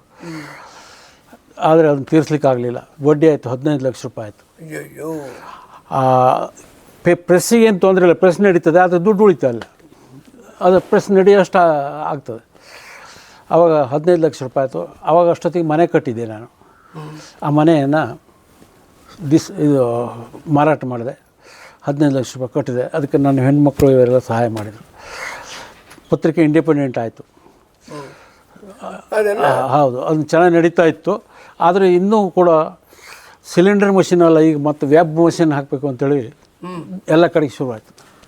ನೀವು ಇಷ್ಟೆಲ್ಲ ಮಾಡಿ ಸಾಲ ಮಾಡಿ ಇದೆಲ್ಲ ಸೇರಿ ಚಂದ ಮಾಡಿದ್ರಿ, ಎಲ್ಲ ಮಾಡಿದ್ರಿ. ನಿಮ್ಮದು ಸ್ವಲ್ಪ ಎಂಥದ್ದು ಬಾಳೆ ಸ್ವಭಾವ ಮತ್ತು ವ್ಯಾವಹಾರಿಕವಾದ ನಿಮಗೆ ತಿಳಿದ, ನೀವು ನಿರ್ವಂಚನೆ ಮನುಷ್ಯರು, ನಂಬಿಡ್ತೀರಿ ಸುಲಭವಾಗಿ. ಈಗ ಆದ್ದರಿಂದ ನಿಮ್ಗೇನಾದರೂ ಹಾನಿ ಆತ ಹೆಂಗೆ? ಅದರಿಂದ ಒಂದು ಮ್ಯಾನೇಜರ್ ನನಗೆ ಭಟ್ ಅಂತೇಳಿ, ಅವನು ಇನ್ಷಿಯಲ್ ಮರ್ತಿದ್ದೇನೆ ಇರಲಿ, ಅವನು ಮ್ಯಾನೇಜರ್ ಎಲ್ಲ ಸ್ವಾತಂತ್ರ್ಯ ಕೊಟ್ಟಿದ್ದೆ ಅವನಿಗೆ ನಾನು. ಅವನೇನು ಆಗ್ಬಿಟ್ಟ ಅಂದರೆ 2 ಪಾವತಿ ಬುಕ್ಕನ್ನು ಮಾಡಿ, ಒಂದು ಪ್ರೆಸ್ಸಿಂದು ಒಂದು ಅವಂದು ಅಂತ ಹೇಳಿ ಮಾಡ್ಕೊಂಡು, ಅವ ಬರೋ ದುಡ್ಡೆಲ್ಲ ತನಗೆ ಬರೋ ಪಾವತಿ ಬುಕ್ನಲ್ಲಿ, ಅಂದರೆ ಅದರಿಂದಾಗಿ ನಿಮಗೆ ಈ 2 ಲಕ್ಷ ರೂಪಾಯಿ ಆವಾಗಿನ ಕಾಲದಲ್ಲೇ ಹಾನಿ ಆಯಿತು ನನಗೆ. ಅವಾಗ ಏನು ಮಾಡಬೇಕು ಅವಾಗ ಅವನನ್ನು ಇದನ್ನು ಆಧಾರ ಇಟ್ಟು ಪೊಲೀಸಿಗೆ ಕೊಡಬೇಕು ಅಂಥೇಳಿ ನಾನು ಅವನ ತಂದೆಯರಿಗೆ ಹೇಳಿ ಕಳಿಸಿದೆ. ಅವನ ತಂದೆಯವರು ಬಂದವರು ಕಡೆಗೆ ಹಂಗೆ ಮಾಡಬೇಡ್ರಿ, ನಿಮ್ಗೆ ಎಷ್ಟಿದೆ ಸಾಲ ಅಂತ ಕೇಳ್ದೆ. 80,000 ರೂಪಾಯಿ ಸಾಲ ಇದೆ ಅರ್ಬನ್, ಅದನ್ನು ಕಟ್ತೇನೆ, ನನ್ನ ಹುಡುಗನ ಬಿಟ್ಬಿಡ್ರಿ ಅಂತ. ಆಯಿತು, ಅಷ್ಟಾರು ಆಯ್ತಲ್ಲ ಅಂತ ಅವಾಗ ಒಂದು ರಿಲೀಫ್ ಸಿಕ್ತು ನನಗೆ. ಆದರೂ ಕೂಡ ದುಡ್ಡು ಹೋಯ್ತು. ಈ ಥರ ಭಾಳಷ್ಟು ದುಡ್ಡು. ಅಂದರೆ ಒಟ್ಟಾರೆ ನಿಮ್ಮ ಸೌಮ್ಯದ ಗುಣ. ಎಷ್ಟೋ ಜನ ಏಜೆಂಟರು ಅಲ್ಲಿ ವಸೂಲು ಮಾಡ್ಕೊಳ್ತಿದ್ರು, ನಮಗೆ ಕಳಿಸೋದೇ ಇಲ್ಲ ಆಯಿತು. ಈ ಥರನೂ ಮಾಡಿದ್ದಾರೆ ಭಾಳ ಜನ. ಅದರಿಂದನೂ ಹಾನಿ ಆಯಿತು. ಅದೇ ಜಾಹೀರಾತು ಕೊಟ್ಟವರು ದುಡ್ಡು ಕೊಡಲಿಲ್ಲ. ಜಾಹೀರಾತು ಅದು ಒಂದು ಸಮಸ್ಯೆ. ಅದು ಜಾಹೀರಾತು ಈಗ ಕೆಲವೊಮ್ಮೆ ನಮ್ಮನ್ನು ಕೈ ಒಳಗೆ ಇಟ್ಕೊಳ್ಬೇಕು ಅಂತ ಕೆಲವು ಜನ ಜಾಹೀರಾತು ಕೊಡ್ತಾರೆ. ಅದಂಥ ಜಾಹೀರಾತು ನಾವು ತಗೊಳ್ಳಿಕ್ಕೆ ಆಗೋದಿಲ್ಲ. ಅದು ತಗೊಂಡ್ರೆ ನಾವು ಅವರು ಹೇಳ್ದಂಗೆ ಕೇಳಬೇಕು.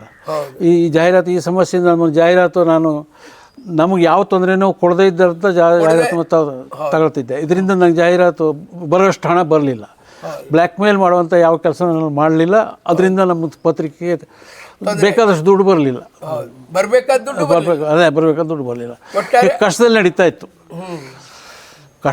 ಇತ್ತು. ಆದರೂ ಕೂಡ ಸಾಲ ಎಲ್ಲ ತೀರಿಸಾಗಿತ್ತು. ಮನೆಯೆಲ್ಲ ಮಾರಾಟ ಮಾಡಿ ಹೀಗೆ ಒಂದು ನಡೀತಾ ಇದ್ದಾಗ ಒಂದು ಅದನ್ನು ಮಾರಾಟ ಮಾಡಬೇಕಾಗಿ ಅದನ್ನು ಸುಬ್ರಾಯ ಭಟ್ರು ಅಂತ ಹೇಳೋರಿಗೆ ಡಿಸ್ಪೋಸ್ ಮಾಡಿದೆ. 4.5 ಲಕ್ಷ ರೂಪಾಯಿಗೆ ಮಾರಾಟ ಮಾಡಿದೆ. ಇದು ಇಲ್ಲಿವರೆಗಿನ ಕತೆ. ಆ ಹೋರಾಟ ಅಲ್ಲಿ ಮುಗೀತು. ಹೆಗ್ಡೆಯವರೇ, ನೀವು ಇಷ್ಟೆಲ್ಲ ಕಷ್ಟಪಟ್ಟು ಹಾಸನದಿಂದ ಇಲ್ಲಿ ಬಂದು, ಧೈರ್ಯದಿಂದ ಬಂದು ಪತ್ರಿಕೆಯನ್ನು 20 ವರ್ಷ ಮಾಡಿ ಆಯ್ತಾ, ಆದರೆ ಎಲ್ಲ ಸಾಲವನ್ನು ತೀರಿಸಿ, ನಿಮಗೆ ಯಾರು ಮೋಸ ಮಾಡಿದ್ರು ಅವರನ್ನು ಕ್ಷಮಿಸಿ ಸುಂದರವಾದ ಜೀವನವನ್ನು ಕಟ್ಕೊಂಡ್ರಿ. ನಿಮ್ಮ ಅಳಿಯ ಎಲ್ಲರೂ ನಿಮ್ಗೆ ಒತ್ತಾಸೆ ಕೊಟ್ಟ. ಈಗ ನಿಮ್ಮ ಜೀವನ, ಈಗ ನಿಮ್ಮ ಹೆಂಡತಿ ಬಗ್ಗೆ, ನಿಮ್ಮ ಇಷ್ಟು ವರ್ಷ ನಿಮ್ಮ ಜೊತೆ ಕಾಗೇರಿಯಿಂದ ನಿಮ್ಮ ಕೈ ಹಿಡಿದು ಬಂದಂಥ ಆ ತಾಯಿ, ನಿಮ್ಮ ಮಡದಿ, ಅವಳ ಬಗ್ಗೆ ನಿಮ್ಮ ಅಭಿಪ್ರಾಯ ಎಂಥದ್ದು? ರೇವತಿ ಅಕ್ಕ ಅವ್ರ ಬಗ್ಗೆ. ರೇವತಿ ಕಾಗೇರಿಯನ್ನು ಊರಿನಿಂದ ಮದುವೆ ಸುದ್ದಿ ನಾನು ಹೇಳಿದ್ದೇನೆ. ಆದರೆ ನನ್ನ ಜೀವನ ಆ ಮದುವೆ ಅವಳನ್ನು ನೋಡ್ಲಿಕ್ಕೆ ಹೋದಾಗಲೇ ಒಂದು ಮಾತನ್ನು ಹೇಳಿದ್ದೆ. ನಾನೀಗ ಲೆಕ್ಚರರ್ ಇದ್ದೇನೆ, ಆದರೆ ಈ ಲೆಕ್ಚರ್ ಕೇಳೋದು ಎಲ್ಲಿವರೆಗೆ ಇರ್ತದೆ ಅಂತ ಹೇಳಲಿಕ್ಕೆ ಆಗೋದಿಲ್ಲ. ಯಾವ್ಯಾವ ಕಷ್ಟ ಮುಂದೆ ಬರೋದಾಗ ಗೊತ್ತಿಲ್ಲ. ಆ ಕಷ್ಟ ಎಲ್ಲ ಎದುರಿಸ್ಲಿಕ್ಕೆ ತಯಾರಿದ್ದರೆ ನೀನು ನನ್ನನ್ನು ಮದುವೆ ಆಗು, ಇಲ್ಲಂದ್ರೆ ಬೇಡ ಅಂತ ಹೇಳಿದೆ. ಅವಳು ಅದಕ್ಕೆಲ್ಲ ತಯಾರಿದ್ಲು, ಮದುವೆಗೆ ಒಪ್ಪಿದ್ಲು. ಮತ್ತು ಅದು ದೈವಾನೆ ಗುರುವನೇನೋ ಆ ಲೆಕ್ಚರ್ಗೆ ಹೋಯಿತು, ಆದರೆ ನಾನು ಬೇರೆ ಎಲ್ಲ ಉತ್ಪಾದನೆ ಮಾಡಬೇಕಾಯ್ತು. ನಾನು ತುಂಬ ಸ್ವಲ್ಪ ಕಷ್ಟಪಟ್ಟಿದ್ರು ಕೂಡ ಅದಕ್ಕಿಂತ ಜಾಸ್ತಿ ಕಷ್ಟ ಅವಳಿಗೆ ಬಂತು. ಯಾಕಂದರೆ ಇದನ್ನೆಲ್ಲ ನಿರೀಕ್ಷಣೆ ಮಾಡಲಿಲ್ಲಾಗಿತ್ತು. ಒಂದು ಸಲ ಲೆಕ್ಚರ್ ಅಂದರು, ಒಂದು ಸಲ ಎಡಿಟರ್ ಅಂದರು, ಒಂದು ಸಲ ಪತ್ರಿಕೆ ಅಂದರು, ಮತ್ತೊಂದು ಸಲ ಟ್ಯೂಷನ್ ಅಂತ ಹೇಳಿದ್ರು, ಎಂತ ಸಾಹಿತ್ಯ ಅಂತ ಹೇಳ್ಕೊಂಡು ಹೋದರು, ಕವಿತೆ ಅಂತ ಹೇಳ್ಕೊಂಡು ಹೋದರು. ಅವು ಯಾವುದು ಕೂಡ ಅವಳಿಗೆ ಅದು ಅರ್ಥ ಆಗದೇ ಇದ್ದಂಥ ಪರಿಸ್ಥಿತಿಗಳು ಇತ್ತು. ಆದರೆ ಅದನ್ನು ಅವಳು ದುರುಪಯೋಗ ಮಾಡಿಕೊಂಡು ಅಥವಾ ನನ್ನ ವಿರುದ್ಧ ಅದನ್ನು ಬಳಸ್ಕೊಳ್ಳಿಲ್ಲ. ನನಗೆ ಸಹಕರಿಸಿದ್ದು, ಅದರಿಂದ ನನ್ನ ಜೀವನ ನಡೆಯಲಿಕ್ಕೆ ಅನುಕೂಲ ಆಯಿತು. ನನಗಿಂತ ಹೆಚ್ಚು ಕಷ್ಟ ಅವಳಿಗೆ ಬಂತು. ನಿಮ್ಮದು ಎಲ್ಲ ಕಡೆ ಹೊಯ್ದಾಡುವಂಥ ಮನಸ್ಸು, ಒಂದು ಕಡೆ ರಾಜ್ಗುರು, ಒಂದು ಕಡೆ ತಬಲಾ, ಒಂದು ಕಡೆ ಕೊಳಲು, ಒಂದು ಕಡೆ ಕ್ರಿಕೆಟು, ಹೀಗೆಲ್ಲ ಹೋಗುವಂಥ ಮನಸ್ಸಿನ ನಡುವೆ ಮತ್ತು ಪತ್ರಿಕೋದ್ಯಮ, ಟ್ಯೂಷನ್ನು, ಹೋರಾಟ, ಸಾಹಿತ್ಯ, ಬಂಡಾಯ, ಇದರ ನಡುವೆ ಅವಳಿಗೆಲ್ಲೂ ಹೋಗದೆ ನಿಮ್ಮ ಸೇವೆ ನಿತ್ಯ ಮಾಡ್ಕೊಂಡು ಮಕ್ಕಳ ಜೊತೆ ನಿಂತು ಆಯ್ತಾ, ನಿಮ್ಮ ಕಷ್ಟವನ್ನು ನೋಡ್ತಾನೆ ಸಹಿಸ್ಕೊಂಡು ನಿಮ್ಮ ಜೊತೆ ಇದ್ದದ್ರಿಂದನೇ ಇಷ್ಟೆಲ್ಲ ಆಯಿತು, ಹೌದಲ್ಲ? ನನ್ನ ಜೀವನದ ಸಂಗಾತಿ ಅಂದರೆ ಪಕ್ಕ 100ಕ್ಕೆ 100 ಸಂಗಾತಿನೇ. ಮತ್ತಿನ್ನು ಬೇರೆ ಯೋಚನೆಯನ್ನು ಯಾವುದನ್ನು ಯೋಚನೆ ಮಾಡಲಿಲ್ಲ ಅವಳು. ನನ್ನ ಜೀವನ ಹೆಂಗೆ ಹೋಯ್ತು ಹಾಗೆ ನಡ್ಕೊಂಡು. ಹಾಗೆ ನಿಮ್ಮ ಮಕ್ಕಳ ಬಗ್ಗೆ ನಿಮ್ಮ ಅಭಿಪ್ರಾಯ ಏನು? 3 ಜನ ಹಾಸನದಲ್ಲಿ ನನಗೆ ಮಕ್ಕಳು ನಿಮಗೆ? ಹಾಸನದಲ್ಲಿ ನನಗೆ 2 ಜನ ಹೆಣ್ಮಕ್ಳು ಹುಟ್ಟಿದರು. ಸೀಮಾ ಸಿಂಧು ಅಂತೇಳಿ, ಅದೇ ಹೆಸರಿನ ಒಂದು ಟ್ಯುಟೋರಿಯಲ್ ಒಂದು ಶಾಲೆಯನ್ನು ನಾನು ಓಪನ್ ಮಾಡಿ ಇಂಗ್ಲೀಷ್ ಕಲಿಸ್ತಿದ್ದೆ ಅಲ್ಲಿ ಹುಡುಗರಿಗೆ. ಸೀಮಾ ಸಿಂಧು ಅಂತ. ಅದು 15 ವರ್ಷ ಅಲ್ಲಿ ಮಾಡಿದ್ದೇನೆ. ಆ ಸೀಮಾ ಸಿಂಧು ಹೇಳ. ಎಷ್ಟು ಜನ ವಿದ್ಯಾರ್ಥಿಗಳಿದ್ರು? ಪ್ರತಿ ವರ್ಷ ಒಂದೊಂದು ಬ್ಯಾಚ್, ಅದು 50-60 ಜನ ಬರ್ತಿದ್ರು.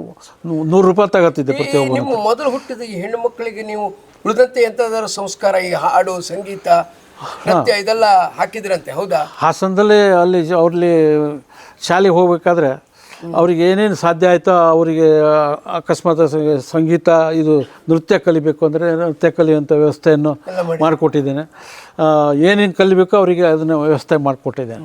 ಅವರಲ್ಲಿ ಕೆಲವು ಜನ, 2ನೇ ಸಿಂಧು ಅನ್ನೋಳು ಸ್ವಲ್ಪ ಈಗ ನೃತ್ಯ ಹೆಸರು ಮಾಡ್ಕೊಂಡಿದ್ದಾಳೆ. ಹೌದು, ನೃತ್ಯ ಮತ್ತು ಯಕ್ಷಗಾನ ಇದು ಅಲ್ಲದೆ ಸಾಹಿತ್ಯವನ್ನು ನನ್ನ ನಿರೂಪಕಿ, ನಾನು ಸಾಹಿತ್ಯದ ಕಡೆಗೆ ಕೊಟ್ಟಂಥ ಲಕ್ಷ್ಯ ಅದೇ ರೀತಿಯೊಳಗೆ ಅವಳು ಕೂಡ ಸಾಹಿತ್ಯದ ಕಡೆಗೆ ಒಂದು ಮನಸ್ಸು ಮಾಡಿದ್ರಿಂದ ಅದು ಮುಂದುವರಿತು. ನಮ್ಮ ಮಂತ್ರದಲ್ಲಿ ಸಾಹಿತ್ಯದ ಸಿಂಧುನ ಹೆಸರಲ್ಲೇ ಅದು ಮುಂದುವರಿತಾ ಇದೆ. ಅದು ನಂಗೆ ಸಂತೋಷ ಕೊಟ್ಟಿದೆ. ನಿಮ್ಮ ಸಾಹಿತ್ಯ, ನಿಮ್ಮ ಅಂದರೆ ಸಾಹಿತ್ಯದ ಸೀಮೆಯನ್ನು ದಾಟಿ ಈಗ ಸಿಂಧು ಹೌದು ಅದನ್ನು ಮುಂದುವರಿಸ್ಕೊಂಡು ಹೋಗ್ತಾ ಇದ್ದಾಳೆ. ಹೌದು, ನನಗೆ ವಯಸ್ಸಾದ್ರಿಂದ ನಾನು ಬರೀಲಿಕ್ಕೆ ಸಾಧ್ಯ ಆಗ್ತಾ ಇಲ್ಲ ಅಷ್ಟು. ಆದರೆ ಅದನ್ನು ಮುಂದುವರ್ಸ್ಕೊಂಡು ಹೋಗುವಂಥ, ಆದರೆ ಅಪ್ಪನ ನೆನಪನ್ನು ಮೈ ತುಂಬಿಕೊಂಡು ಆಕೆ ನಿಜವಾಗ್ಲೂ ನಿಮ್ಮ ಎಲ್ಲ ಆಸಕ್ತಿಯನ್ನು ಒಂದು ಹೊತ್ತು ಒಂದು ಚೈತನ್ಯ ತುಂಬಿಕೊಂಡು ಬರಿತಾ ಇದ್ದಾಳೆ, ಬದುಕ್ತಾ ಇದ್ದಾಳೆ. ಅದು ಬಹಳ ಮುಖ್ಯವಾದ್ದು. ಹೌದು, ಅವಳ ಕೆಲಸ ಬ್ಯಾಂಕಿನಿಗೂ ಮತ್ತು ಸಾಹಿತ್ಯಕ್ಕೂ ಸಂಬಂಧ ಆಗೋದಿಲ್ಲ. ಆದರೆ ಅವರು ಆ ಹವ್ಯಾಸ ಬಿಡಲಿಲ್ಲ, ಅದನ್ನು ಮಾಡ್ಕೊಂಡು ಬರ್ತಾ ಇದ್ದಾಳೆ. ಅವಳ ಕೆಲಸ ಭಾಳ ಜಾಸ್ತಿ ಇರ್ತದೆ. ಇಲ್ಲಿವರೆಗೆ ನಿಮ್ಮದು ಸುಮಾರು ಎಷ್ಟು ಕೃತಿಗಳು ಬಂತು? ನಂದು ಒಟ್ಟು 10 ಕೃತಿಗಳು ಬಂದಿದ್ದಾವೆ. ಅದರಲ್ಲಿ ಒಂದು ಆತ್ಮಚರಿತ್ರೆ, ಅದೇ ನಾನು ನಿಮ್ಮೊಡನೆ, ಅನಂತರ ಸಂಪಾದಕೀಯ 2ನೇ ಪುಸ್ತಕ, ಅದು 2 ಬಂದಿದೆ. ಅದರೊಳಗೆ ಅನಂತರ ಮೆಟ್ಟಿಲುಗಳು ಅಂತ ಎಲ್ಲ ಸಂಕಲನಗಳ ಒಂದು ಪ್ರಮುಖವಾದಂಥ ಆಯ್ದ ಕವಿತೆಗಳು. ನಂತರ ತಿರುವುಗಳು ಅನ್ನೋದೊಂದು ಕಥಾ ಸಂಕಲನ. ಅಂತೂ ಇಂತೂ ಮಳೆ ಬಂತು, ಅದು ಒಂದು ಸಂಕಲನ. ಇದು ಮುಕ್ತಾಯದ ಮೊದಲನೇ ಸಂಕಲನ. ಹೌದು. ನನಗೆ ಬಹಳ ಆಕರ್ಷಣೆ ಆಗಿದ್ದು ಒಂದು ಕವಿತೆ ಇದೆ. ಅದನ್ನೊಂದು ಅದು ಯಾವ ಕವನ ಸಂಕಲನದಲ್ಲಿ ಬಂದಿತ್ತು? ಅದು ಒಂದು ರಾಜಕಾರಣಿಗಳ ಬಗ್ಗೆ, ಕುರ್ಚಿ ಬಗ್ಗೆ ಇದ್ದದ್ದು. ಹೌದು, ಕುರ್ಚಿ ಇದ್ದಿದ್ದಲ್ಲ, ಅದು ಯಾವ್ದ್ರಲ್ಲಿ ಬಂದಿದೆ? ಅದು ಆಯ್ದ ಕವಿತೆಯಲ್ಲಿ ತಿರುವುಗಳಲ್ಲಿ, ಮೆಟ್ಟಿಲುಗಳಲ್ಲಿ ಇದರಲ್ಲಿದೆ. ಮೆಟ್ಟಿಲುಗಳಲ್ಲೂ ಕೂಡ ಇದೆ, ತಿರುವುಗಳು ಮೆಟ್ಟಿಲುಗಳಲ್ಲಿ ಇದೆ. ಅಲ್ಲ, ಆ ಕವಿತೆ ಓದಬೇಕಾ? ಒಂದು ಕವಿತೆಯನ್ನು ಓದ್ಬಿಡಿ. ಇದು ದೂರವಿಲ್ಲ ಅಂತೇಳಿ ನಾನು ಪತ್ರಿಕೋದ್ಯಮ ಮಾಡಬೇಕಾದ್ರೆ ಬರೆದಿರೋ ಅಂಥದ್ದು. ಮತ್ತು ಈ ಕವಿತೆ ಬರೆದ ಮೇಲೆ ನಾನು ಬಂಡಾಯ ಕವಿ ಎನ್ನುವ ಒಂದು ಅಭಿಧಾನಕ್ಕೆ ಇದು ಕಾರಣ ಆಯಿತು. ಈ ಕವಿತೆ ಹೀಗೆ ಬರ್ತಾ ಇದೆ. ಇದು ಎಲ್ಲ ರಾಜಕಾರಣಿಗಳಿಗೆ ಸಂಬಂಧಪಟ್ಟಿದ್ದು. ಇಂಥ ಒಬ್ಬ ರಾಜಕಾರಣಿ ಅಂತ ಒಬ್ಬರಿಗೆ ಅಂತಲ್ಲ, ರಾಜಕಾರಣಿಗಳಿಗೆ ಸಂಬಂಧಪಟ್ಟದ್ದು, ದೂರವಿಲ್ಲ ಅಂತ. ನಿಮ್ಮ ಕುರ್ಚಿಗಳ ಕೆಳಗೆ ಸುರಂಗಗಳಿವೆ, ಹೊರಳಿದರೆ ಸಾಕು ನೀವು ಬೀಳುತ್ತೀರಿ ನಮ್ಮ ಎಂಜಲು ಬಾಳೆಗೆ. ನಾಯಿಗಳ ಮಧ್ಯ ಅಗುಳಿಗೆ ಕುಸ್ತಿ ನಡೆಸಿರುವ ನಮ್ಮ ದವಡೆಗೆ ಸಿಕ್ಕುತ್ತೀರಿ ನೀವು ಅನ್ನದೊಳಗಿನ ವಿಷದ ಹುಳವಾಗಿ. ಇದು ಒಟ್ಟು ರಾಜಕಾರಣದಲ್ಲಿರುವವರಿಗೆ ವಾಸ್ತವ ಹೇಳಿದಂಥ ಮಾತು. ಇದ್ರ ವಿಶೇಷ ಏನು ಅಂದರೆ, ರಾಜಕಾರಣಿಗಳ ಬಗ್ಗೆ ಹೇಳ್ತಾ ಇವನ ಒಂದು ಭಾವನೆಯನ್ನು ಕೂಡ ಅಲ್ಲಿ ಹೇಳ್ತಾ ಹೋಗ್ತಾರೆ. ಇದು ಅದ್ರ ವಿಶೇಷ. ಕುರ್ಚಿಗಳ ಬದಲು ದಿಂಬು ಅಪ್ಪಿಕೊಂಡಿರೋ ಅಲ್ಲಿದೆ ನೋಡಿ ನಿಮ್ಮ ಗಾದಿಯ ಕೆಳಗೆ ಕುದಿಯುವ ಮಿದುಳುಗಳ ಹುಗಿದಿಟ್ಟಿರುವ ಸಿಡಿಮದ್ದಿನ ಬತ್ತಿ ಬುಡಗಳು. ಬ್ಯೂಟಿಫುಲ್. ಇದು ನಿಜವಾಗಲೂ ಈ ಕನ್ನಡ ನಾಡಿನಲ್ಲಿ ಇಷ್ಟು ಸಮೃದ್ಧವಾದಂಥ ಭಾಷೆಯನ್ನು ಬಳಸಿ ಒಂದು ಕ್ರೂರ ಜಗತ್ತನ್ನು ಅನಾವರಣ ಮಾಡುವಂಥ ನಿಮ್ಮ ಶಕ್ತಿ. ಈ ಕವಿತೆಯನ್ನು ನಾನು ಬಂಡಾಯ ಸಾಹಿತ್ಯ ಅಂತ ಗುರುತು ಆದಮೇಲೆ ಇಡೀ ರಾಜ್ಯದ ಅಲ್ಲಲ್ಲಿ ಬಂಡಾಯ ಸಾಹಿತ್ಯದಲ್ಲಿ ಇದನ್ನು ಓದಿ ಹೇಳಿದ್ದೇನೆ ಸಾಹಿತ್ಯ ಸಮ್ಮೇಳನದಲ್ಲಿ. ಸರಿ, ಜನರಿಂದ ತುಂಬ ಮೆಚ್ಚುಗೆ ಸಿಕ್ಕಿದೆ. ಕೇಳಿದ್ದೇನೆ, ಅದಕ್ಕೆ ನಿಮ್ಮ ಹತ್ರ ಹೇಳಿ ಮತ್ತೆ ಓದಿಸಿದೆ. ಹೆಗಡೆ ಅವರೇ, ಈಗ ನೋಡಿ, ನೀವು ಇಷ್ಟೆಲ್ಲ ನಿಮ್ಮ ಬಾಳಿನ ಕಥೆಯನ್ನು ಸಂಕ್ಷಿಪ್ತವಾಗಿ ಬಹಳ ಉತ್ಸಾಹದಾಯಕವಾಗಿ ನಮಗೆ ವಿವರಿಸಿದರೆ, ಇದಕ್ಕೆ ನಿಮ್ಮ ಈ ಕತೆಗೆ ಸಾಕ್ಷಿಯಾಗಿ ನಿಮ್ಮ ಕೈ ಹಿಡಿದ ಮಡದಿ ರೇವತಿ ಅವರೀಗ ನಿಮ್ಮ ಜೊತೆಗಿದ್ದಾರೆ. ಅವರು ನಿಮ್ಮ ಬಾಳಿನ ಎಲ್ಲ ಆಸಕ್ತಿಯಲ್ಲೂ ಆಸಕ್ತಿ ಇಟ್ಟುಕೊಂಡು ಅದರಲ್ಲಿ ತೊಡಗಿಕೊಳ್ಳದೆ ನಿಮ್ಮನ್ನು ನೋಡಿಕೊಳ್ಳುವುದರಲ್ಲಿ, ಮಕ್ಕಳನ್ನು ಬೆಳೆಸುವುದರಲ್ಲಿ, ಇಡೀ ನಿಮ್ಮ ಕುಟುಂಬದ ಶಾಂತಿ, ಸೌಹಾರ್ದತೆ, ಪ್ರೀತಿಯನ್ನು ಕಾಯ್ತಾ ತಾಯಿ ನಿಮ್ಮ ಜೊತೆಗಿದ್ದಾಳೆ. ಆಯಿತಾ? ಅವಳಿಗೆ ನಾನು ವಿಶೇಷವಾದ ಅಭಿನಂದನೆ ಮತ್ತು ನಮಸ್ಕಾರವನ್ನು ಸಲ್ಲಿಸ್ತೇನೆ. ಈ ಸಂದರ್ಭದಲ್ಲಿ ನನಗೆ ಇಲ್ಲಿ ಬಂದು ನಿಮ್ಮ ಜೊತೆ ಇಷ್ಟೊತ್ತು ಮಾತಾಡೋದಕ್ಕೆ ಅವಕಾಶ ಮಾಡಿಕೊಟ್ಟಂಥ ನಿಮಗೆ, ಆ ಪ್ರೀತಿಗೆ, ಅಭಿಮಾನಕ್ಕೆ ಮತ್ತೊಮ್ಮೆ ವಂದಿಸಿ, ನಿಮ್ಮ ಮಗುವಿನಂಥ ಮನದ ಮುಗ್ಧ ಜೀವನದ ಈ ಸುಖಯಾನ ಎಕ್ಕುಂಡಿಯವರ ಸಾಲಿನಲ್ಲಿ ಹೇಳುವುದಾದರೆ, ಗುಡಿಗೆ ಹೊರಟ ದಾರಿಯಲ್ಲಿ ಹೆಜ್ಜೆಗೊಂದು ಹೂವಿದೆ, ಪುಣ್ಯ ಪಯಣ ಸಾರುವಲ್ಲಿ ನಿಮಿಷಕ್ಕೊಂದು ನೋವಿದೆ ಅಂತ. ನೋವಿನ ಜೊತೆಗೆ ಹೂವಾಗುವ ಕಲೆಯನ್ನು ಕರಗಿತುಕೊಂಡ ಅದ್ಭುತವಾದ ನಮ್ಮ ಜಿಲ್ಲೆಯ ಉತ್ತರ ಕನ್ನಡದ ಹೆಮ್ಮೆಯ ಸಂಪಾದಕರಾದ ನಿಮಗೆ ನಾನು ನೂರು ನಮಸ್ಕಾರವನ್ನು ಸಲ್ಲಿಸ್ತೇನೆ. ನಿಮಗೆ ತುಂಬ ಆಭಾರಿಯಾಗಿದ್ದೇನೆ. ನಾನು ಅಂತಹ ಏನು ದೊಡ್ಡ ಕೆಲಸ ಮಾಡಿಲ್ಲ, ಆದರೂ ಕೂಡ ನೀವು ಒಂದು ಸಹೋದರ ಮನೋಭಾವದಿಂದ ಅಥವಾ ಗೆಳೆಯನ ಮನೋಭಾವದಿಂದ ನನ್ನ ಈ ಸಂದರ್ಶನ ಮಾಡಿದ್ದಕ್ಕಾಗಿ ನನಗೆ ತುಂಬ ಸಂತೋಷವಾಗಿದೆ. ನಮ್ಮ ಕುಟುಂಬಕ್ಕೂ ಕೂಡ ಸಂತೋಷವಾಗಿದೆ. ಯಾಕಂದರೆ ಅವರು ಕೂಡ ನನ್ನ ಎಲ್ಲ ಆಗುಹೋಗುಗಳಲ್ಲಿ ಭಾಗವಹಿಸ್ತವರಾದ್ದರಿಂದ ನಾನು ಯಾವ ಒಂದು ಸಂತೋಷವನ್ನು ಪಡಬೇಕೋ ಅಥವಾ ಹೆಸರನ್ನು ತೆಗೆದುಕೊಳ್ಬೇಕೋ ಅದು ಅವರಿಗೂ ಎಲ್ಲ ಸಲ್ಲಬೇಕು. ನಮ್ಮದು 5 ಜನರ ಫ್ಯಾಮಿಲಿ. ನನ್ನ ಹೆಂಡತಿ ರೇವತಿ ಅಂತ, 2 ಹೆಣ್ಮಕ್ಕಳು ಸೀಮಾ, ಸಿಂಧು, ಮದುವೆ ಆಗಿದೆ ಇಬ್ಬರಿಗೂ. ಕೊನೆಯ ಮಗ ಸಂಜಾತ ಬೆಂಗಳೂರಲ್ಲಿ ಕಂಪ್ನಿಯಲ್ಲಿ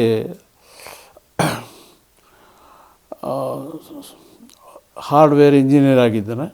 ನಾನು ಕಾಗೇರಿ ಅಂತ ಒಂದು ಸಣ್ಣ ಹಳ್ಳಿಯಲ್ಲಿ ಹುಟ್ಟಿ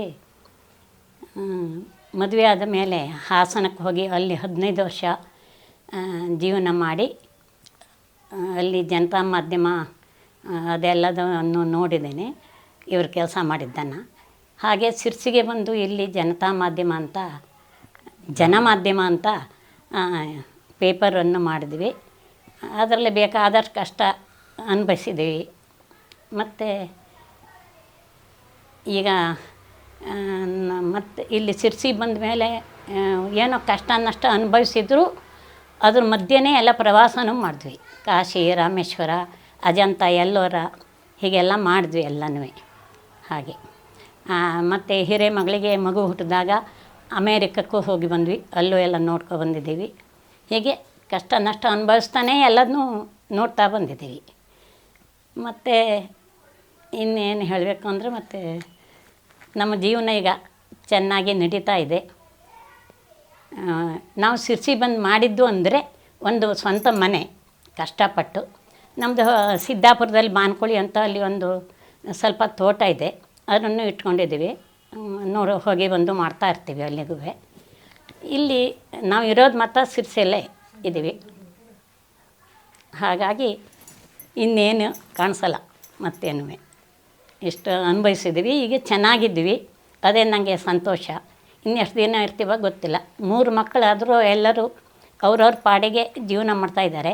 ನಾವು ಮಕ್ಕಳಿಗೆ ವಜ್ಜೆ ಆಗಿರಲಿಲ್ಲ, ಇಲ್ಲ ಅವರು ನಮಗೆ ವಜ್ಜೆ ಆಗಿಲ್ಲ. ಹಾಗೆ ನಾವು ಚೆನ್ನಾಗಿದ್ದೀವಿ ಈಗ. ನಮ್ಮ ಇಬ್ಬರು ಅಳಿಯಂದಿರಲ್ಲಿ ಹಿರಿಯ ಮಗಳು ಸೀಮನ ಗಂಡ ಒಬ್ಬ ಸಾಫ್ಟ್ವೇರ್ ಇಂಜಿನಿಯರ್ ಬೆಂಗಳೂರಿನಲ್ಲಿದ್ದಾರೆ. ಅವರು ಅಮೇರಿಕೆಗೆಲ್ಲ ಹೋಗಿ ಬಂದವನು. ನಾವು ನಮ್ಮ ಹಿರಿಯಳಿಯನ ಸಂಗಡ ಅಮೇರಿಕೆಗೆ ಹೋಗೋ ಒಂದು ಅವಕಾಶ ಬಂದಿತ್ತು, ಅದನ್ನು ಹೋಗಿ ಬಂದಿದ್ವಿ. ಹಾಗೆ ಎರಡನೇ ಸಿಂಧು ಏನು ಸಾಹಿತ್ಯ ಚಟುವಟಿಕೆಯಲ್ಲಿದ್ದಾಳೆ. ಅವಳ ಗಂಡ ಒಬ್ಬ ಫಾರ್ಮಸಿ ಆಫೀಸರ, ಚಂದ್ರು ಅಂಥೇಳಿ. ಅವನು ಒಳ್ಳೆ ಗಾಯಕ ಅಂದರೆ ಕಲಿತು ಗಾಯಕ ಅಲ್ಲ, ಲೈಟ್ ಮ್ಯೂಸಿಕ್ಕು, ಲಘು ಸಂಗೀತವನ್ನು ಒಳ್ಳೆ ಚೆನ್ನಾಗಿ ಹಾಡಿ ಜನರನ್ನು ರಂಜಿಸೋ ಶಕ್ತಿ ಇದ್ದಂಥವನು. ಹೀಗೆ ನಮ್ಮ ಒಟ್ಟು ಕುಟುಂಬ ಸಂತೋಷದಲ್ಲಿ ಇದೆ. ನಮ್ಮ ಅಳಿಯಂದಿರು ನಾವೆಲ್ಲರೂ ಭಾಳ ಸೌಖ್ಯದಿಂದ ಇದ್ದೇವೆ. ಇಷ್ಟು ಸುಂದರವಾದ ಕ್ಷಣಕ್ಕೆ ಕೊನೆಗೆ ಬಂದಂಥ ಒಂದು ಕಿರಣದ ಥರ ನಿಮ್ಮ ಮಗಳು ಕಥೆಗಾರ್ತಿ ಸಿಂಧು ಈಗ ನಮ್ಮ ಜೊತೆಗಿದ್ದಾಳೆ. ನಿಮ್ಮ ಹಿಂದೆ, ನಿಮ್ಮ ಮುಂದೆ, ನಿಮ್ಮ ಕಣ್ಣು ಮುಂದೆ, ನಿಮ್ಮ ಕನಸಿನಲ್ಲಿ ಇರುವಂಥ ಈ ಮುದ್ದಾದ ನಿಮ್ಮ ಮಗಳು, ಅವಳು ನನಗೆ ಆಶ್ಚರ್ಯ ಮತ್ತು ಅಭಿಮಾನ ಅಂದರೆ ಅವಳು ನಿಮ್ಮ ಬಗ್ಗೆ ಏನು ಹೇಳ್ತಾಳೆ ಅಂತ ಕೇಳಬೇಕು ಅಂತ ನನಗೆ ಆಸೆ. ಅದಕ್ಕೆ ಕರೆಸ್ಕೊಂಡಿದ್ದೇನೆ. ಸಿಂಧಮ್ಮ, ಹೇಳಮ್ಮ, ನಿನ್ನ ಅಪ್ಪ ಹೇಗಿದ್ದ, ಹೀಗಿದ್ದಾನೆ ಈಗ, ಅದನ್ನು ದಯಮಾಡಿ ನೀ ಹೇಳಬೇಕು ಅಂತ ನಾನು ಬಯಸ್ತೇನೆ. ನಾನು ಈಗಾಗಲೇ ಬಹುಶಃ ಅಪ್ಪನ ಅಭಿನಂದನಾ ಗ್ರಂಥದಲ್ಲಿ ಎಲ್ಲರಿಗಿಂತ ಭಿನ್ನವೆನಿಸುವ ನನ್ನ ಅಪ್ಪ ಅಂತೇಳಿ ಒಂದು ಕೊನೆಯ ಲೇಖನವನ್ನು ನಾನು ಬರೆದಿದ್ದೆ. ಅದರೊಳಗಡೆ ಅಪ್ಪನ ಅಭಿನಂದನಾ ಗ್ರಂಥದಲ್ಲಿ ನಮ್ಗೆ ಯಾಕೆ ಭಿನ್ನ ಅನ್ನಿಸ್ತಿತ್ತು ಅಪ್ಪ ಅಂತಂದರೆ, ಅದರೊಳಗೆ ಬರೆದಿದ್ದನ್ನೇ ನಾನೀಗ ಹೇಳಬೇಕು. ನಾವು ಆ್ಯಕ್ಚುಲಿ ಹಾಸನದಲ್ಲಿ ಇದ್ದಾಗ ನನ್ನ ಇಡೀ ಬಾಲ್ಯ ಹಾಸನದಲ್ಲಿ ಕಳೀತು. ಅಂದರೆ ನಾನೊಂದು 6ನೇ ಕ್ಲಾಸ್ ಇರೋ ತನಕ ನಾವು ಹಾಸನದಲ್ಲೇ ಇದ್ವಿ. ಹುಟ್ಟಿನಿಂದ 12 ವರ್ಷದ ತನಕ ನಾವು ಅಪ್ಪನ ನೋಡಿದ್ದೇ ಕಮ್ಮಿ ಆಗ್ಲೊತ್ತಿನಲ್ಲಿ. ಯಾಕೆಂದರೆ ನಾವು ಹೇಳೋ ಅಷ್ಟೊತ್ತಿಗೆ ಅಪ್ಪ ಟ್ಯೂಟೋರಿಯಲ್ಸಿಗೆ ಇಂಗ್ಲೀಷ್ ಟ್ಯೂಷನ್ ಹೇಳಲಿಕ್ಕೆ ಹೋಗ್ಬಿಡ್ತಿದ್ರು. ಅಪ್ಪ ಟ್ಯೂಷನ್ ಹೇಳಿ ವಾಪಸ್ ಬರೋ ಅಷ್ಟೊತ್ತಿಗೆ ನಾವು ಸ್ಕೂಲಿಗೆ ಹೋಗ್ತಿದ್ವಿ. ನಾವು ಸ್ಕೂಲಿಂದ ವಾಪಸ್ ಬರೋ ಅಷ್ಟೊತ್ತಿಗೆ ಅಪ್ಪ ಜನತಾ ಮಾಧ್ಯಮಕ್ಕೆ ಕೆಲಸ ಮಾಡೋಕ್ಕೆ ಹೋಗ್ತಿದ್ರು. ಆಮೇಲೆ ಅವ್ರು ವಾಪಸ್ ಬರೋ ಅಷ್ಟೊತ್ತಿಗೆ ನಾವು ಮಲ್ಕೋತಿದ್ವಿ. ಹಾಗಾಗಿ ನಾವು ಇಡೀ ವಾರದಲ್ಲಿ ಭಾನುವಾರ ಮಾತ್ರ ಅಪ್ಪನ್ನ ನೋಡುವಂಥ ಒಂದು ಸಿಚುವೇಶನ್ ಇತ್ತು. ಸೇಮ್ ಮನೇಲಿದ್ದರು, ಆ ಸರ್ಕಲ್ಲೇ ಹಂಗಿತ್ತು. ಅವರು ಹೊರಗಡೆ ಹೋದಾಗ ನಾವು ಬರ್ತಿದ್ವಿ, ಆ ಥರ. ಆಮೇಲೆ ಅಪ್ಪ ನಂಗೆ ಯಾವಾಗಲೂ ನೀನು ಕವಿತೆ ಬರೀಬೇಕು, ಕತೆ ಬರೀಬೇಕು ಅಂತ ಯಾವತ್ತೂ ಹೇಳಲಿಲ್ಲ. ಆದರೆ ನಮ್ಮ ಮನೆಯಲ್ಲಿ 4 ದಿನಪತ್ರಿಕೆ, 2 ವಾರಪತ್ರಿಕೆ, ಆಮೇಲೆ ಮಾಸಪತ್ರಿಕೆಗಳು ಯಾವಾಗಲೂ ಮನೆ ಪುಸ್ತಕದಲ್ಲೇ ತುಂಬಿಕೊಂಡಿರ್ತಿತ್ತು. ನಾನು ಅದನ್ನು ಆ ಲೇಖನದಲ್ಲಿ ಬರೆದಿದ್ದೀನಿ. ಅಪ್ಪ ನಂಗೆ ಯಾವಾಗಲೂ ಒಂದು ಪುಸ್ತಕ ಕೊಡಿಸ್ತಿದ್ರು ಎಲ್ಲೇ ಹೋದರು. ನಾವು ಯಾವತ್ತೂ ಅಪ್ಪನ ಹತ್ರ ಚಾಕ್ಲೇಟ್ ಬೇಕು ಅಂತ ನಾನು ಹೇಳಲೇ ಇಲ್ಲ. ನಮ್ಗೆ ಯಾವಾಗಲೂ ಕಲ್ಪನೆ, ಅಮ್ಮ ಅಂದರೆ ಮನೆ ಕೆಲಸ ಹೇಳ್ಕೊಡೋಳು, ಅಪ್ಪ ಅಂದರೆ ಪುಸ್ತಕ ತಂದು ಕೊಡೋರು ಅಂತೇಳಿ ಹಂಗೆ ಇತ್ತು. ಅದರಿಂದ ನಂಗೆ ಅದು ಯಾವಾಗಲೂ ನೆನಪಿದೆ. ಬಾಲಮಂಗಳ ಇರ್ಬೋದು, ಅಮರ ಚಿತ್ರಕಥೆ ನನ್ನ ಹತ್ರ ಇನ್ನೂ ಇದೆ. ಅದು ನಾನು 5ನೇ ವರ್ಷ, 6ನೇ ವರ್ಷ, 10ನೇ ವರ್ಷದಲ್ಲಿ ತಂದು ಕೊಟ್ಟ ಅಮರ ಚಿತ್ರಕಥೆ ನನ್ನ ಹತ್ರ ಇನ್ನೂ ಇದೆ. ಅದನ್ನು ಬುಕ್ ಬೈಂಡ್ ಮಾಡಿಸಿ ಇಟ್ಟಿದ್ದೀನಿ. ಅಂದರೆ ಓದಲ್ಲಿವರೆಗೂ ನಮ್ಗೆ ಆ ಪುಸ್ತಕಗಳನ್ನು ಕೊಡಿಸುವಂಥ ಆ ಒಂದು ಇದನ್ನು ಅಪ್ಪ ಅವಾಗಿಂದನೇ ಕಲಿಸಿದ್ರು ಅಂಥೇಳಿ. ಆಮೇಲೆ ನಾನು ಮೊದಲನೇ ಕವನ ಸಂಕಲನ ಬಿಡುಗಡೆ ಆದಾಗ ಅಪ್ಪ ಒಂದು ಮಾತು ಹೇಳಿದ್ರು ಸ್ಟೇಜ್ ಮೇಲೆ, ಡಾಕ್ಟ್ರ್ ಮಕ್ಕಳು ಡಾಕ್ಟ್ರ್ ಆಗ್ಬೋದು, ಅಂದರೆ ಕಲಿಸಿ ಡಾಕ್ಟರ್ ಆಗ್ಬೋದು, ಅದಲ್ಲ. ಆಮೇಲೆ ಡ್ಯಾನ್ಸರ್ ಮಕ್ಕಳು ಡ್ಯಾನ್ಸನ್ನು ಕಲಿಸಿ ಡಾಕ್ಟರ್ ಆಗ. ಆದರೆ ಒಬ್ಬರು ಬರಹಗಾರರ ಮಕ್ಕಳನ್ನ ನಾನು ನೀ ಬರೀಬೇಕು, ನೀನು ಕತೆ ಬರೀಬೇಕು, ನೀನು ಕವಿತೆ ಬರೀಬೇಕು, ಹಿಂಗೆಲ್ಲ ಹೇಳಿ ನಾವು ಬರಹಗಾರರನ್ನಾಗಿ ರೂಪಿಸ್ಲಿಕ್ಕೆ ಬರೋದಿಲ್ಲ. ಒಂದು ಕವಿತೆಯನ್ನು ಬರೆಯೋದನ್ನು ಹೇಳ್ಕೊಡ್ಲಿಕ್ಕಾಗಲ್ಲ. ಅದಕ್ಕೂ ನಾನು ಬಯಸ್ಕೊಂಡಿದ್ದೆ. 8ನೇ ಕ್ಲಾಸ್ನಲ್ಲಿ ಕವಿತೆ ಬರೆಯೋ ಕಾಂಪಿಟೇಷನ್ ಇತ್ತು. ಅಪ್ಪ ಕವಿತೆ ಬರಿಬೇಕಂತೆ ಅಂತ ಮನೆಗೆ ಬಂದಾಗ ಅವಾಗಲೇ ಬೈದಿದ್ರು, ಕವಿತೆ ಎಲ್ಲ ಬರೆಯೋದು ಹೇಳ್ಕೊಡ್ಲಿಕ್ಕಾಗಲ್ಲ, ನೀನೇ ಬರಿಬೇಕು. ವಾವ್. ಅದರಿಂದ ಆ ಥರ ಒಂದು ಬರೆಯುವ ಆಸಕ್ತಿಯನ್ನು ನನ್ನಷ್ಟಕ್ಕೆ ನಾನು ಆ ಮನೆಯ ವಾತಾವರಣ ಆ ರೀತಿ ಇದ್ದಿದ್ದರಿಂದ ಇದು ಮಾಡ್ತಾ ಬಂದೆ ಅಂತೇಳಿ. ಅದರಿಂದ ನಂಗೆ ಅನಿಸುತ್ತೆ ಅಪ್ಪನ ಹಾಗೆ ಅದೇ ಸಂಗೀತದಲ್ಲಿ ನಮ್ಮನ್ನದೇ ಅಲ್ವಾ, ಹಾಸನದಲ್ಲಿ ಇದ್ದಾಗಲೇ ಭರತನಾಟ್ಯ ಕ್ಲಾಸಿಗೆ ಹಾಕಿದ್ರು. ಆಮೇಲೆ ಇಲ್ಲಿ ಬಂದ್ವಿ ನಾವು ಶಿರ್ಸಿಗೆ, ಇಲ್ಲಿ ನಾವು ಪಂಡಿತ್ ಕಮಲಾಕರ್ ಭಟ್ರ ಹತ್ರ ಅಪ್ಪ ತಬಲಾ ಮತ್ತು ಕೊಳಲು ಕಲಿತಿದ್ರು. ನನಗೆ ಮತ್ತು ಅಕ್ಕನಿಗೆ ಅಲ್ಲಿ ಗಾಯನ ಕ್ಲಾಸಿಗೆ ಹಾಕಿದ್ರು. ಅದರಿಂದ ಆ ಸಂಗೀತದ್ದು ಇರ್ಬೋದು. ಆಮೇಲೆ ಎಲ್ಲ ಕಡೆ ಅಪ್ಪನ ಸಂಗಡ ನಾನು ಇಲ್ಲಿ ಆ್ಯಕ್ಚುಲಿ ಸಿರ್ಸಿಗೆ ಬಂದಮೇಲೆ ಈ ತಾಳ್ಮದ್ಲೆ ಮತ್ತು ಯಕ್ಷಗಾನ ಅನ್ನೋ ಪ್ರಕಾರಗಳನ್ನು ನೋಡಿದ್ದು. ಅಲ್ಲಂತೂ ನಮಗೆ ಸಿಕ್ಕಿರಲಿಲ್ಲ. ಅದನ್ನೆಲ್ಲ ಇಲ್ಲಿ ಬಂದಮೇಲೆ ನೋಡ್ತಾ ಕಲಿತಾ ಬಂದ್ವಿ. ಆಮೇಲೆ ಪ್ರವಾಸದ ಇದು ಆ ಒಂದು ಆಸಕ್ತಿನೂ ಅಪ್ಪನಿಂದನೇ ಬಂದಿದೆ ಅಂತಲೇ ಹೇಳಬೇಕು. ಸಂಗೀತ ಅಂತೂ ಅದು ಅಪ್ಪನಿಂದನೇ, ಸಾಹಿತ್ಯನೂ, ಅದರಿಂದ ಚಿತ್ರಕಲೆನೂ ಒಂದು ಸ್ವಲ್ಪ ಮಾಡ್ತೇನೆ. ಅದೆಲ್ಲ ಆಸಕ್ತಿಗಳು ಬಹುಶಃ ಎಲ್ಲೋ ಒಂದು ಕಡೆ ಅಪ್ಪನಿಂದ ಬಂತೇನೋ ಅಂತೇಳಿ ಅನ್ನಿಸ್ತಾ ಇದೆ. ಆಮೇಲೆ ಎಲ್ಲರಿಗಿಂತ ಮುಖ್ಯವಾಗಿ ಹೇಳಬೇಕು ಅಂತಂದರೆ ಅಪ್ಪ ನಮ್ಗೆ ಯಾಕೆ ಭಿನ್ನವಾಗಿ ಅನ್ನಿಸ್ತಿದ್ದ ಅಂದರೆ, ನಾವು ಯೂಶ್ವಲಿ ಅಪ್ಪನ ದಿಕ್ಕಲು ಅಂದರೆ ಎಲ್ಲರೂ ಬರೀತಾರಲ್ಲ, ನನ್ನ ಎತ್ಕೊಂಡೋದ, ಆ ಜಾತಕ್ಕೆ ಕರ್ಕೊಂಡೋದ, ಇಲ್ಲಿ ಕರ್ಕೊಂಡೋದ, ಹಾಗೆಲ್ಲ ಆ ಥರ ಯಾವುದೂ ಕಲ್ಪನೆಗಳು ನಂಗೆ ಅಪ್ಪನ ಬಗ್ಗೆ ಯಾಕಿರಲಿಲ್ಲ ಅಂತಂದರೆ, ಅಪ್ಪ ಯಾವಾಗಲೂ ನಾವು ನೋಡಿದ್ದು ಪುಸ್ತಕ ಹಿಡ್ಕೊಂಡು ಕೂತಿದ್ದೆ ಮನೇಲಿ. ಮತ್ತು ಅವರು ಚಿತ್ರಕಲೆ ಇರ್ಬೋದು, ಅವ್ರು ಕೊಳಲು ಬಾರಿಸ್ತಿದ್ರು ಅದನ್ನಿರ್ಬೋದು, ಆಮೇಲೆ ಪುಸ್ತಕ ಓದಿ ಬರೆದು ಅದನ್ನೆಲ್ಲದನ್ನೂ ಕೂಡ ಅವ್ರಿಗೆ ಬೇರೆ ಕೋಣೆ ಇರಲಿಲ್ಲ. ಎಲ್ಲದೂ ನಮ್ಮನೆ ಜಗಲಿ ಮೇಲೆ ಒಂದು ಮೇಜು ಅಲ್ಲೇ ನಡೀತಿತ್ತು. ಟಿವಿ ಹಚ್ಕೋತಿದ್ರು. ಅವಾಗಲೇ ನಮ್ಮಲ್ಲ ಹಾಸನದಲ್ಲಿ ಇದ್ದಾಗಲೇ ಟಿವಿ ತಂದಿದ್ರು. ಅದರಿಂದ ಜಗತ್ತಿನ ಜೊತೆ ಒಂದು ಅಂದ್ರೆ ನನ್ನ ಹತ್ರ ಅಪ್ಪನ ಹತ್ರ ಏನು ರಾಶಿ ದುಡ್ಡಿರ್ಲಿಲ್ಲ. ಆದ್ರೆ ಆ ಕಾಲದಲ್ಲೇ ಅವನ ಹತ್ರ ಒಂದು ಕೆಂಪು ಇಂಡ್ ಸುಸ್ಕಿ ಇತ್ತು, ಕೆಂಪುದಾದ ಒಂದು ಟೇಪ್ ರಿಕಾರ್ಡರ್ ಇತ್ತು. ಅವಾಗ ಬಾನ್ಕುಳಿಗೆ ಜೈರಾಮ ಕೆಂಪು ಬೈಕ್ ತಗೊಂಡು ಬೈಕಲ್ಲಿ ಹಾಸನದಿಂದ ಬಾನ್ಕುಳಿಗೆ ಬರ್ತಾನೆ 400 ಕಿಲೋಮೀಟರ್ ಒಳಗೆ ಬಹಳ ದೊಡ್ಡ ಸುದ್ದಿ ಆಗಿತ್ತು. ಬೈಕಲ್ಲಿ ಬರ್ತಾನೆ ಜೈರಾಮ್. ಅದರಿಂದ ನನಗೆ ಮೊದಲಿಂದನೂ ಅಯ್ಯೋ ಬಾನ್ಕುಳಿ ಅಂತಲೇ ನಂಗೆ ಇನ್ನೂ ನೆನಪಿದೆ. ಅವಾಗ ನಾನೊಂದು 6-7ನೇ ಕ್ಲಾಸ್ ಇರುವಾಗಲೂ ಅಲ್ಲ ಲಾಟಿನಲ್ಲೆಲ್ಲ ಅಂದರೆ ಕರೆಂಟ್ ಕೂಡ ಇರಲಿಲ್ಲ. ಇಂಥ ಒಂದು ಕುಗ್ರಾಮದಿಂದ ಅಪ್ಪ ಹಾಸನಕ್ಕೆ ಹೆಂಗೆ ಹೋದ ಅಂಥೇಳಿ ಅದೊಂದು ಜರ್ನಿ ಹೆಂಗಿರ್ಬೋದು ಅನ್ನೋಂಥ ಆಸಕ್ತಿ ನನಗೆ ಯಾವಾಗಲೂ ಇತ್ತು. ಅದನ್ನ ನಾನು ನಿಮ್ಮ ಒಡನಲ್ಲಿ ಅವರು ಸವಿಸ್ತಾರವಾಗಿ ಬರೆದಿದ್ದಾರೆ ಯಾವ ರೀತಿ ಇದೆ. ಈಗಲೂ ಸುಮಾರು ಹೊತ್ತು ಹೇಳಿದ್ರು ಅದನ್ನೆಲ್ಲ. ಆದ್ದರಿಂದ ಅದೆಲ್ಲ ಒಂಥರ ಹೇಳ್ತೀವಲ್ಲ, ಅದೇ ಅದನ್ನೇ ಹೇಳ್ತಾ ಇದ್ದೆ. ಅಪ್ಪ ಯಾಕೆ ಭಿನ್ನ ಅಂತಂದ್ರೆ, ಅವ್ನು ಯಾವಾಗಲೂ ಅಮ್ಮಂಗೆ ಹೆಲ್ಪ್ ಮಾಡೋ ಆ ಥರ ಮನೆ ಕೆಲಸದಲ್ಲಿ ಹೆಲ್ಪ್ ಮಾಡೋ ಅಪ್ಪನ ನಾವು ನೋಡಲಿಲ್ಲ. ಅಚ್ಚಿಚ್ಚಮ್ಮಲ್ಲಿ ಭಾಳ ಏನೋ ಗಮ್ಮತ್ತಿನ ಊರ ಮೇಲಿನ ಸುದ್ದಿ ಹೇಳುವ ಅಪ್ಪನನ್ನು ನಾವು ನೋಡಲಿಲ್ಲ. ಆಮೇಲೆ ನಮ್ಮ ಕಡೆ ಅಂತೂ ಇಸ್ಪೀಟಿನ ಆಟ ಅಂದ್ರೆ ಭಾಳ ಇದು. ಇಸ್ಪೀಟ್ ಅಂದ್ರೆ ಕಂಡ್ರಾಗ್ತಿರ್ಲಿಲ್ಲ ಅಪ್ಪ, ಉರ್ದು ಯಾವ ಚಟನೂ ಇಲ್ಲ.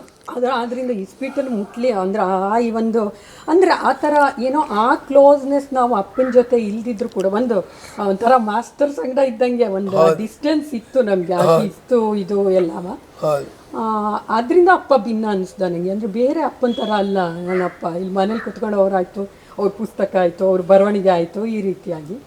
ಆಮೇಲೆ ಇನ್ನೊಂದು ಪ್ರಮುಖವಾದ ಒಂದು ಇದನ್ನು ಹೇಳಬೇಕು ಅಂತಂದರೆ, ನಾನು ಅಪ್ಪನಿಂದ ಕಲ್ತಿದ್ದು, ನಾವು ಎಷ್ಟೇ ಬೇರೆಯವರಿಗೆಲ್ಲ ನಮ್ಮಿಂದ ಏನೋ ಸಣ್ಣ ಪುಟ್ಟ ತ್ರಾಸೆಲ್ಲ ಆಗ್ತಾ ಇರ್ತದೆ, ಆದರೂ ಕೂಡ ನಾವು ನಮ್ಮ ಬದುಕನ್ನು, ನಮಗೂ ಇರೋದು ಒಂದೇ ಬದುಕು, ನಾವು ಕೆಲವೊಂದನ್ನು ನಮಗಾಗಿ ಬದುಕೊಳ್ಬೇಕಾಗ್ತದೆ ಅನ್ನುವಂಥ ಅಂಶವನ್ನು ಬಹುಶಃ ನಾನು ಕಲ್ತೇನೋ ಅನ್ಸೋದ್ರೊಳಗಿಂದ. ಅಂದರೆ ಅವ್ರಿಗೆ ಬೇಕಾಗಿದ್ದನ್ನು ಒಂದಷ್ಟು ಮಾಡೇ ಮಾಡ್ತಿದ್ರು. ಎಲ್ಲರೂ ಬೆಳಗ್ಗೆ ಅಮ್ಮ ಏನಾದ್ರು ಒಂದು ವಸ್ತು ಹೇಳಿದ್ರೆ ಅದು ದುಡ್ಡಿಲ್ಲ ಅಂಥೇಳಿ ಬೆಳಗ್ಗೆ ಹೇಳಿದ್ರೆ ಸಂಜೆ ಬರ್ಬೇಕಾದ್ರೆ 500-600 ರೂಪಾಯಿ ಪುಸ್ತಕ ಹಿಡ್ಕೊ ಬರ್ತಿದ್ರು ಮನೆಗೆ. ಅಮ್ಮನಿಗೆ ಹೆಂಗಾಗಬೇಡ, ಬೆಳಗ್ಗೆ ಅದನ್ನು ಕೇಳಿದ್ರೆ ದುಡ್ಡಿಲ್ಲ ಅಂತಾರೆ, ಈಗ ಕೆಳಗೆ ಬರ್ತಾ ಇಷ್ಟಿಷ್ಟು ಪುಸ್ತಕ.